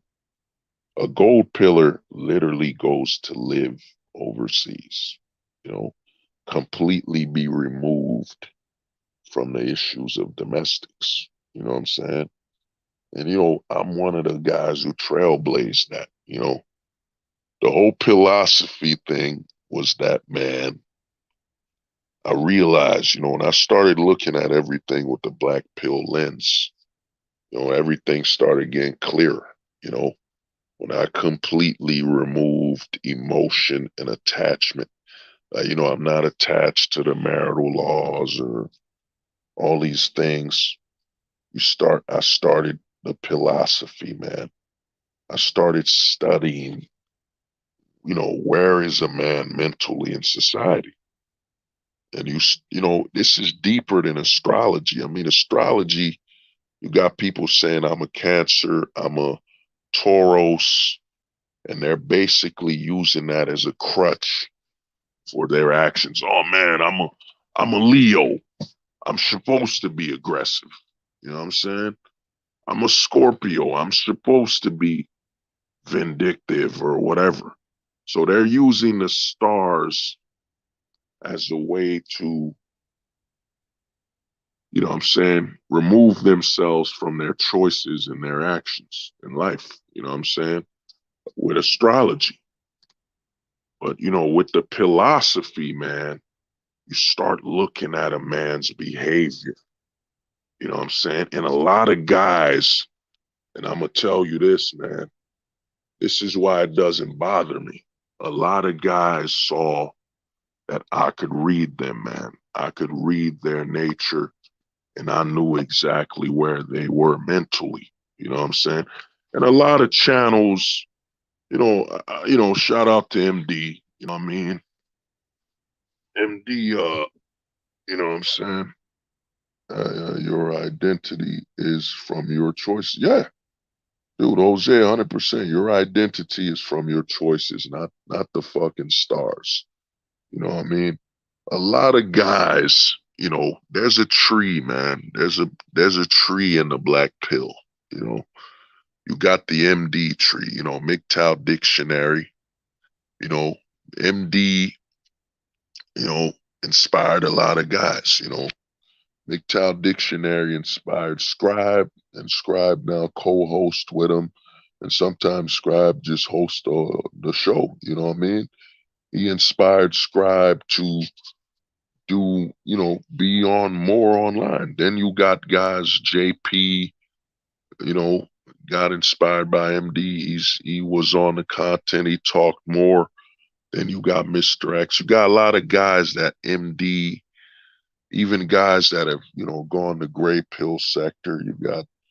You had Shift, you had a lot of guys, Shift, you had David Little, you had Caduceus, you had damn, who else, man? I guess I don't remember. You had a lot of guys, man.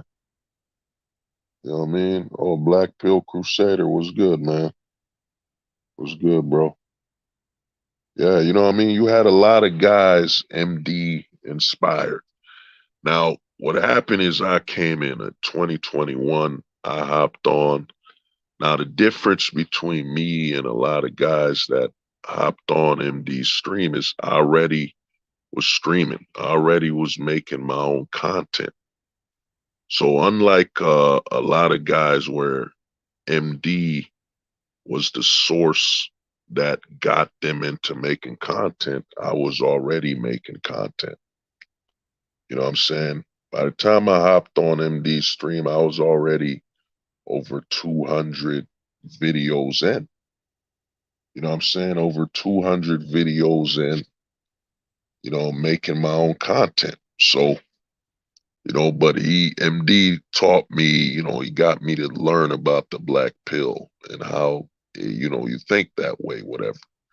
So what happened is, when MD took his break, I mean, a lot was happening, man. You had Conan 19, the Destroyer, you know what I'm saying? And I love that name, Conan 19. Somebody needs to make a damn parody poster with Conan 19, the Destroyer. You know what I'm saying? But the thing is this, dude. I was already making content, so what happened is I was my own tree. You gotta look at it from a tree. So MD had a lot of branches. You got Scribe, you got a lot of branches from MD. You know what I mean? Guys that were on his channel only. You know what I mean? They didn't make no content, you know. So what happened is when MD took his break, what I'm saying? A lot of guys, MD told me on that stream, yo, hold the truth hostage, man. Take the torch, brother. Take the torch and, keep the message going, you know. So I took the torch and I kept, I was always gonna keep making content anyway.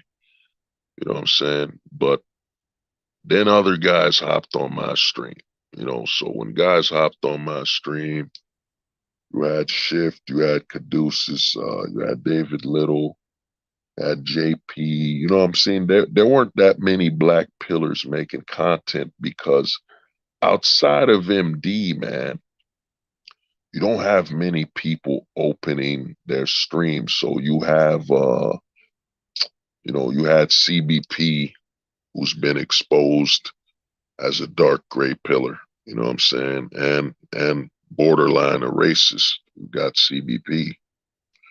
You know what I'm saying? Then you had Base Pluto, but Base Pluto does a lot of doomer content. You know what I'm saying? It's not as black pilled as, you know, it's said to be, but it's a lot of doomer content. You know what I mean? A lot of, I would say, some dark gray pill content. I mean, he's got a whole, and you're free to do whatever you want. You know what I'm saying? But he's got a whole series, the Doomer Files or some shit, some stuff like that, where, he tells you, kids, and, to me, man, he does that voice. When I was growing up in high school, the girls didn't like me. I didn't go to prom. I didn't get any love. I was a doomer. Whatever, you know what I mean? So you got that type of content, you know what I'm saying? And he'll invite people. I was on Blaze Pluto's stream a couple times, respect and all that. I was on there, you know.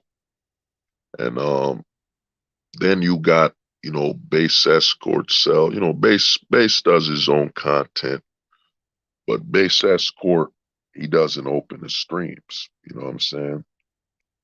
He doesn't open his streams a lot, or I'm not aware of it. He don't open his stream, so not many people hop on to talk. You know what I'm saying? Then you have, I think, you know what I'm saying, Base Escort. Yeah, as you can see, there's not many black pill content creators that open their stream. You know what I'm saying? So when MD left, there was a big void. I was making content, but I was getting used to StreamYard. Like I started using it. But what happened is when MD left, there was a large void. The void was, if you're black pilled, where do you go? Of course, you're allowed to go on Tony's stream, respect to Tony Bruno, but that's not a black pill stream. You know what I'm saying? So I started opening my StreamYard, letting guys jump on, and we talk and keep things moving like we're doing. You know what I'm saying? Like MD did, I opened my stream and let guys jump in and talk. We all talk, and we'd go for 8 hours, 10 hours, whatever. But what happened with me is, man, I kept telling guys, yo, if you could be on my stream for 5 hours, dude, start making your own content. You know what I'm saying? So I told guys, I told JP, man, make your own content, bro. You know what I'm saying? JP eventually started making his own content. I told Shift, make your own channel. I told David Little, yo, make your own channel. I told Caduceus, yo, make your own channel. It'll help you learn how to talk more. And when you make content, it improves your public speaking anyway, especially if you're mindful of how you talk. You know what I'm saying? So from me, a lot of guys expanded and made their own channels. You know what I'm saying? They made their own channels and, we created a web.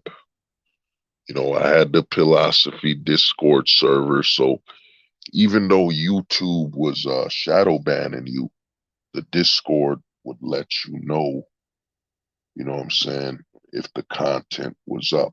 The Discord would let you know, hey, man, Hold the Truth Hostage is streaming. Hey, man, David Little streaming, Caduceus stream.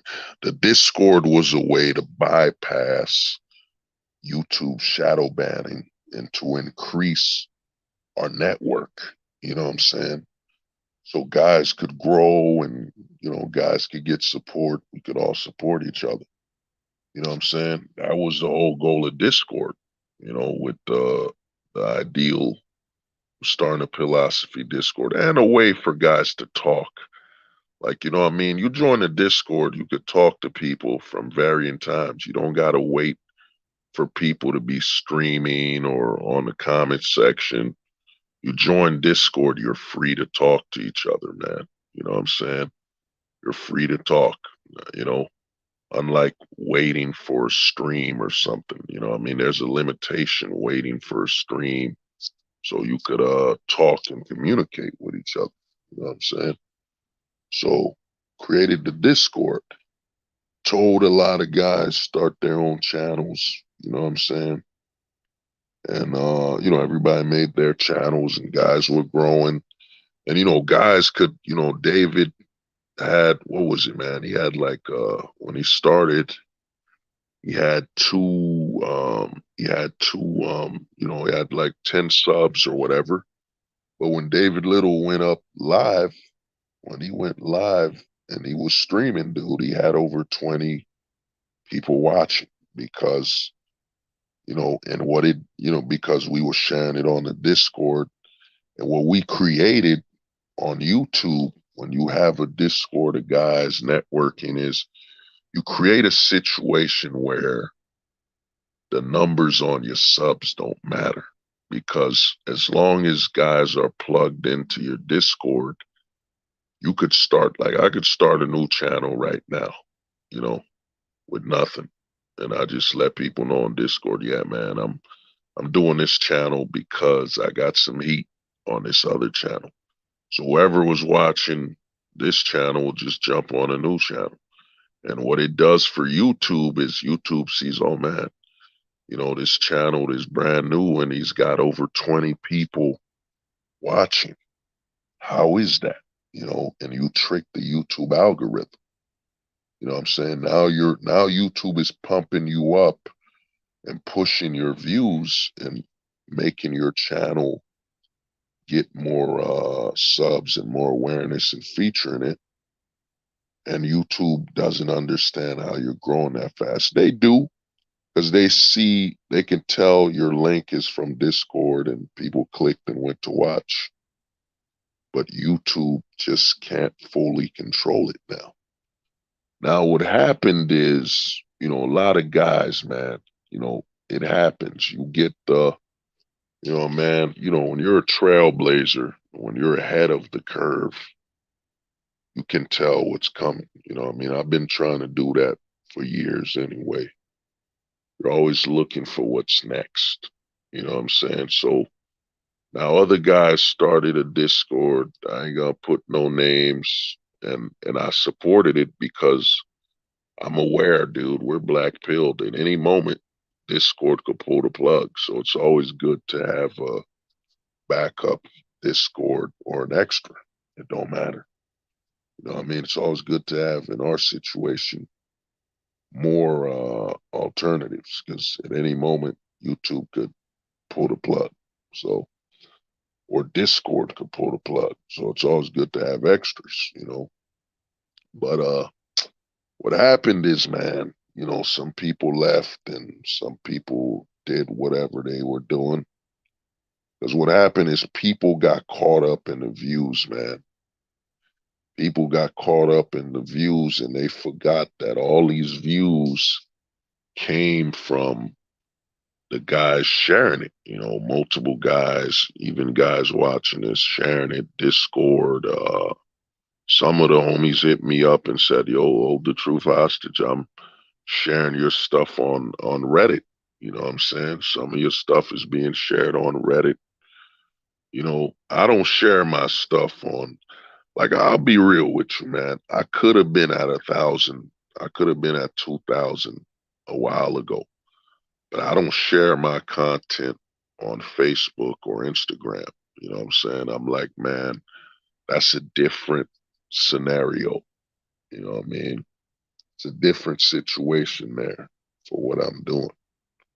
So I don't really share my stuff on there. I mean, I could have grown by a crazy amount if I was on Instagram and all that. But then I realized, nah, man, you know, with what I do on Instagram, you know, it don't need that. You know what I'm saying? So I didn't fully expand because I'm like in Instagram and Facebook while I'm there, I'm talking about other things there. It's more of a normie land. You know what I mean, if people happen to share my content on Facebook or Instagram, so be it. Clip it on TikTok, so be it. It don't matter to me. But you know, I'm not really positioning the content on there. But what happened is this, man. Some people, you know, they got caught up in the views, and what happened is a lot of these people got pimped, man. There's a lot of people that get pimp syndrome, man. You know, some people are seeing, because we all know what happened with the Carolina situation. You know, Carolina was averaging over 1,000 views.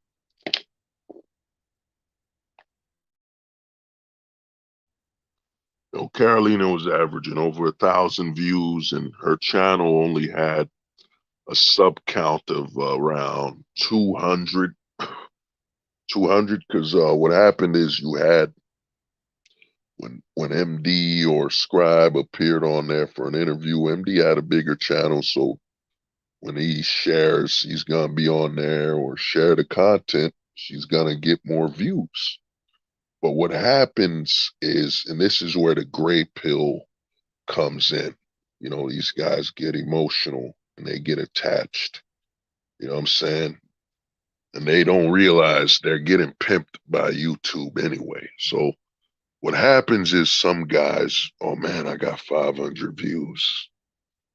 Oh man, I got 1,000 views. Wow. My God, I'm making it. I'm making it on YouTube. You know what I'm saying? They get pimped, man.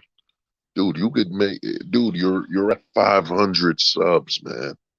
You're at 400 subs. You're literally providing YouTube free traffic. The whole reason YouTube created this whole monetization program where you're required to get uh, Carolina, well, what happened is Carolina, man, and MD was doing a solid. Used to have her on the streams way back. And you know, and that was the difference with the black pill, is that women could get interviewed by us and talk to a black pillar and not be scared off like the red pill, which all they do is scream, all they do is you're an 8, you're a 6, you're a whore, you know what I mean? The red pillars aren't able to talk to women calmly, you know what I'm saying? But that was way back. That Carolina thing was what was that, 2021, way back. But basically to get back on the point is guys are getting highs. They're getting view account highs. And it's just like the Carolina situation. What happened is Carolina was averaging over 1,000 views. She was getting interviewed. She interviewed QB. She interviewed you know, Nutshots. She interviewed Scribe. And she interviewed MD way back. And I think I hopped on one of her streams. I can't remember. But yeah, her channel was getting mad views until she had, being a simp hunter, you know, until she found a reason. She got so offended that guys didn't simp for her that she hopped off. You know what I mean? And when she hopped off, she started doxing guys and doing a lot. You know what I'm saying? And her channel basically it died because at the end of the day, you were built up from these guys. Guys helped you out, and the difference between a black pillar and a red pillar is when it comes to women, you're a fully black. If you're a true black pillar, you could just talk to them normally. It won't even affect you. You're not gonna be screaming at them. You're a, you're a six. You can't tell me what to do. You won't be like fresh and fit, just screaming and arguing with women. Like some over emotional, feminized men. You know what I mean? So what happened is the playbook you see that's incorporated with what happened with the Caduceus situation and even what happened with the QB situation is literally the same as Carolina. Carolina got a couple views, got to her head, and then she did what she was gonna do. She went away, whatever, start doxing people. And what you see happen is, these guys got some views. It's gone to their heads. You know what I'm saying? And this is even before. And you got to look at the level of, you look at the level of betrayal. So, now let's play devil's advocate here. Let's play devil's advocate, whatever, Now, all right, if I'm Caduceus and if I'm QB, why would I? Now let's do devil's advocate. Why would I side with people that are what I'm saying, that are against or promoting, doxes and disrespecting the guys that helped me out and showed me respect? Why would I do it before I'm monetized? You know what I'm saying? This is how you could tell the highs of the view counts got to people's heads, is that yes, you're getting 1,000 views. Yes, you're getting 500, 2,000. But dude, you're not monetized on YouTube. All you are, you know what I'm saying? The reason YouTube created this whole monetization number crap, where if you have a YouTube studio, they tell you need 1,000 subs, you need 4,000 watch hours, and you need to verify your channel with your phone number and all this stuff, and then they'll make you monetize. The reason YouTube is doing that is they basically want to turn you to a free, working for free for their service. So they have you accumulate 400 watch hours while they're still running ads. They're still running ads on your videos and they're making money from it. And they're not giving you anything or helping you at all. You know what I'm saying? They have all these requirements, 1,000 subs, 4,000 watch hours. Like this channel right here, I've accumulated there's over 8,000 watch hours on this channel. And The reason YouTube's doing that is you gotta look at it as an internship. They want you to work this hard for free to advertise their channel, their website, while they put the mainstream media on easy streak. Because the threat for YouTube is that they have to make their content creators work while they reward monetization to the mainstream media. You know what I'm saying? YouTube is completely redesigned this site to demonize content creators and aid the mainstream media. You know what I'm saying? That's why when you subscribe to a channel, YouTube asks you, hey, you want to sub to all their notifications or just some?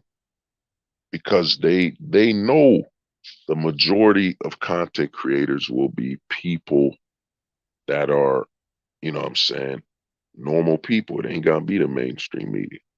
So they had to slow down the growth and awareness of content being created by your day-to-day non-mainstream person.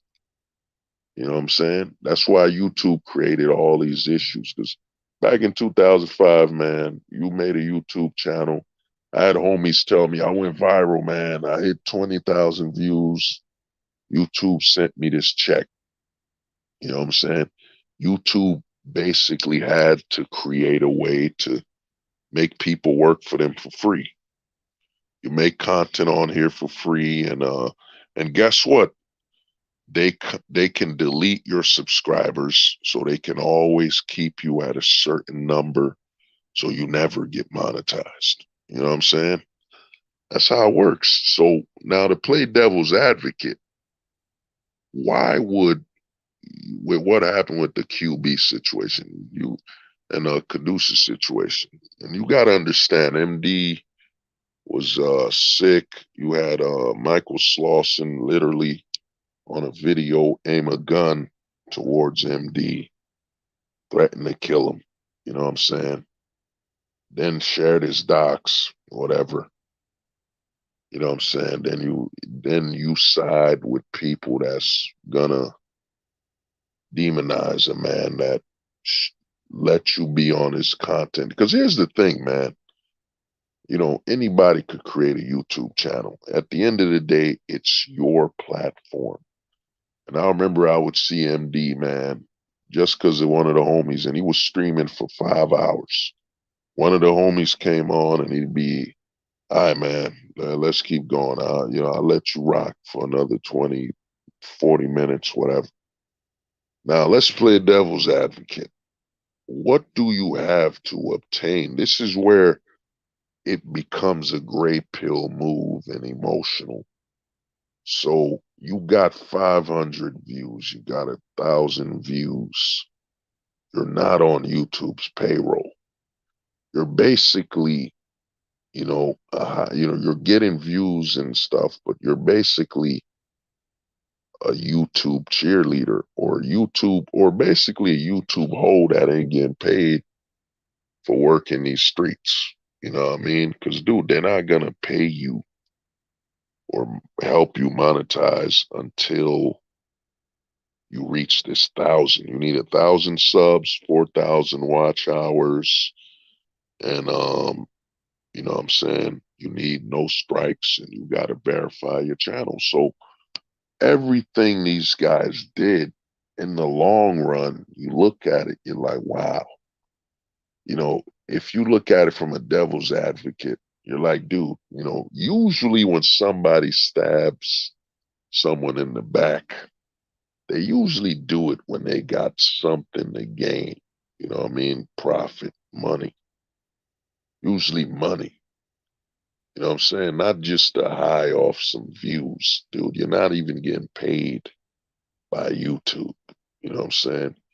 If you were to stab somebody in the back strategically, you would wait until you get like, 1,000 subs, you become monetized, then you're like, you know what? Even if I take a hit from people unsubbing, I'm at like over 2,000 subs or something. I'll still survive. I'll still maintain my monetization. You know what I mean? That's when you would stab somebody in the back. Not because, hey, YouTube's giving me a couple views and I'm so happy. You know what I mean? You wouldn't do it that way. That's where you see the emotion is at play. You get that dopamine high from, man, my channel, I'm at 500 subs or I'm at 400, but I got over 1,000 views. Oh, look at the views. I'm gonna touch myself to these views. Oh man, I'm gonna pull out the lotion and just touch myself to the view counts. Oh man, these 1,000 views are just making me so rhino hard right now. I'm like a fucking rhino horn.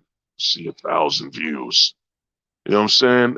And YouTube is just basically laughing to the bank. We got these people that are just getting these dopamine highs from getting 1,000 views and they're not even getting paid for it. It's basically an intern working for free and the boss gives them a pat on the back or the boss says, yeah, come to my office. I'll treat you to lunch. They ain't even pay you. They didn't pay you and you getting this high, you know? So a lot of guys did what they did. And the other thing is this, man, you know, this is why I look at it from a long term is that, you know, I told a lot of guys to start their channel. You know what I'm saying? And when guys would talk, we'd chop it up, be it personal or be it about the black pill and life, whatever. Oh man, what you said, dude, Black Pill Crusader, gas station, Dick Pill Max. Yeah, man. I mean, they got the high, and you gotta look at it. You literally threw away a whole network of guys that you were growing with, that you could actually talk honestly with for some views. You know what I'm saying? And at the end of the day, it's gonna diminish your view counts in the long run because the reason I said this months ago, where I said, dude, they're coming after us black pillars. They're coming after us anyway because we can create content out of nothing. Because I don't have a limit, like, I don't have a limit on what I'll talk about. You know what I'm saying? And even if you watch this stream, you're going to be like, dude, he started about celebrating 800 subs. Then he's talking about fatherhood. Then he's talking about this. We black pill content creators are unpredictable, man. You know what I'm saying? I'm unpredictable. MD's unpredictable. Scribe. We're the guys where these guys are streaming for over 6 hours and you don't know where it's honestly going to be going. In all honesty, I don't know where I'm 100% honestly going to be going because somebody might send a comment and next thing you know, I'm talking about this comment for like 6 hours. I don't know what it is. So you are growing with guys that from nothing. You know what I'm saying? We weren't bashing women, weren't doing the old MGTOW and red pill content where, oh man, let me talk about how women are proving they're not worthy of being mothers anymore. Let's remake content we've been making for over 8 years. Let's talk about divorce. Let's talk about the same old shit. Let's talk about hypergamy. Let's talk about the same old shit with the same, filtered, censored approach that's designed to make a man angry so he can orbit around my content. You know what I'm saying? Because if you look at a lot of red pill content creators, a lot of their content is designed for you to just orbit around it and never leave their orbit. You know, that's what I give Michael Foster when he said they're merchants of misery. And one thing you know about misery, misery loves content. Misery loves company. That's why you see guys saying, go monk. You know what I'm saying? Go monk. Deny yourself of sexual release. It's all about a man torturing himself. You know what I'm saying? If you go to most of these content creators that are MGTOW, Red Pill, it's all about male torturing. In fact, it's about hazing. A lot of the time, guys that are on the Red Pill spear or even the MGTOW sector, a lot of these guys are about hazing. You know what I'm saying? Here's, you need to suffer like this, man. Go monk. Deny your sexuality, sexual impulses. You know, you know what I'm saying? Oh yeah, man. Misery loves company. Go monk, man. Avoid women. That's right. Torture yourself. Avoid women. What you want is a straight man. Avoid them. Dodge them like the plague. You know what I'm saying? Or hypergamy. Hypergamy is so high. I mean, focus on her hypergamy, dude, man. These are the same guys telling you she's not yours, it's your turn, yet they're telling you because of her hypergamy, she's going to leave you. But dude, you told me it's just my turn. I don't give a fuck about hypergamy. I'm not here to stay with her anyway. Why would I give a damn about it if it's just my turn? She's not mine. It's my turn. So why would I care? You know? Most of these guys making content keep you on a loop of misery, and a loop of orbiting their content. You're not allowed to leave. I remember, David Little on a stream said, man, he left Kevin Samuels' Patreon. He left Kevin Samuels' Patreon as if it was David or someone else. He left their Patreon and they said, yo, why are you leaving? Why you want to leave, man? You got to write me an essay on why you're leaving. That's how much control, cult master level. I laugh at how they say, yo, MGTOW dictionary. You got Black Silver saying we're a cult. Yet when you don't appear on MD's stream, he's not contacting you. He's not telling you why you missed the meeting. You know what I'm saying? A cult leader usually tells you you have to be here. You have to. You have to watch. You have to participate because I am your leader. But if you look at my channel, and this is why, Black Silver's a hypocrite, and, his time is coming because, I made a video that shows that Black Silver, who he tells you to support Chang Nation and Kevin Ray Wilder, they literally said on a video, yeah, man, it'll be so much easier to be bisexual or gay. It's a cheat code. You get more sex. What straight man would suggest that? It's a cheat code to sleep with other men. Come on, man. Black Silver, man. You're gonna have to answer for the people you support. And really in reality, Black Silver's a cultist. Well, if you could share my content, I think he strike Coach Soap Pill for sharing his content, but then strike Educated Tyrone because he said, hey, Educated Tyrone, you think just like me. So he didn't strike his content because, Black Silver, you got to think just like him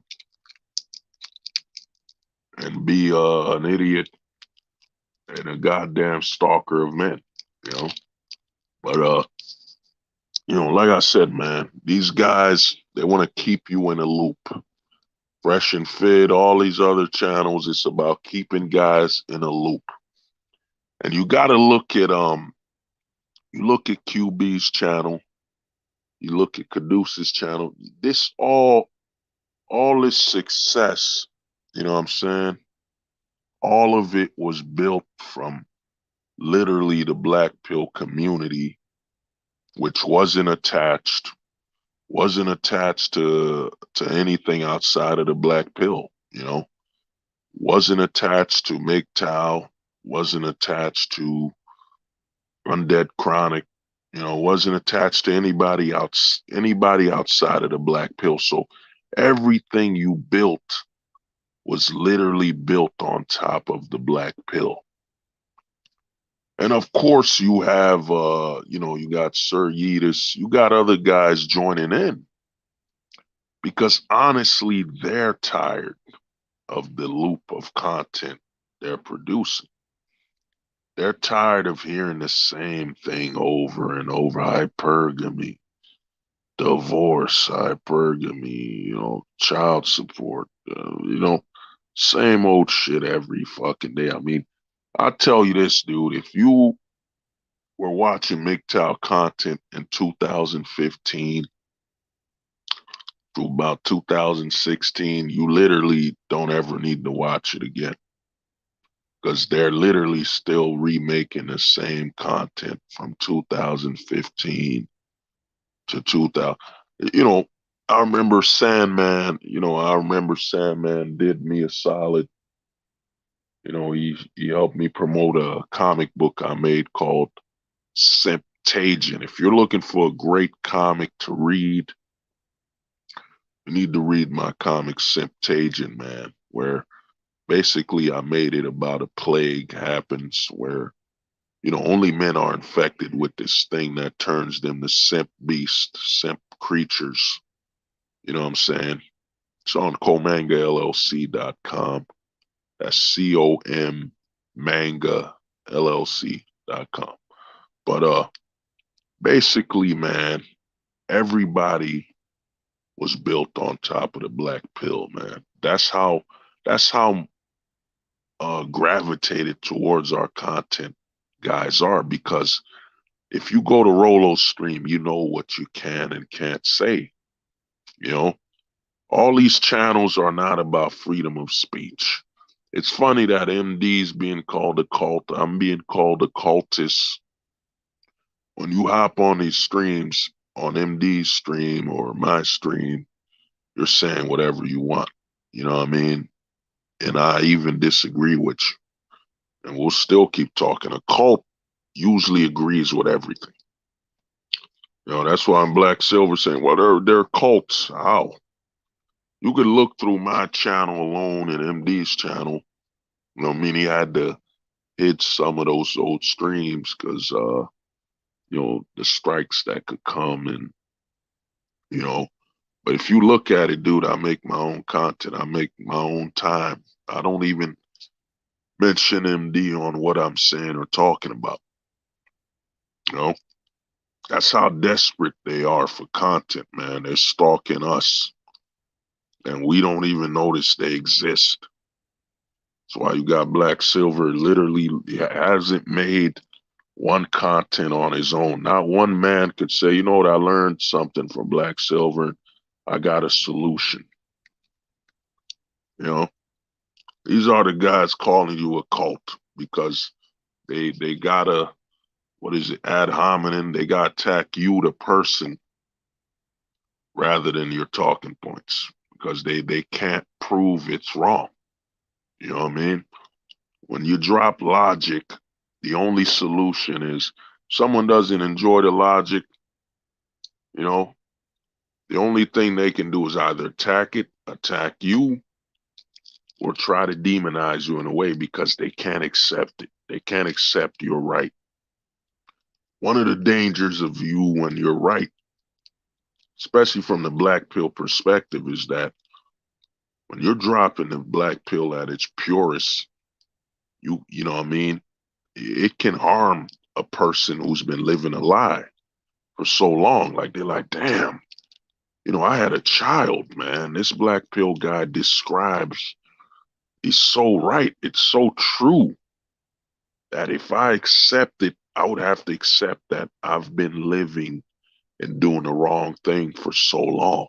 I can't live with that. I can't live knowing I've been doing the wrong thing that long. You know what I'm saying? But like I was saying, the QB content, Caduceus, Shift, all the guys that fell under the Black Pill umbrella. So you got QB, David Little, you had JP, myself, you know what I mean? MD shared a lot of guys' channels. We all grew from our own. You know what I'm saying? We weren't connected to anybody from the MGTOW, the red pill sector. It's a natural growth because I've been telling guys this, man. Everybody's coming for the black pill. I was on a MGTOW chat. What was it? Yeah, I was on MGTOW Cowboy. You know, I was on there for like a good hour or some change, and I talked. And when we talk, we bring in a whole new talking point. We don't bring in misery. We don't bring any anger or nothing. We just tell guys, yo, you want sex, right? You know, you want a family. Well, you need to first accept the fact that you can't fucking do it here. You know, you legally can't do it here. You can't look at your kid in the eye. You know, a lot of guys in the manosphere do not talk about the trauma the children will go through. They like to say this bullshit that, oh, you black pillars are quitters. You're giving up. Because man, a lot of guys are against true manhood. True manhood is you doing what's right for you, man. You prioritizing your sanity, your safety, your legal, your financial, you prioritizing all of that first. And they can't handle that, man. The majority of a lot of men can't handle, so they're gonna call you out and say, "Oh, you're a quitter. You're giving up." No, man, I'm saving these kids, bro. By me not having a kid in the West, you're saving a child from experiencing the trauma of having their father literally ripped from their life. You know what I'm saying? Ripped from their life. I mean, I remember a dude called into Coach Greg Adams. He called into Coach Greg Adams' channel. He was a father of two, man. He called on Coach Greg Adams' channel and said, dude, I was coming from work and I came home from work and yo, the cops arrested me because the woman I was with literally put a restraining order on me. No evidence needed, no no cops coming in for investigation. He just came home and he came home to you know what I'm saying, a restraining order. And he said, yo, I had to live in my car. I can't see my children. Now think of the kids, man. Dad comes home and mom tells him he better leave because she got a restraining order on him. Think of those kids, man. Think of the trauma. And they're like, well, what do you mean? Dad, don't leave. Don't let me put my kid. Don't leave, Daddy, please. Don't leave, Dad. Don't leave. And you're like, yo, no, son, I gotta leave. Your mom put a restraining order on me. But Dad, we're supposed to go play baseball. Dude, we're saving. You want to know how to stop trauma? Children in trauma, guess what? You want to know the number one way to stop it? You know what I'm saying? Never have kids that could experience it to begin with. You know what I'm saying? A lot of men in the manosphere will say, oh, you're a quitter, because they'd rather you bring a child into this world to suffer than for you to accept the fact that, dude, legally it makes no sense. And then you got to think, they don't think about the kids. Because the average man today, the majority of men in the manosphere, there's a large lie It's a huge lie being spread that, women aren't mothers and all that stuff. When in reality, dude, a lot of these men are looking for a woman to love them, not their child. A lot of men, that's why I say the pink pill, it's taken over, man. It's, it's the future of American manhood. It's the future of the West. A lot of men are saying, well, man, she, there's no women out there fit for children. Y'all, dude, you're creating this problem. You went to look for a woman to love you rather than she was a mother figure. She could take care of kids and she could tolerate you. You know what I mean? Any man looking for a woman to love him first over being capable of loving his child, it already shows you his intent. You know what I mean? Selfish from the gate. She's not even a mother. A lot of guys in man say, well, man, she wasn't motherly and all that. Well, you dumb bastard. You looked for her to just, she liked you. What does a woman loving you and liking you have to do with her being a mother to your kids? You know what I'm saying? She could love you and not be able to cook, clean, do anything beyond sex for you and being in love with you. What does that have to do with your children? There's a lot of men in the manosphere spreading this false narrative, man. That, oh man, I love my kids. No, you didn't, dude. You got with a woman that loved you, that had no skills, no life skills that suggest anything that she could be a mother. You know what I'm saying? You just prioritized your your uh your needs and your requirements. When in reality, a man, you look for a woman that of course qualifies, can take care of the, children and, she'll sleep with you, you'll get your sex and all that stuff. But she's motherly and can do all those chores, those motherly roles. You know what I'm saying? The majority of guys I know and I've seen, got a couple homies, man. A lot of the broads they get with wouldn't qualify to raise a goddamn cat. You know what I'm saying? And a cat is low maintenance. Wouldn't qualify to feed or take care of a damn cat. You know what I'm saying? And to me, what a lot of these guys are against is that, dude, we've admitted the truth. I did this on a previous stream. Think of the lies. Think about the amount of lies you tell a kid. You know what I'm saying? Let's say anybody here, let's say you had a child in the West. The child wakes up. You're going to look at your kid in the eye and tell him, yeah, daddy's going to be here. I will always protect you. You know what I'm saying? I will always protect you. I'll always be by your side. That is, you're missing something. You're missing a big component of that.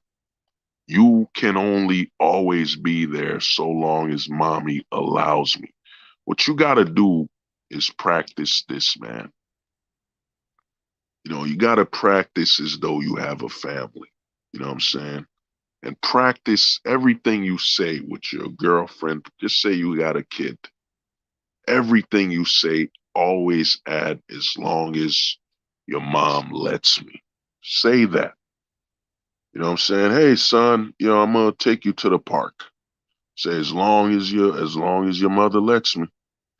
Hey, son, I'm gonna take you to I'm gonna put you in a boot camp. Oh, as long as your mom lets me. Say that after everything you would do for your child, and you'll see. You'll realize the truth that, dude, you got no power. You have no authority as a man in the West, man. You literally live off what the woman will allow you to do. You can't say you're a father when your authority comes from your wife. You know what I'm saying? You're a father? How? Everything you do has to be approved by your wife. You know what I mean? And when you look at things from that perspective, in all honesty, the black pill way in the West, you know what I'm saying? not bringing kids into this world. In the West, you're saving the trauma. You could even look at the school, what happened with somebody playing Call of Duty at that school, man. You know what I'm saying? I'm not gonna use the word. You know what I'm saying? Somebody playing Call of Duty at that school. You know what I'm saying? And you saw those people get wiped out. This is what happens when you're in a country where, men have no authority. You know what I'm saying? You get people playing Call of Duty right at schools, man. You know what I'm saying? They're playing Call of Duty right at the school. You know what I'm saying? You know what I mean? And a lot of people, they're blaming this on guns, and in fact, they're blaming it on firearms and the right to carry, when in reality, that's a goddamn lie. Because it doesn't make sense that you got more shootings today than you had in the 40s, where they were in 50s, 70s, 80s, 90s. You know what I'm saying? When there weren't no cameras back then. There were no cameras back then. So how come there aren't more shootings? You know what I'm saying? Back then than now. Well, you want to know why the rate of fatherhood has degraded every decade. It's degraded to the point where, man, in the year 2020s, fatherhood might as be a myth. You heard? There's a father. Oh my God. You know what I'm saying? You talk about fatherhood, it sounds like you're talking about the fucking the Yeti. Yeah, man, he told his son, he sent his son to boot camp, and he didn't even have to get approval from his wife. Oh my God. Does that even exist? That sounds like a father with authority. How does that still exist? How is that true? Yeah, man, his son was misbehaving, and he took everything away from him, and he sent his son to boot camp. And without the mother's approval, oh my God. Wow, that's crazy. That ain't possible. You gotta be lying. You gotta be kidding me around. There's no way. There's no way a man just told his children what to do without the approval of his wife. I mean, wow. I mean, even Tom Brady had to get approval from his wife on what college he should go to football. I mean, the man's a professional football player, the greatest quarterback ever. He's been playing football for over 20 years, but his wife has to approve the college his son will go to play football. My God. If fathers get one day to celebrate and women have a bunch of days. Yeah, I mean, to me, even with the Father's Day thing, dude, no man really cares, man. Let's be honest. I didn't even know about Father's Day. Some holidays, they're what I called they're fillers, man. There's a lot in America, there's a lot of filler holidays. Let's be honest, man. The only holidays that matter that you can remember is, the homie OG is Christmas, uh, Thanksgiving, Halloween, um, 4th of July, the New Year's, and Valentine's Day, because Valentine's Day is so heavily marketed. Of course, you know when Valentine's Day is here, or the month. Well, other than that, you know what I'm saying? I don't remember nothing else. I mean, some dude hit me up and it was like, "Yo, how was your Memorial Day?" I was like, "What? What the hell is? Oh, that happened? I didn't know." Somebody hit me up, man. Yo, how was your President's Day? I'm like, um, uh, I didn't even know. You know what I'm saying? There's so many filler holidays, man. You're not gonna remember, dude. Come on. You know, America, this is the country where they got Clown Nose Day. Clown Nose Day. They got Pets Day, Dogs Day, Cats Day, Llama Day, you know, Pancake Day, Waffle Day. You know what I'm saying? Yeah, Pride Day, Pride a whole month because you didn't have Pride until you were seeking a sex change or you were trying to get a mouthful of Planters peanuts. You know what I'm saying? You had no pride. You know what I mean? So to me, dude, there's so many filler holidays and months. Like I remember fucking and this is how lazy things are. You got February. February is basically, man, it's romance months. It's the month of romance. But Black history happens on February. March is Woman's Month, whatever. You know what I'm saying? But you don't have. It's funny how you got March dedicated to women, but you don't have 1 month dedicated to men who will spend the most amount of money and who have more disposable income. Because there's a lie about women having more disposable income than men. How? You know, how is that 100% accurate when women got to spend money on makeup? They got to spend money on all these things.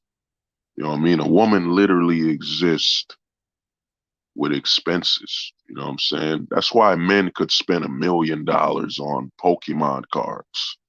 Dude, besides a bath, some lotion, a clean shirt, you know what I mean? And I know there's some guys listening, man. Men will, we tend to save things. Like, I know there's some dudes up here listening that got a boxer with like one hole in it. And you're like, that hole's not that bad. You know what I'm saying? I'm going to keep this boxer. It doesn't. And besides, I'm wearing a boxer and people don't see the hole. So I'm going to keep it. You know what I mean? We guys are super, super minimalistic, man, to the point where we save garbage, bro. Well, you'll have a shoe with a hole in it. You'll be, well, the hole ain't that big. You know, hole on the shoe ain't that big. It's not that visible. I've been rocking this shoe for over 2 years, so I'm gonna keep it. Or you know what? I'm gonna pay the guy to fix my shoes. You know what I'm saying? That's what's going on, man. So to me, this narrative that women have the most disposable income, how? She spends her money on makeup, fake eyelashes, and all. There's so many expenses. That's why Hollywood is going broke with this push of feminism and all that. Dude, women more, have already spent their money on other things.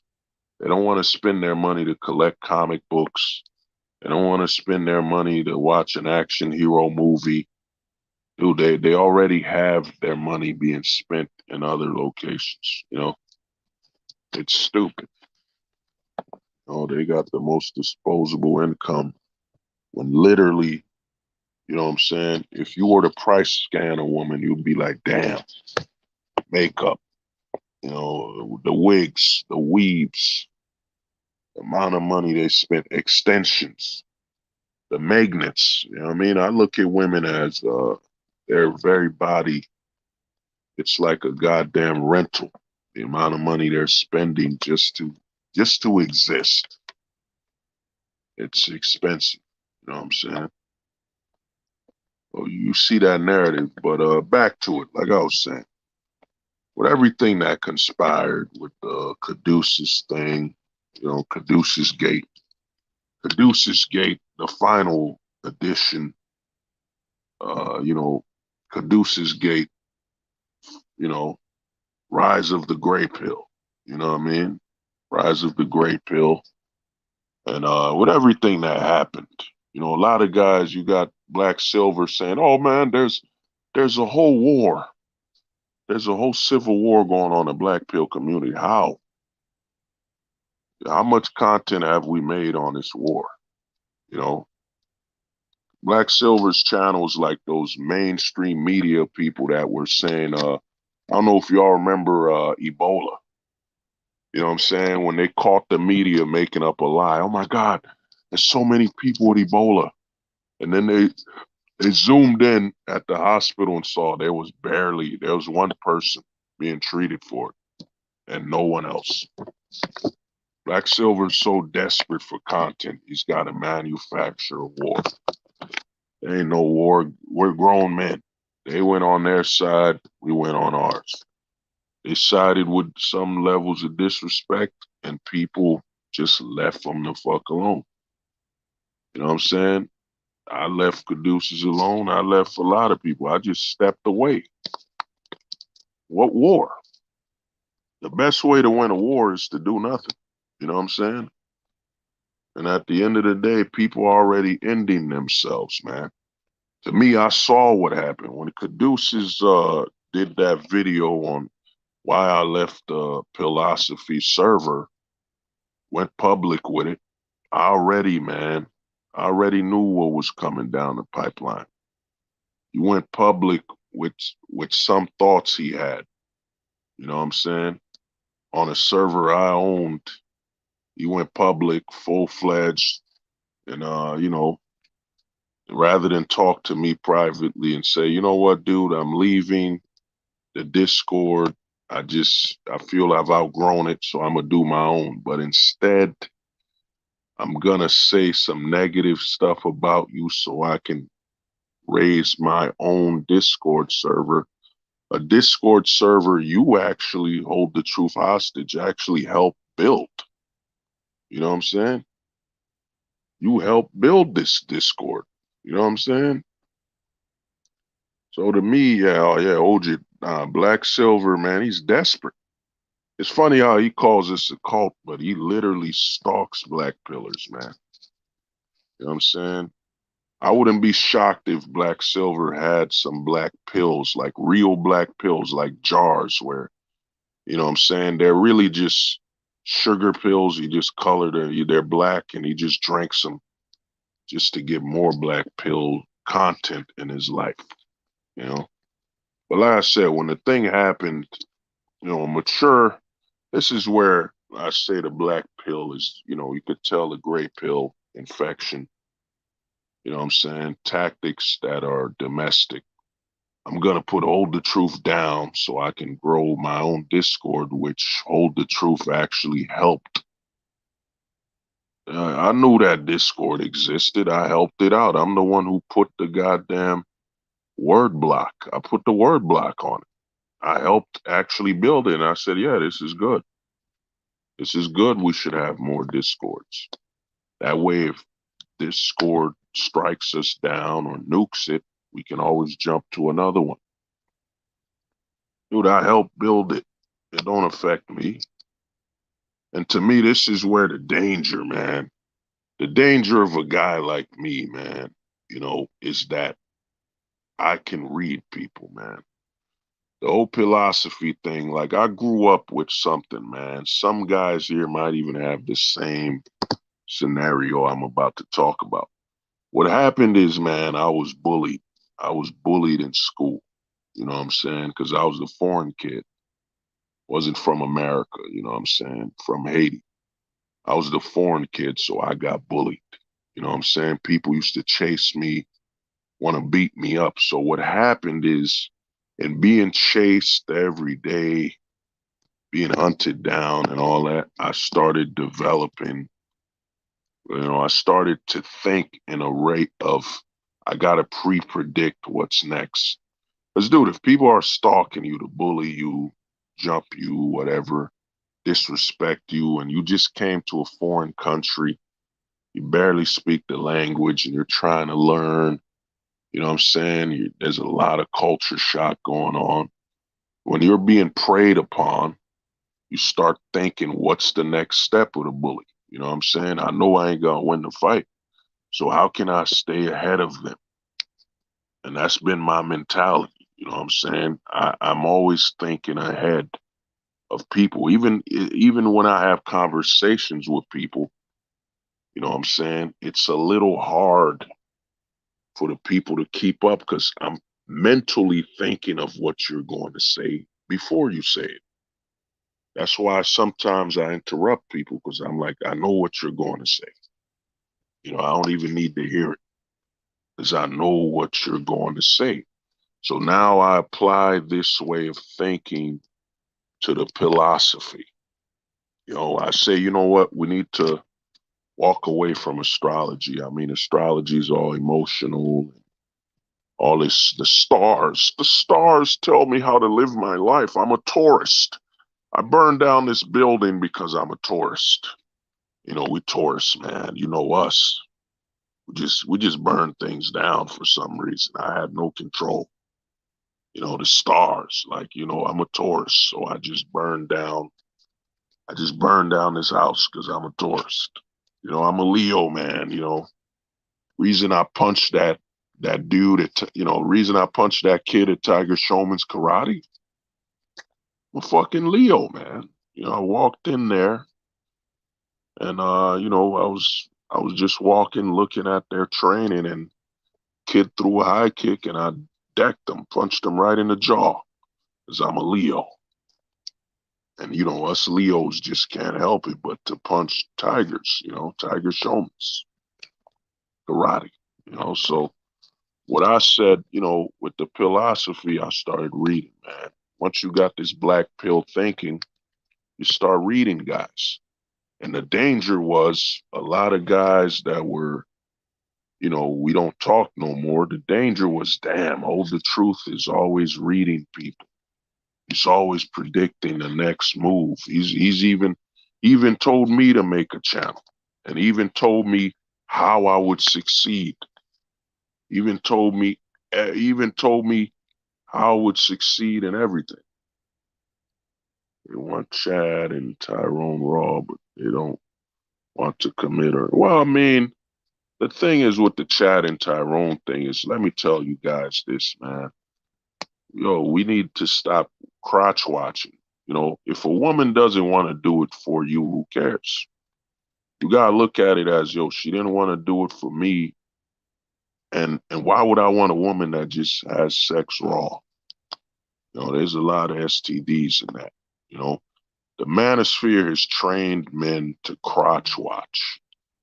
You know what I'm saying? If you were to give most men in the manosphere some binoculars, they'd be watching another man's crotch.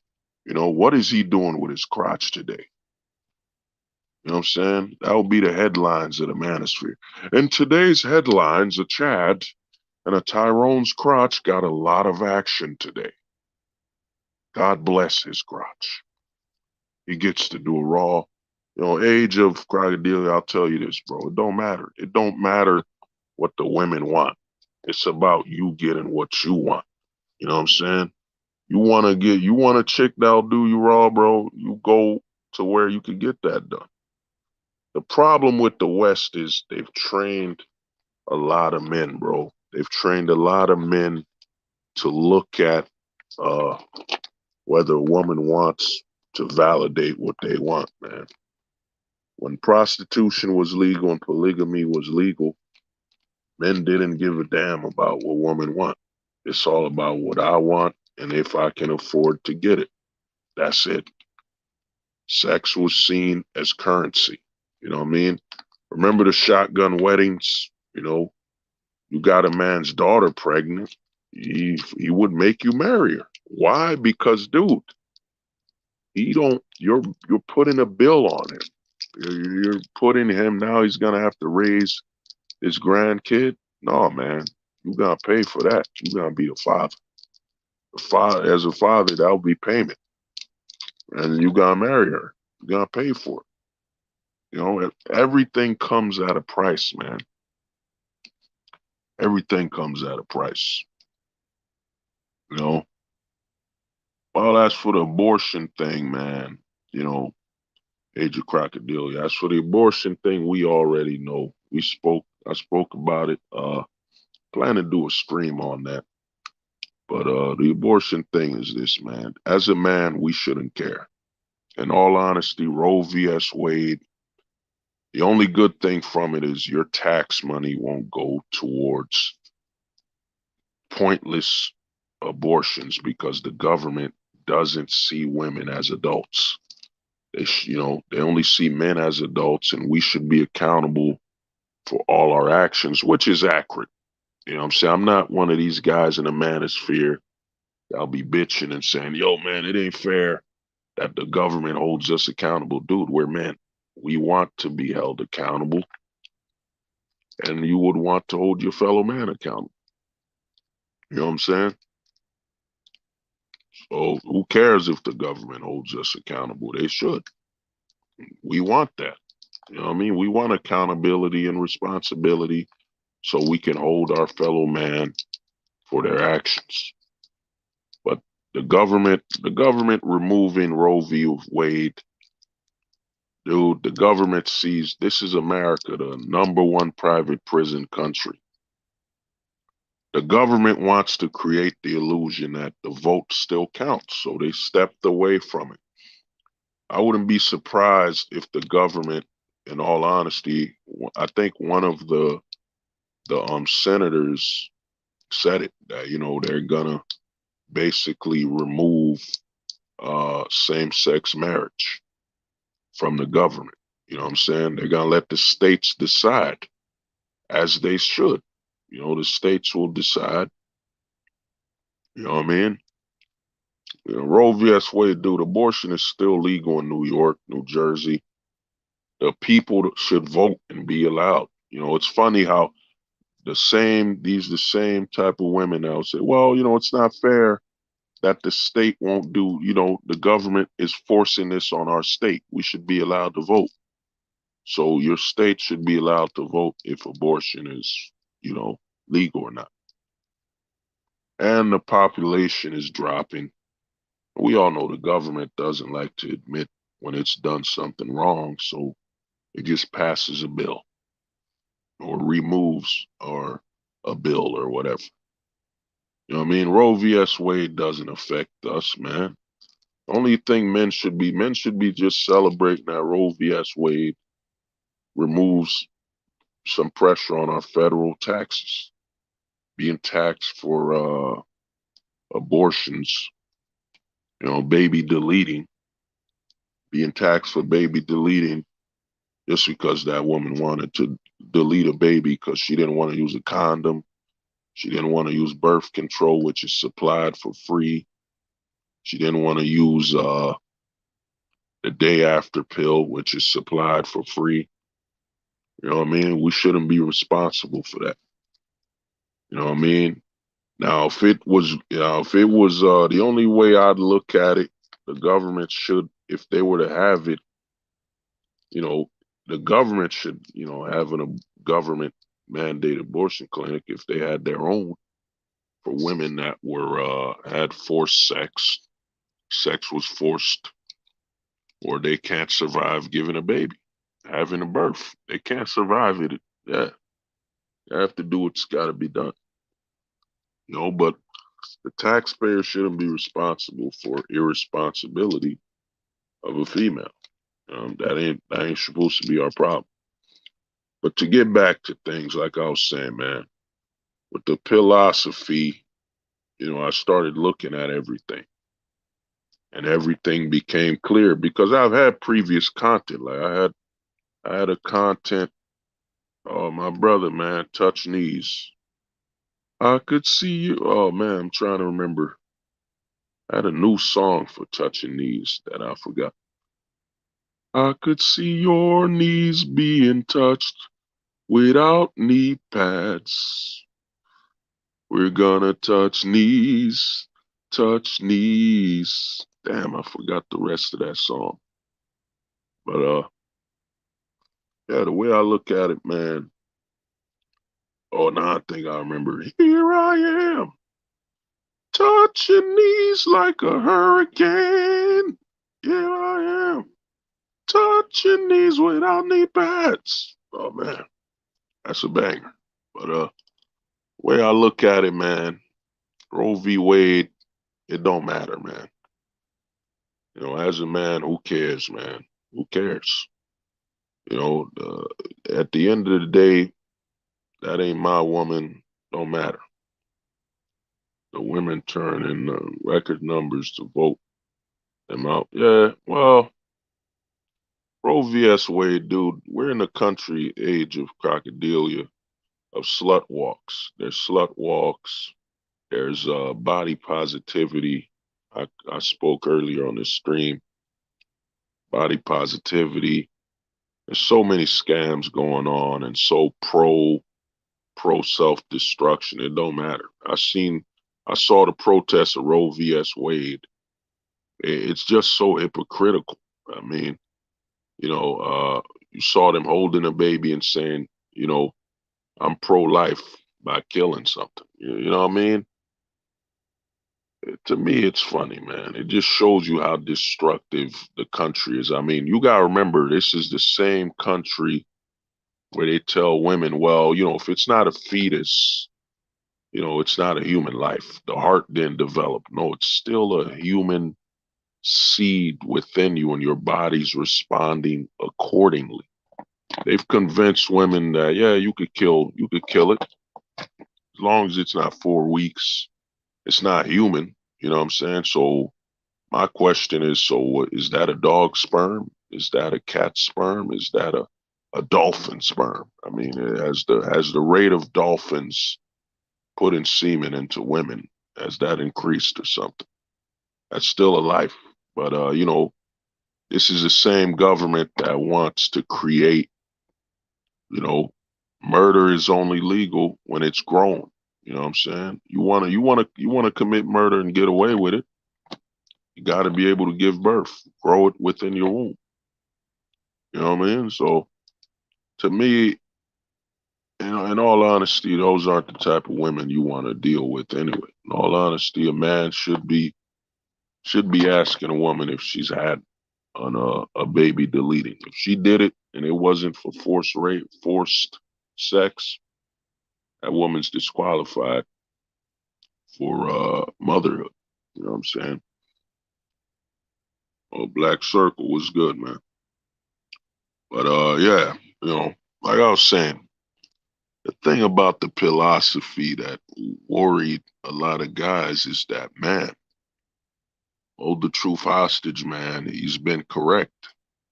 He's been correct. The clip I've been correct in the black pill community, man, my accuracy is at over 90%. You know what I'm saying? I've predicted the majority of everything that's been happening in the community. Black pill hunting over 11 months ago, the black pill prophecy over 2 months ago. You know what I'm saying? I saw this coming. And what happens is a lot of times people get, the pupil hates the master. You know what I'm saying? We've all watched martial arts films where the pupil wants to kill his master. You know what I'm saying? Or the pupil wants to kill his teacher. We've seen it where this is the guy that told me I could do this.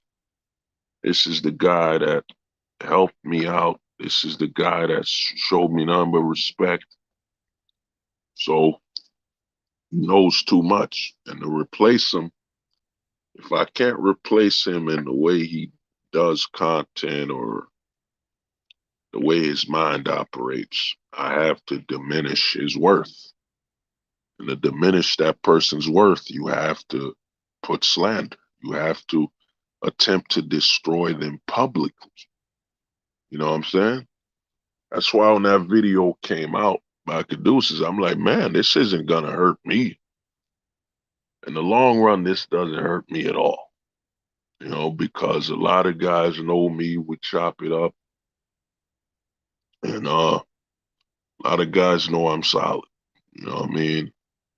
And to me, this is gonna hurt him because at the end of the day, you publicly said anytime you have a problem with somebody, you're gonna publicly make an announcement. It's like it was a feminine move for some attention. This is what the gray pill is, man. The gray pill, guys that can't stay black pilled will go gray pilled, become emotional, and talk from a point of emotion and deception. It is what it is. A lot of guys that were hanging with me, I'm like, man, You know, you've been doing content with me for over a year. And you know, for over a year, I've been telling you exactly how a guy will behave if he's gray pilled. All the symptoms, emotional, still seeking validation from the domestic society. You know what I mean? You know, that's why I looked at it. I saw some of the wheat waffles thing. I saw it, and I'm like, man, okay, you interviewed wheat waffles, but the problem becomes where do you go now?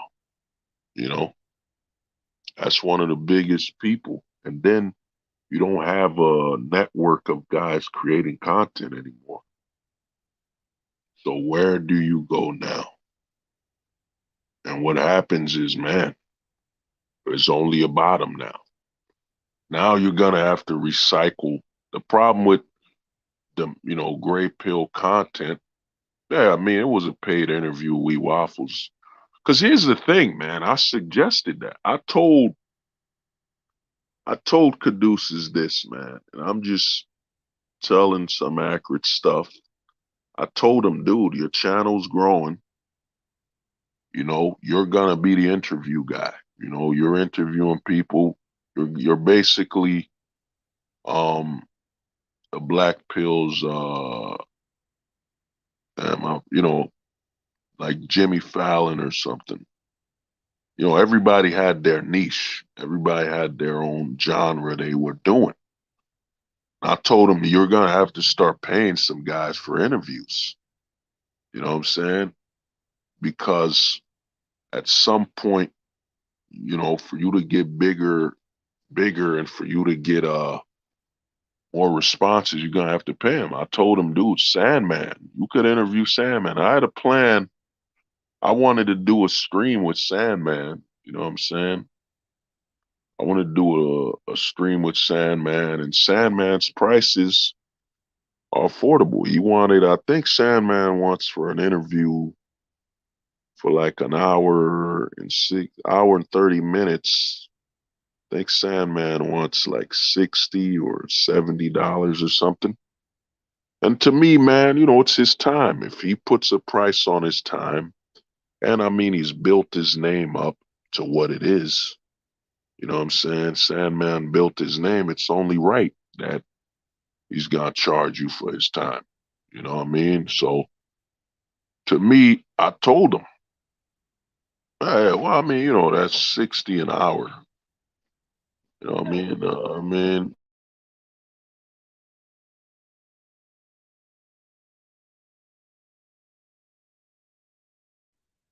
So Sandman was like 60. I think it's 60 for interview with him or something. You know what I mean? So I told him, like, I'm like, yo, for you to grow, you're gonna have to do more interviews, and you're gonna have to pay some guys, man. You're gonna have to invest in this because at the end of the day, man, your sub counts will tell whether it should be free or not. You're below 1,000. You know what I'm saying? When you below 1,000, you only gonna get a certain sect of interviews. So, but he had MD as the plug, man. MD, everybody Caduceus interviewed, besides Wheat Waffles, they were all on MD's stream first. Kevin Ray Wilder. I think Caduceus might be doing an interview with Coach White Pill soon. You know what I'm saying? And so Kevin Ray, MD, Duke and Don, MD, Alex playing with fire. You know what I'm saying? A lot of these people were on MD's stream first. And then what I told them is that, man, because we're so, we're all different. You know what I'm saying? I make my own content. And guys know, I got my own style of delivery. I talk about many things and stuff. I think Shift was doing business, Black Pill on business economics. You know what I'm saying? And there was a lot of different guys with and what it did, for Caduceus is that it enhanced his content because when you looked at everybody as a content creator as a whole, you saw the differences. So yes, Caduceus is behind Avatar, but amongst the group of other guys, he's one of a few behind an Avatar. People have seen me, people seen David, people seen QB, people saw JP. You've seen a lot of people. So it made him look unique amongst the guys. He had his own content, whatever. But what happens is when that network is ripped, and you gotta remember everything grew organically. We're attracting a lot of red pillars. You know what I'm saying?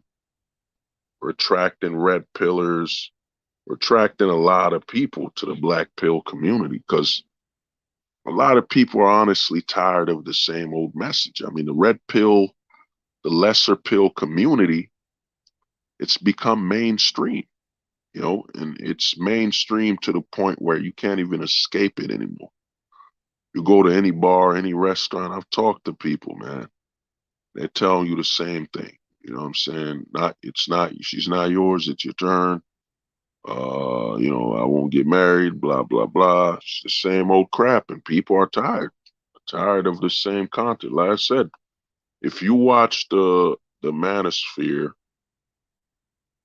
from 2015 to about 2016, if you watched MGTOW or Red Pill content, you've basically consumed everything you've ever needed to watch because the talking points haven't changed at all. You know what I'm saying? Talking points haven't changed in over 5 years. It's the same old crap. Men bitching and crying. You know what I mean? So, and it's getting worse. I mean, we all know what's coming.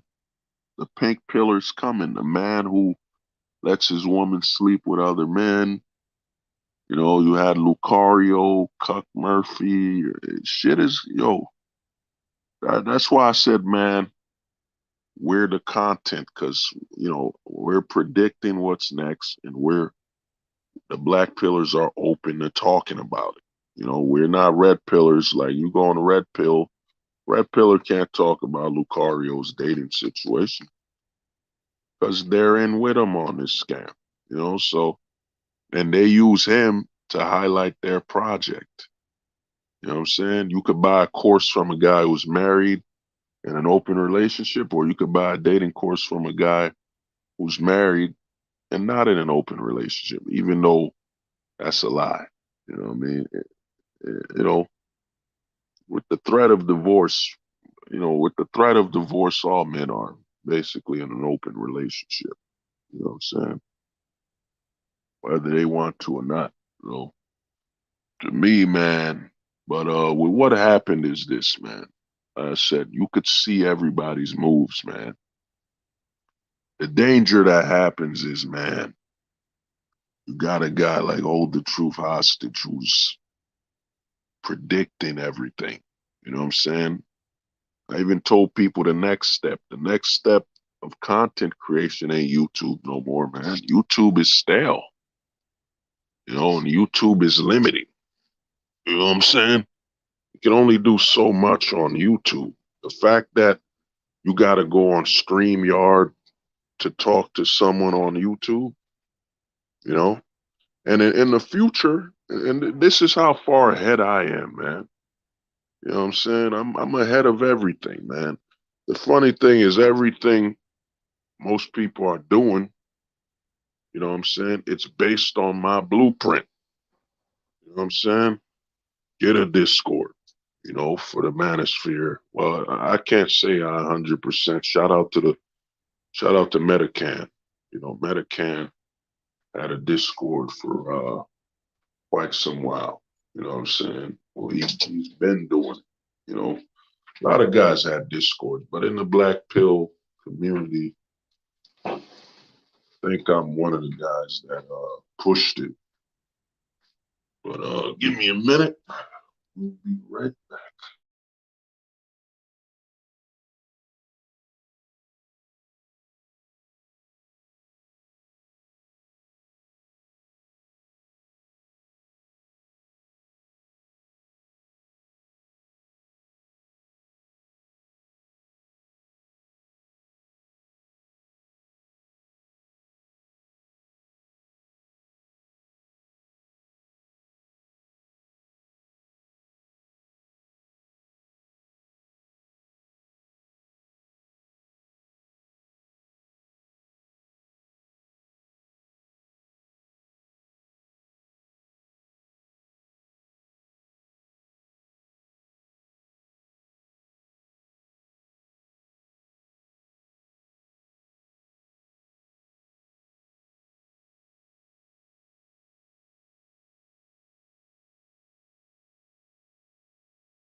Oh, I'm back, man. Let me see if I can fix that poster.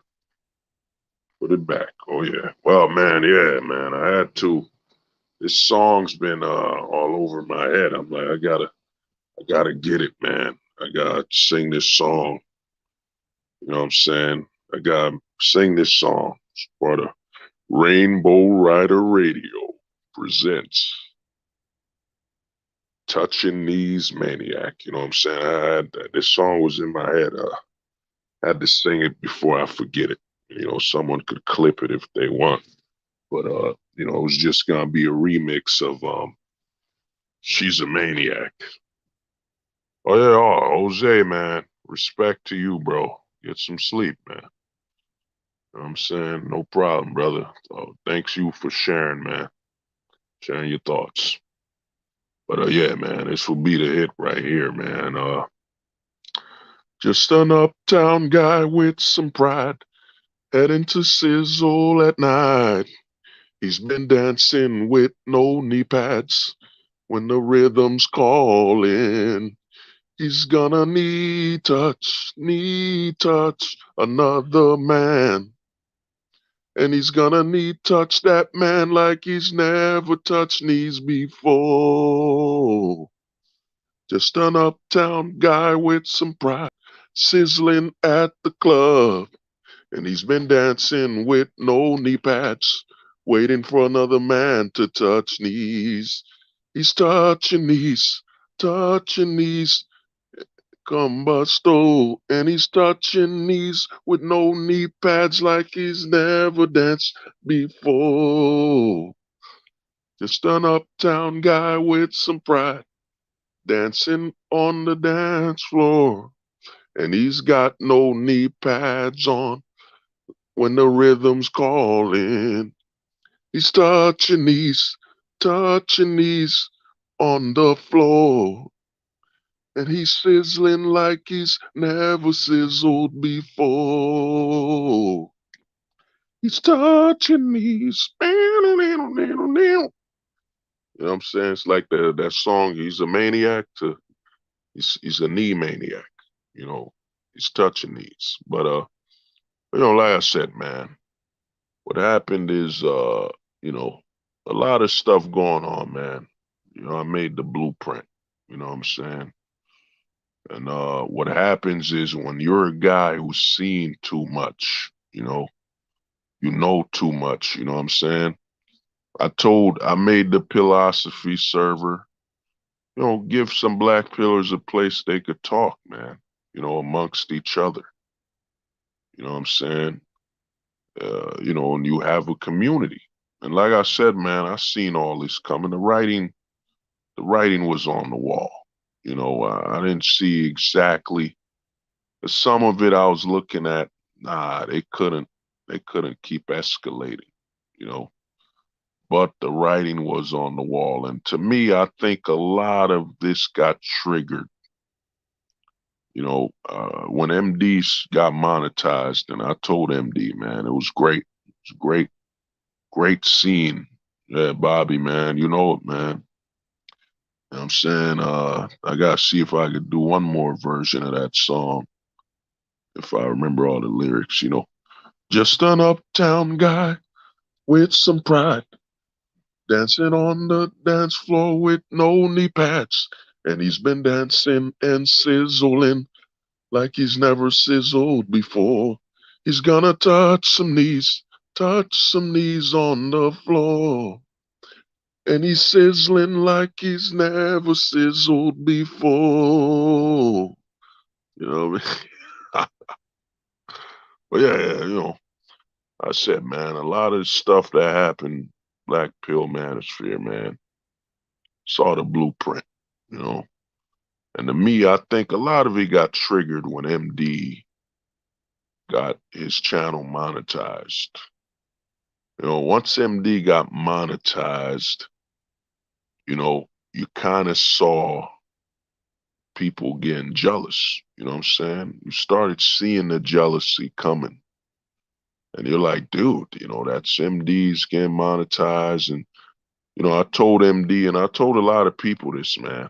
The super chat helps guys that can't speak English, guys that don't want to be on a panel, guys that just want to show their gratitude or whatever, and guys that want something answered while MD's streaming. I mean, I've been on some MD streams where the comment section was like, man, over 100 comments a minute per second. It was crazy.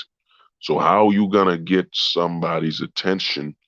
How someone that needs their answer answered ASAP, soon as possible? How they gonna get that? How they gonna get that if MD ain't monetized? So someone could super chat a question that's really bothering them. You know what I mean? And you could see the jealousy coming, you know? And to me, you could even see that some people's actions where the Wheat Waffles stream was sponsored, but you never saw any of with MD shared a lot of people's channel, but some people you never saw, I'd sponsor MD or I sponsor, Wheat Waffles thing. You know what I'm saying? But to me, it shows you, man. And the writing was on the wall, the wall. And sometimes things just happen, man. You see it coming down the pipeline, but some people you look around you like, nah. Like I said, man, I said on the Black Pill Prophecy that, hey, man, a lot of gray pillars are gonna increase. The gray pill community will increase, man. And what nobody thought of is that, man, they didn't think I thought they would be gray pilled also, man. It's coming. Because, dude, MD, if you look at the totem pole, the king, the undisputed king of the black pill right now, you know what I'm saying? From our community, the leader, the matriarch. Well, no, that's the wrong word. The guy in the most dominant position is MD, man. He's got over 4,000 subs. And even with Wisdom Radio, man, I hope Wisdom Radio reaches that 1,000 subs, man. Wisdom Radio's got a lot of potential with what MD's doing. And to me, it just needs to be monetized so he can reach, so YouTube can start, pushing that channel a little more on the recommendations. But that channel, Wisdom Radio, man, that channel's gonna be revolutionary with what MD's gonna be doing on there.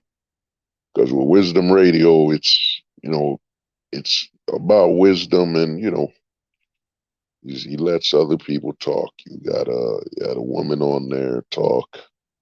It was all calm and cordial. You know what I'm saying? It ain't a black pill channel.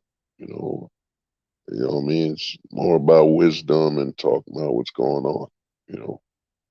You know what I'm saying? Aliens, a lot of stuff, a lot of deep convos, man. We had a super deep conversation on there. It was crazy. It's a 5-hour stream.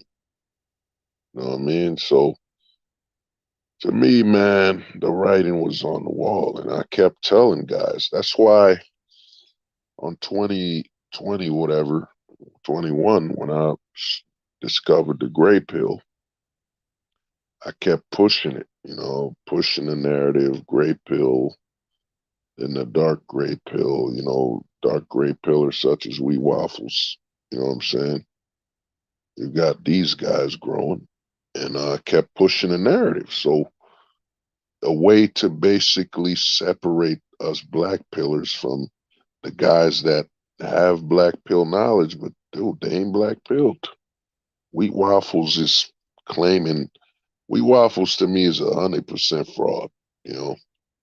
He does videos where he'll say, yes, this is, and the black pill talks about your appearance and your looks. And, I was watching a video trying to get his voice a little better. And the black pill talks about your looks and your appearance. And this is the same guy who did 5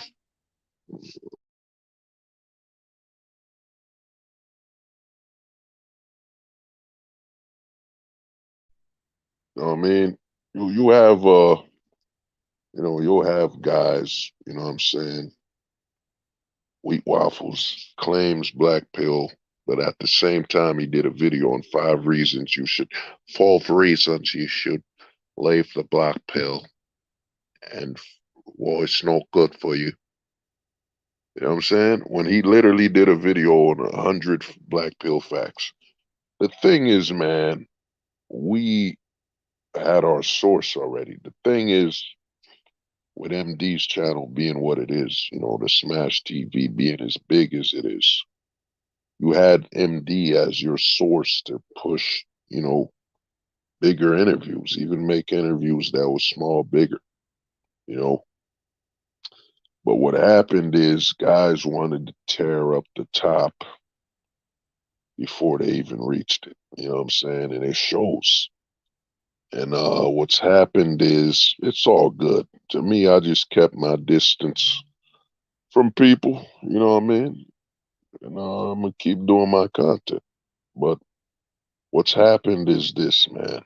You know, the position we were in, guys were growing.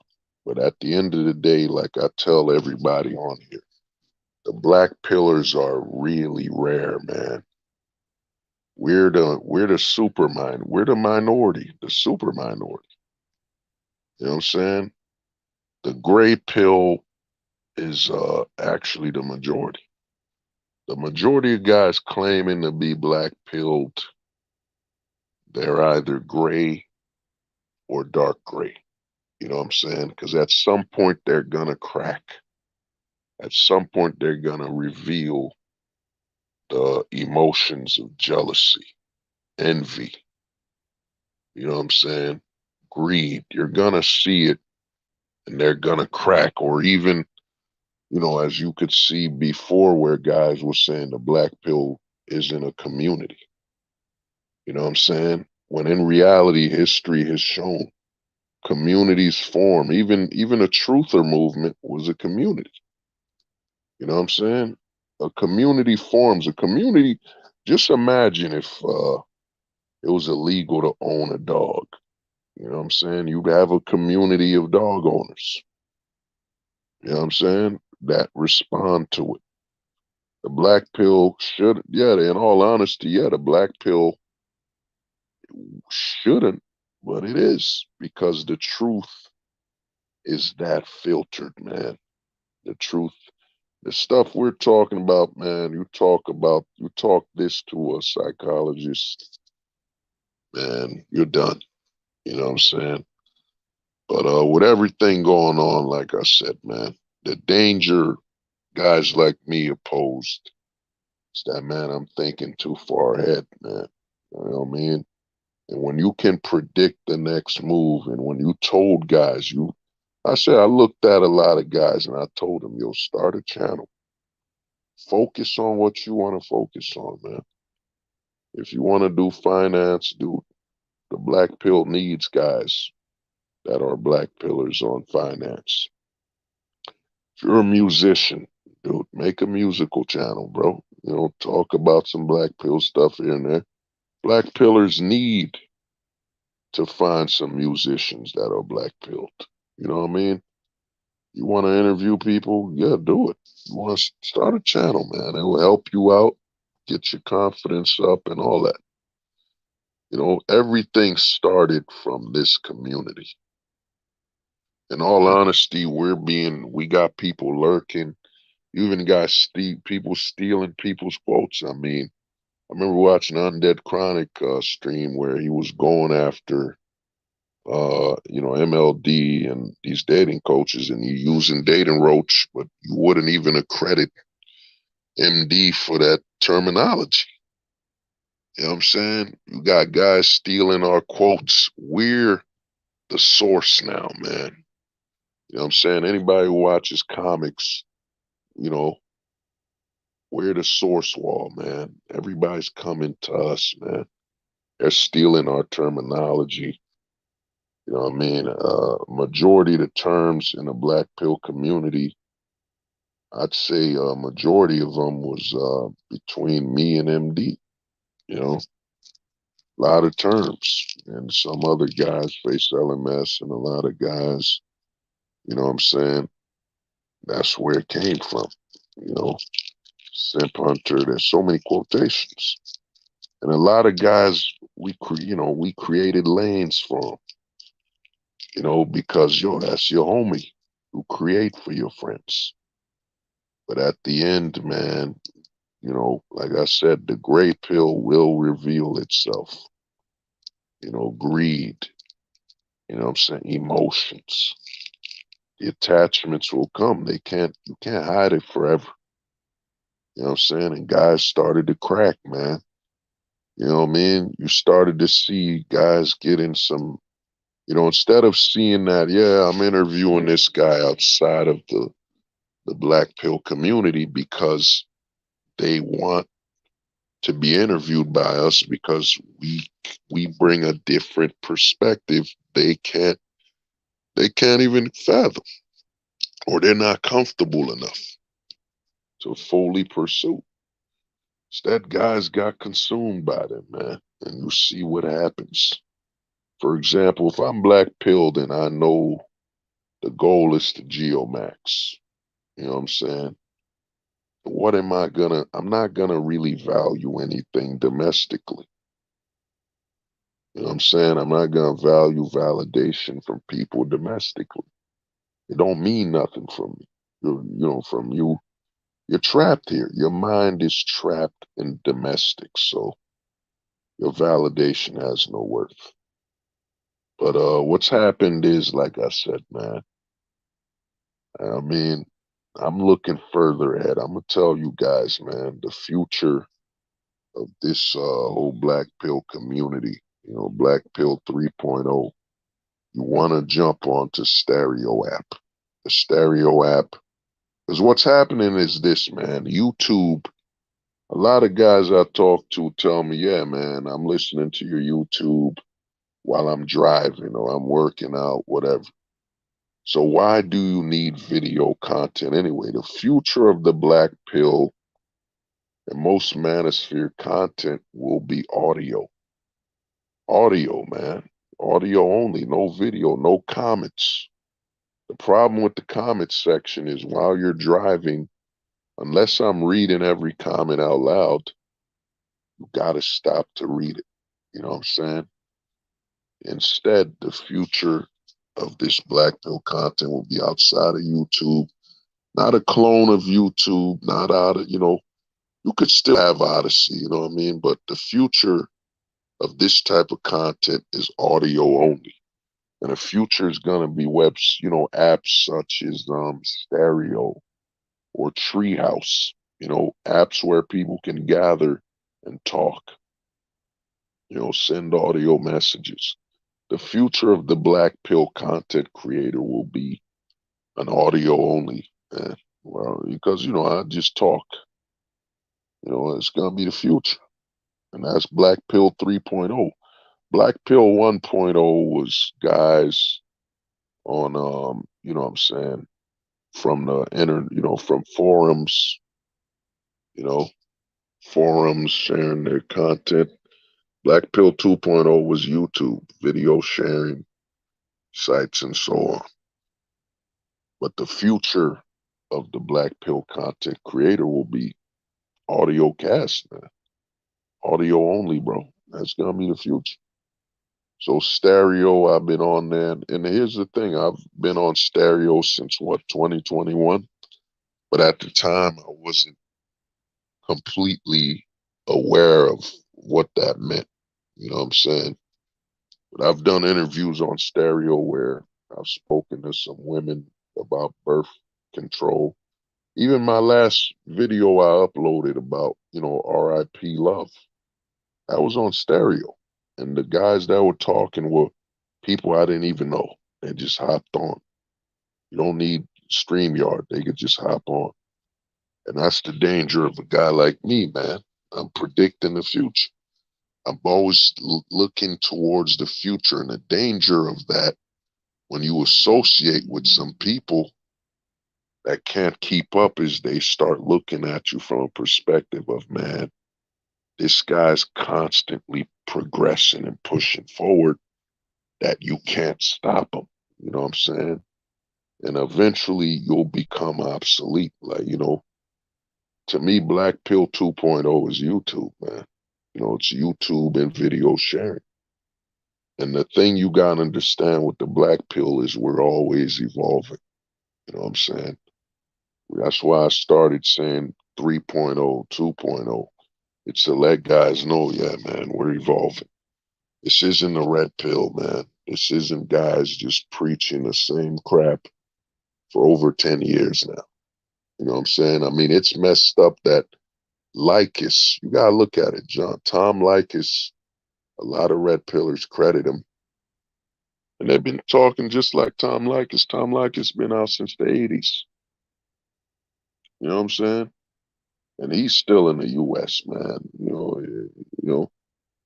So you look at it, the future of the Black Pill content creator, man.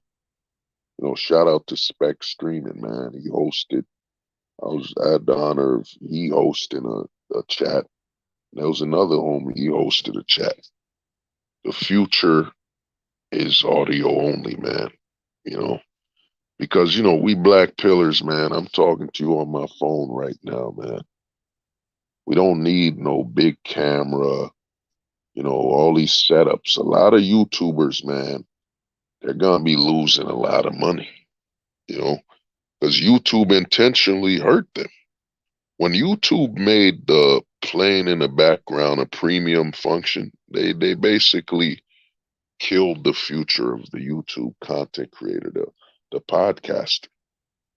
You know what I'm saying? Because back in the year 2005 and 7, playing something in the background on YouTube, it was free. It was free, man. So that means guys that had podcasts and you don't want to burn your phone's energy, you could just play it in the background, shut off YouTube, no video, and it would just play the audio.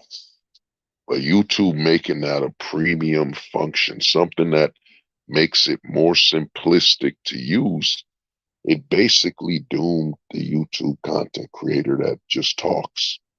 And a lot of guys that have invested in a big background and all these 1080p cameras, Super HD, dude, you're a man.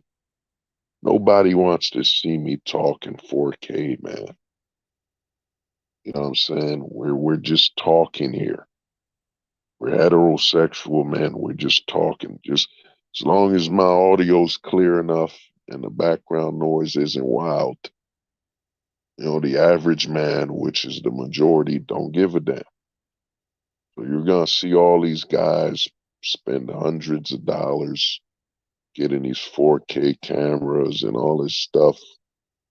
Dude, you're not running a cooking channel. You're not running a channel where you fix computers or anything. Nobody needs to see you in 4K. You know what I mean? You're not doing traveling. Like if you're doing traveling, you're doing something that needs visual stimulants. Yeah, by all means, dude, get what you need. But the future of the Black Pill content creator, it's audio, man. That's why I'm telling guys, follow me on StreamYard. On StreamYard, you could actually be a part of the show. You could talk. You could send voice messages that are audio that's up to a minute. You know what I'm saying? You could do a lot, man. Follow me on StreamYard. Trust me. That's the future, man.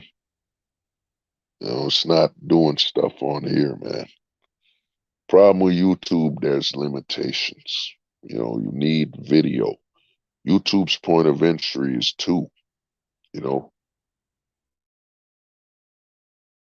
I mean, there's a chance YouTube will update. I mean, now that Elon Musk owns Twitter, there's a major level of pressure.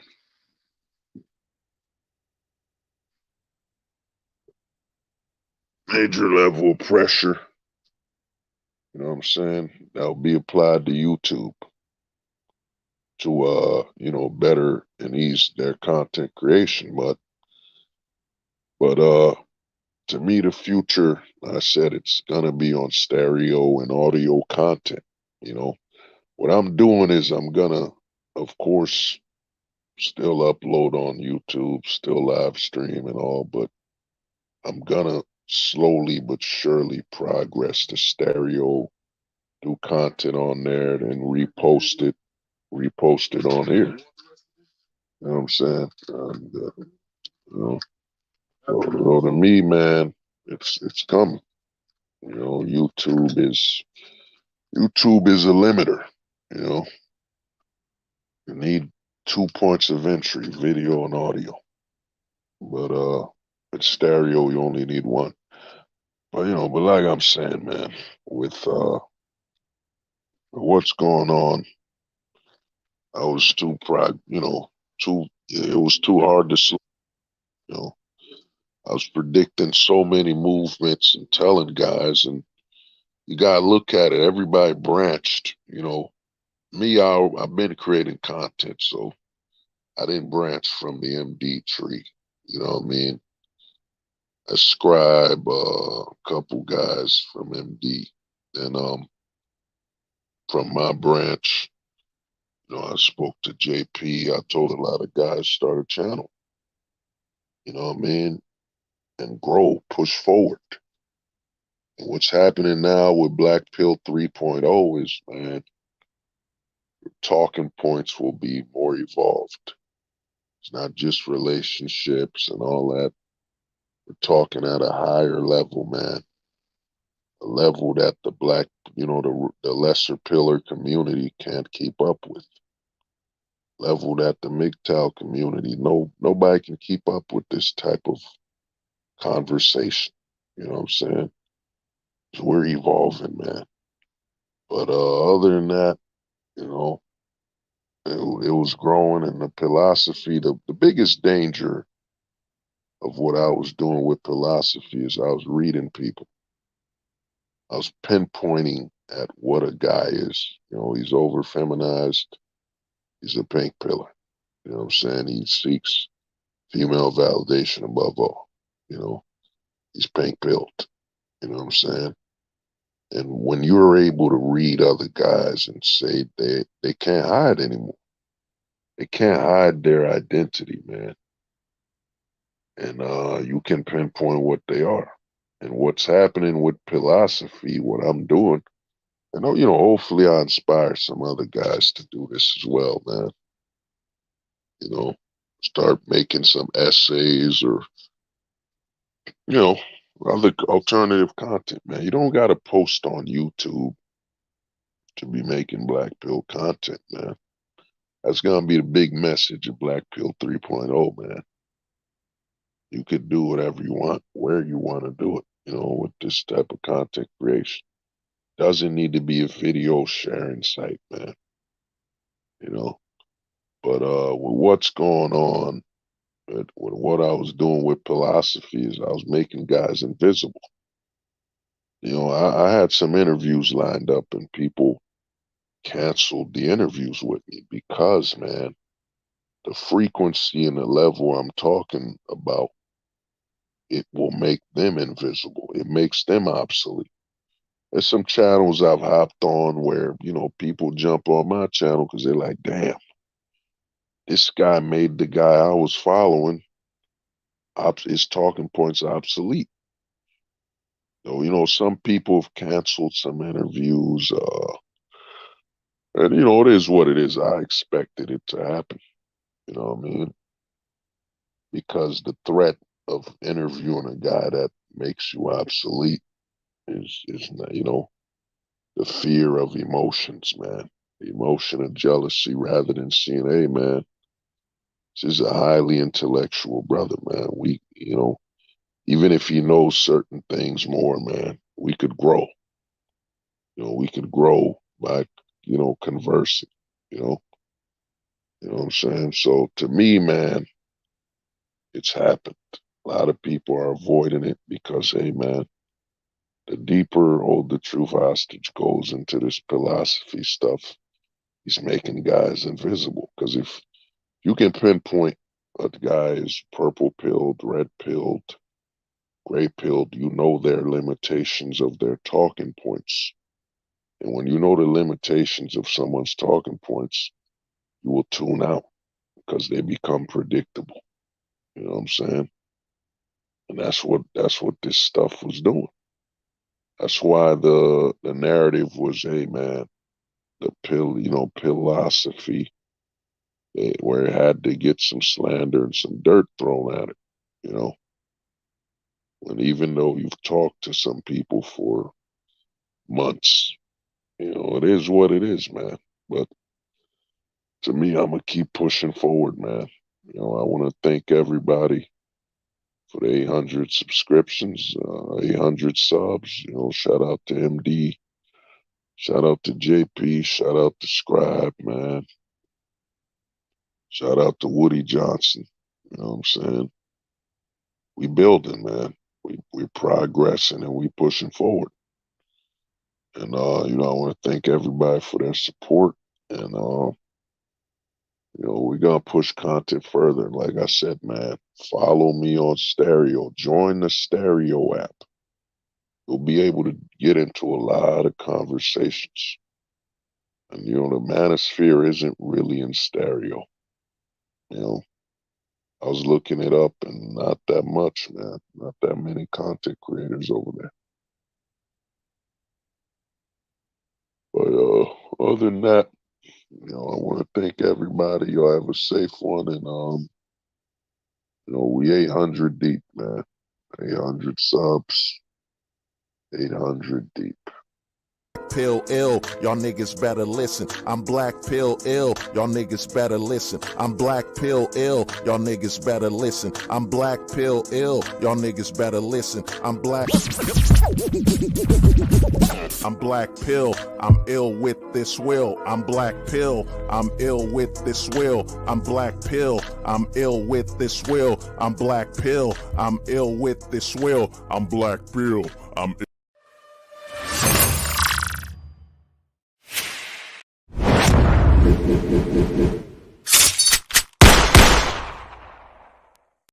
They said the truth won't survive.